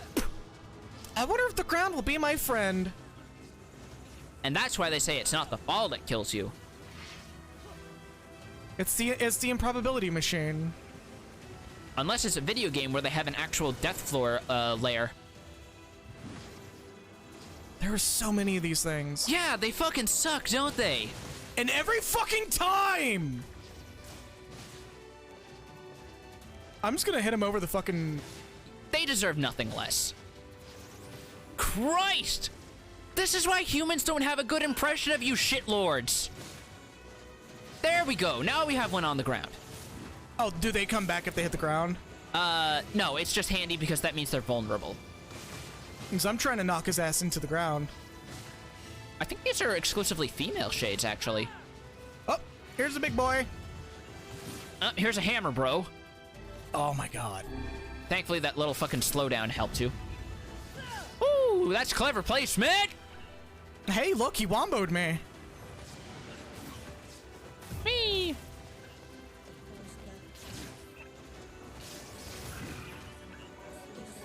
Like one good run-in. Got him. Did you see your fucking MP just immediately tick back from smashing all those bullets with the Iron Will? Yup. That was great. Fucking Iron Will gospel over here. Yeah, boy! Preaching the word of the Iron Will. I think that's all. Just break into Potemkin's theme from Strive, except you replaced it with Ironclad, or the Ironclad Justice to Iron Will Justice! Instead of Armor-Clad Faith, it's Steel Sword Faith.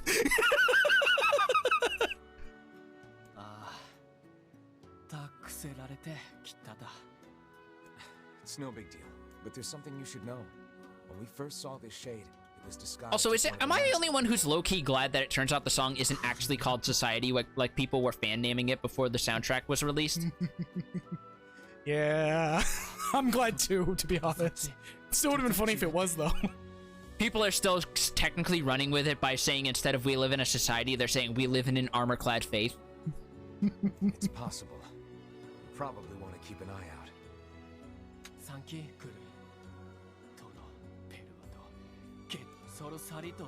Yeah, it's a small reward. That's not small, but I'll take it. I'm, like, loaded with money right now. I think the achievement for earning cash specifically requires you to have, like, upwards of, like, 500,000, if not 1 million. We're getting there. We're, like, 15% of the way there, yeah. Technically, yeah, 15. I have a decent head for numbers sometimes, except for all the times I don't. I mean, it helps that, like, or no, not 15. Well, fuck it, whatever, close enough. 15. 150K out of 1 million. No, that's 15. Oh, we have to have 1 million or 500,000? If it's 1 million, then it would be 15. If it's 500,000, it would be closer to 30. 37. Yeah.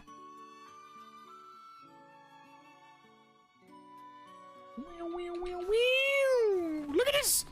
Look at me, we're sent to space! Go back in! What?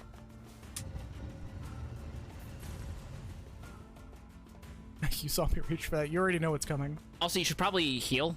Yeah. Oh, I'll hit the mailbox on the way. Yep. I can't have a son! I got myself some Tabasco sauce! Oh, do you know what it is? Why is told me to say that? You have Popol in the same room as King of Facade going, he does this every day. The King of Facade is like, who are you?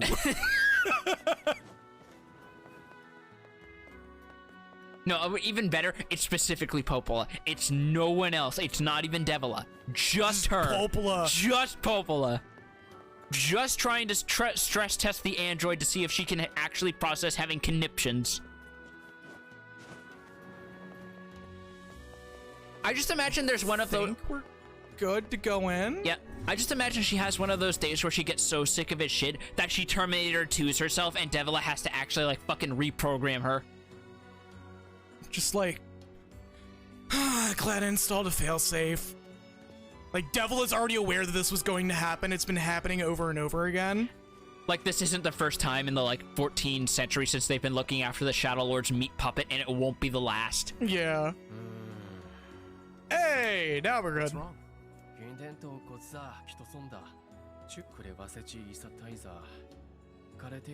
They're very strong. Yeah, but I'm stronger. I am the fucking strong. Rest easy, good king. We are quite used to this manner of thing by now. For once, Vice is actually not griping about it. Right. Alright, so we just gotta get this last weapon. Oh, actually, shit. Wait, no, we can't do it now. Damn it. What? If you jumped from the rooftops from that balcony, there's a very remote NPC we can talk to. Oh, yeah, we'll do that on the way back. If we have the time. Back to the Baron Temple we go, then. Oh, hey, I'm already fully healed. Yeah. Oh, it's because I already went here and did this. Yeah. Right. Wow, I'm having some fucking lapses today. Yeah. You wanna have a nap after a stream? Nope. Okay. I'm a suffer. Fair enough. I'm already 2 fucking G Fuels in, and I'm already thinking about a 3rd. Sir, I'm going to have to cut you off. We need to have enough for the other customers. Like, you can't keep drinking all the G Fuel. Can I interest you in something else, like a Cosmo? 2 is like already my fucking limit on caffeine. I try to keep myself below 300 milligrams. Fair enough. Because it like once I get above that, I start having like anxieties and palpitations and shit. Which is a thing that is indicative of too much caffeine, by the way. That's not like a, oh, your heart's bad! Oh, you're gonna die! Oh, you're gonna have heart problems! Your heart's gonna stop! No, it's literally just like you had too much caffeine. It is a well-known side effect of caffeine. Did you notice that something's not right with the HUD right now? Oh! What the fuck? Yeah. 6. It's just stuck there. 6. It's been that way since we walked out. 6. What the fuck? 6 hits. It's exactly the amount of hit songs on the radio that Oasis got. 6 hits. That's generous for radio in general, let's be real. Depending on how long the band's been around. Oh my god, it's still there. 6 hits! I'm sure it'll go away when we actually hit something. When we actually smack something, yeah. Yeah. It like flickered. You see that? Yeah. It's getting ready to fucking either crash the game or trip. Oh no. Oh no. Thank God you saved in town, by the way. Yeah, yeah. Could you imagine? Oh man, just load the game and it still says 6. No jumping. Cool. Like, honestly, who would ever even jump against enemies in this combat system?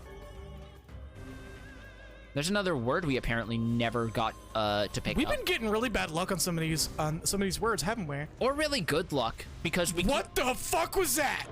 What? Did you not see that? Well, see what? It looked like a shade leaping across the door. I did not see anything. Oh, hey, Clay, we actually need that. Oh, fuck off, Frill.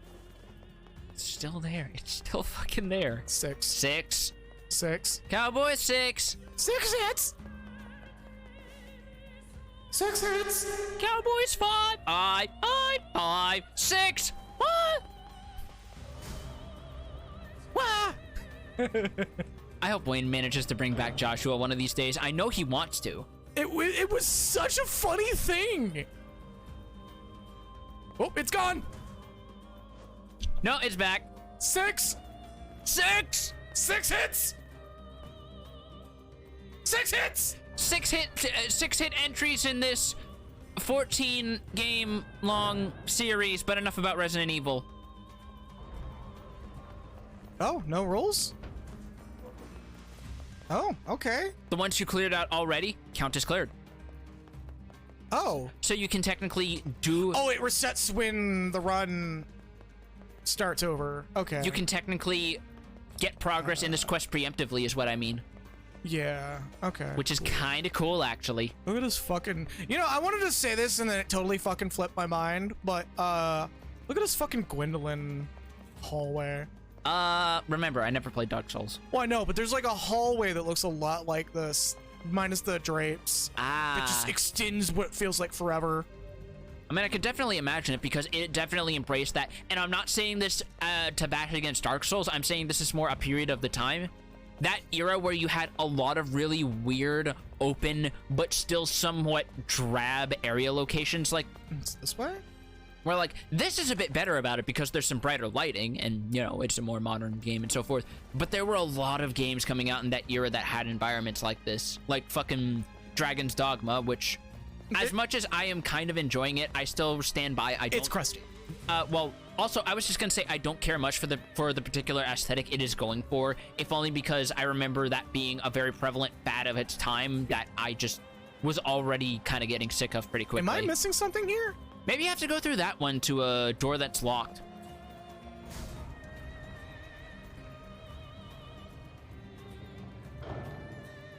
Oh god, jumping upward is gonna be hell, isn't it? Nah, it's gonna be about the same. I hit the bomb button. 6! 6! 6 hits! 6 hits! 6 hit songs of the summer, summer of 2018 every year. Hold up, I'm literally gonna do something fun, stupid with this. What are you gonna do?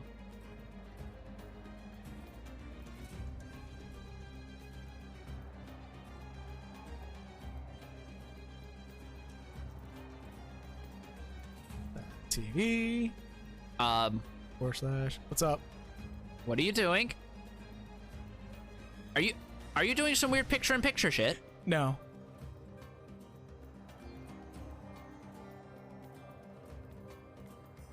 Okay. I literally just tweeted 6 hits and then the Twitch link. I'm literally Oh god, Emil's face. Hi.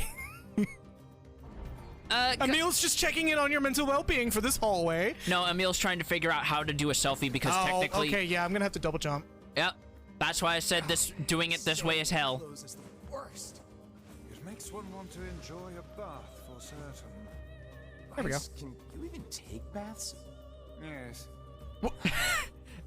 Okay then. That is a dialogue we have never gotten before, also. 6 hits? I love how he just doesn't even pause. He's just like, yes. It's just, yeah. Perhaps humans are Wait. simply not designed No. Did it reset it? sand. Open. Agreed. And in that case, you might consider being a tad more careful. It bugged. Okay. What the fuck is happening? 6 hits? 6.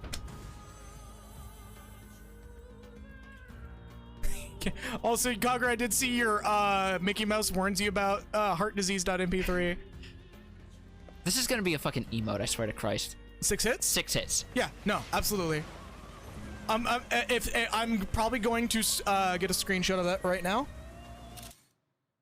Wow! I forgot that does that. All right, well, it's at least on the screen. There you go. I don't know why, but because I heard an actual camera click, I imagined it to zoom in more, tilt it to the side, and then you just see like a marker writing out precious memories. 6 hits. And because we couldn't swing the weapon there, it's gonna be stuck forever. Oh, it's still been stuck. I think we cleared this one out. Nah, just clear them out anyways. All right, let's see if any of them reset. Because there might be one that's explicitly, yeah, it's walking us forward, which means we have to actually do this. Fair enough. I'm just gonna clear all the rooms and just like for posterity situation. Yeah. 6 hits. Magic spewing bat. All right. So no magic, only Unga Bunga. Channel your inner Leo White main. I'm trying to get combos. Yeah. 2 hits. Sounds like a Leo White main. Oh, it's gone. We'll miss you, 6 hits. Rest in peace, 6 bugged hit counter. You will be missed. God, he's only doing his overheads. Yeah. All right, this guy's kind of like, that's all he can do. And hey, you get another machine out of him. 6 hits. No more. It'd be hilarious if it fades back in. 6 hits. I was kind of hoping. Also, that's just a real fake door. Yeah, you double checking, you know? Because we really don't know where to go right now. We just need to clear out all these rooms. I guess so. We gotta get the 6 hits. All right, here's another one we didn't do because the fucking door's not open. Yeah. The ones we cleared already have open doors, so that helps. It's basically just a substitute for some kind of like challenge arena mode, which, it's fine. I mean, yeah, it's whatever. Protect a turtle, can't block. Gotcha. 6 hits. It's not the same without 6 hits. I know! 6 hits is gone! Rest in peace, 6 hits. Rest in peace, 6 hits, 2021 to 2021. I had to double take and make sure it was 2021 and not 2020. Yeah. That's how this past 2 years have been. It's gonna be 3 years soon. Oh, yeah. That's... Don't you just love that, like, pandemic forever? Because some stupid fucking Republican decided that they wanted to spout some Alex Jones bullshit? Like, of all the conspiracy theories that Republicans could genuinely buy into, they didn't pick the light bulb one, they picked the COVID one. Because at least the light bulb one is founded in, like, truth. And the fact that planned obsolescence is a motherfucker. I hit the button again, that's my Yep. It happens. I genuinely can't be mad at you. I'm more annoyed because I'm like, I've done this so many fucking times. I know what 6 he's doing. hits. Six hits of the wrong button. It's like, didn't even finish closing. No, it really didn't. I'm just like, no. Your job's not done. Up, shop. All right, there we go. There we go. Yeah, I was about to say, camera, please. Cameraman was taken to 15 and he didn't realize that he was meant to be back on set. Cameraman went to Top Shop. Top Shop. What? That's a Mighty Boost joke. Oh, fuck, it's been forever. God. Yeah. I randomly break that out every once in a while when I'm out of literally out of material. Okay, we cleared all the rooms. What the fuck? I don't think we did. Just check the quest log. Oh, fuck. I think I know what it is. I think there's a room in back that we never checked.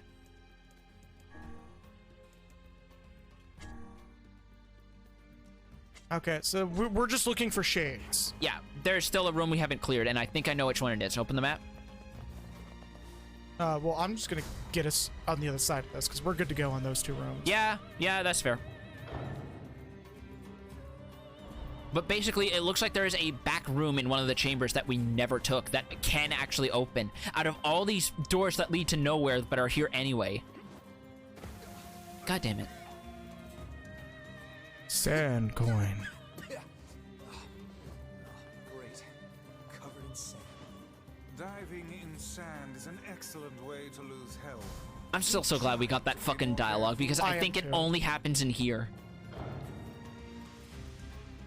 The fact that we can confirm that Weiss somehow takes a bath, which means our joke about him literally taking a dark hand, grabbing a stick, and bludgeoning someone to death to make sure that they're dead is possibly canon. Oh my god. So which one? The hallway? Yeah, across from the hallway, actually. Across from the Gwyn Hall. I thought we already been in there.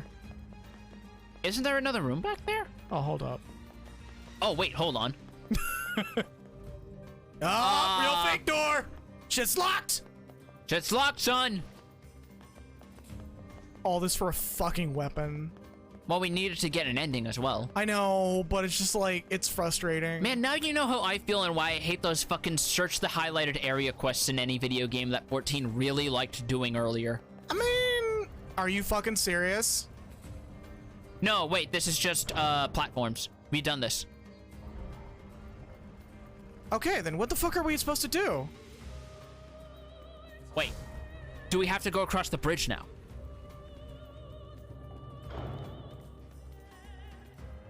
That'd be weird because it's blocked. Unless it's unlocked now that we've done the other rooms?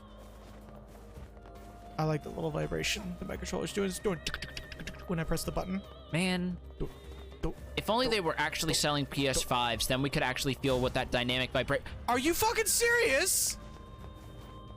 This is what we were missing this whole time. Oh my. I am 200% upset. It's the worst kind of upset because you can only be upset at yourself. I'm more upset at the game not being clear, the door fucking open. They said clear the Barren Temple, and this was one of the places we didn't examine. Well, why do we have to go back here? That's the real question. Because there are shades here. Apparently. There are shades here, and they need to take a crazy... I was hoping he would fall off. Look at him. Yeah, I see. Well, he's fucking good to go, at least. We gave him a crazy calzone. He's fine. Woo! Oh, that hurt. Yeah, actually. Oh, that hurt. Yeah. Oh, wow. This guy is a threat. Okay. Oh. Nah, we're fine. I'm just trying to get that fucking parry in. Which he's not letting me. No. The timing's really weird, admittedly. That was an overhead. Hold up. It's easier to do with this because it's faster parry. Yeah. Yeah, good call. Same. Yeah, there you go. The parry attack's also a bit better than the great sword, honestly. I'd rather a block than a parry, or than a fail. There you go. God, it feels so fucking good to parry chain these guys, though. Overhead. Whoop! That looked like it should have missed, honestly. Yeah, it should have. That should have missed, too. Ulza! Oh, look, another word we don't need. All right. Is that all of them? Play. Or do we have to go to the inside? You know, I get this feeling we're gonna have to go in here, too. That's fine. We already know that this place is fair game, so I was gonna lose my shit if it opened to just a brick wall and nothing else. You know, like fucking Looney Tunes that shit. You know what? I'm surprised that Taro hasn't done that at some point, just for the fuck of it. I mean, fuck it, but buzz him on fucking Twitter and be like, hey, put a brick wall into your next game. Actually, just no context brick wall. I was trying to think. I know of a game that actually did that, and it was the first Lego Star Wars. Oh my god. Okay. Yeah. Hi, Dirt Gluttony. You get one. I get one. You get one. To time. We must stay calm and approach this slowly. Calm my ass. Isn't that just Pepto-Bismol? You're not wrong. Ooh. Thank you. Hey. Ooh. Oh. Uh-oh. Did you disconnect your headphones? I accidentally pulled it out. I'd rather the headphones than the whole fucking thing. Yeah, I accidentally pulled the jack out of my headphones. Pepto-Bismol calms your ass. New slogan. Shades inside this temple are far more powerful than I expected. Either way, we're done here. Let's report back to the king. Are we? Oh, it gives us a mercy teleport. Game just teleports us outside the room. Here's your mercy teleport, bitch. Ichio Gorath us since we're already talking about. Oh, that's a mercy teleport. Damn. Yeah. And remember, this game came out in 2010. What's the excuse? Right? Labyrinth song. That's the last weapon, right? I don't think it is, because we didn't get the pop-up for it. But it's a cool-ass design, though, isn't it? Look at this big boy. Hold on, before you go anywhere, let's go across the rooftops to talk to that NPC. Oh. I don't think he has anything super interesting, but it's just neat that he's out of the way. The mouse is driving me nuts. Yeah, it's fine. This guy over here? No.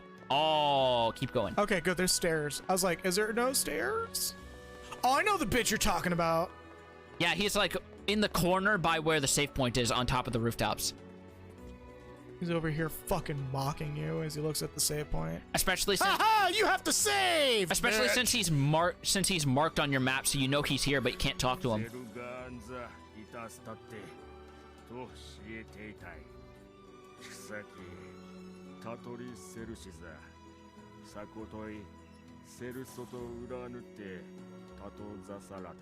Huh.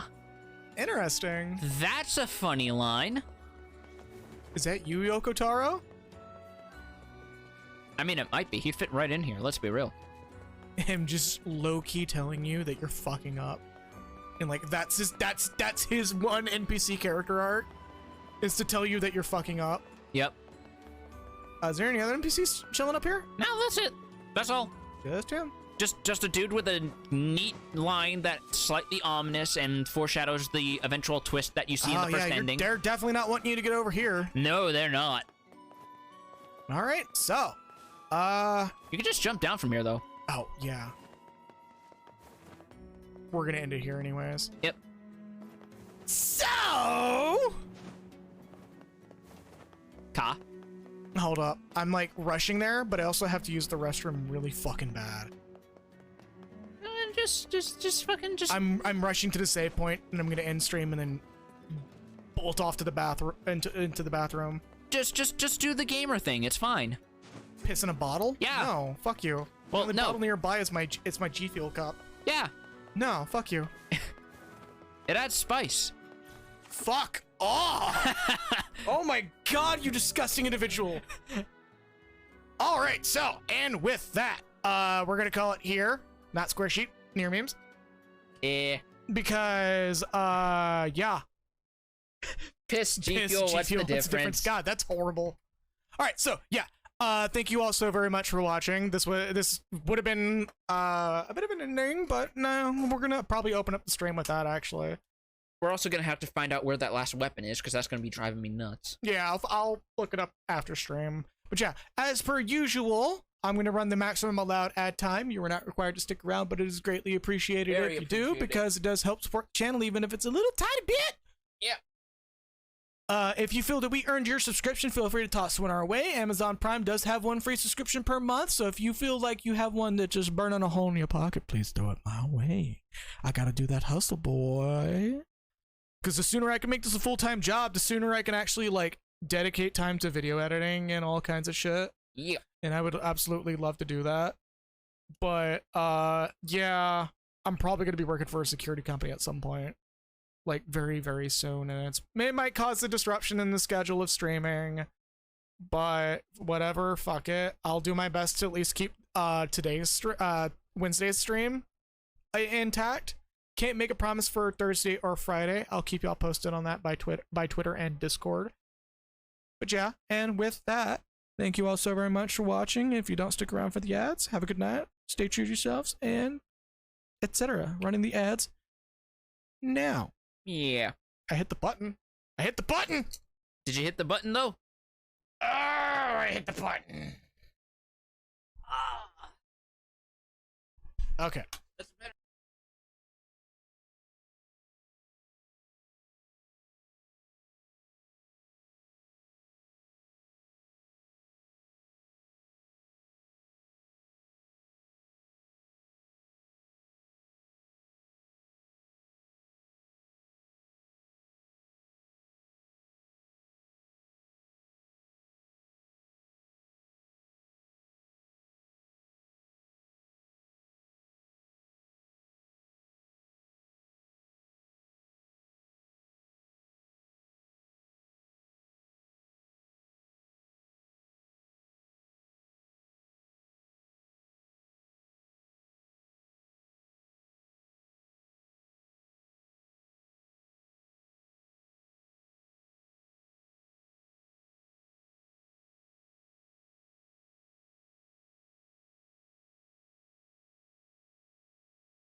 Grandpa?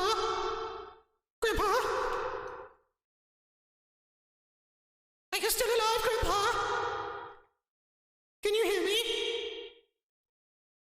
I pooped in your grave again. Grandpa? Are you out there, Grandpa?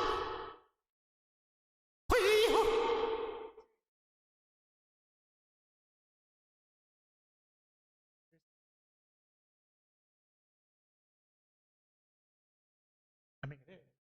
The ads are still running. Oh! Stop, stop! Stop. Yeah. Yeah. Stop, stop! Oh! Is that your grandpa?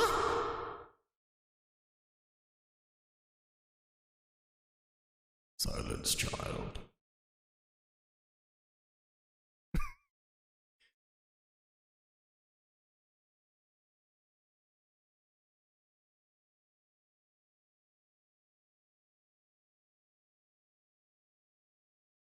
Hey, and the ads are done, so you probably heard me being a dumb goofball if you weren't seeing ads, or the ads only ran one ad, because apparently that's the thing that it does. But yeah! Let's see if I can raid some people off to some streams. Nope, definitely not gonna do that today. Alright, so, and with that, tomorrow will be more Valhalla. But yeah, and with that, thank you all so very much for watching. Have a good night and stay true to yourselves. Friday is also still kind of tentative. I'm waiting on some shit to finish up for that, so I can actually go back to the old 21:9 stream or display captures. So that will be a little bit up in the air for a little while. I might still do it, but Final Fantasy XIV is definitely not on the table. More or less, just keep an eye on Twitter, on my Twitter at LockwoodMockerRock, or on my Discord. But yeah, have a good night, everybody, and stay true to yourselves. See ya.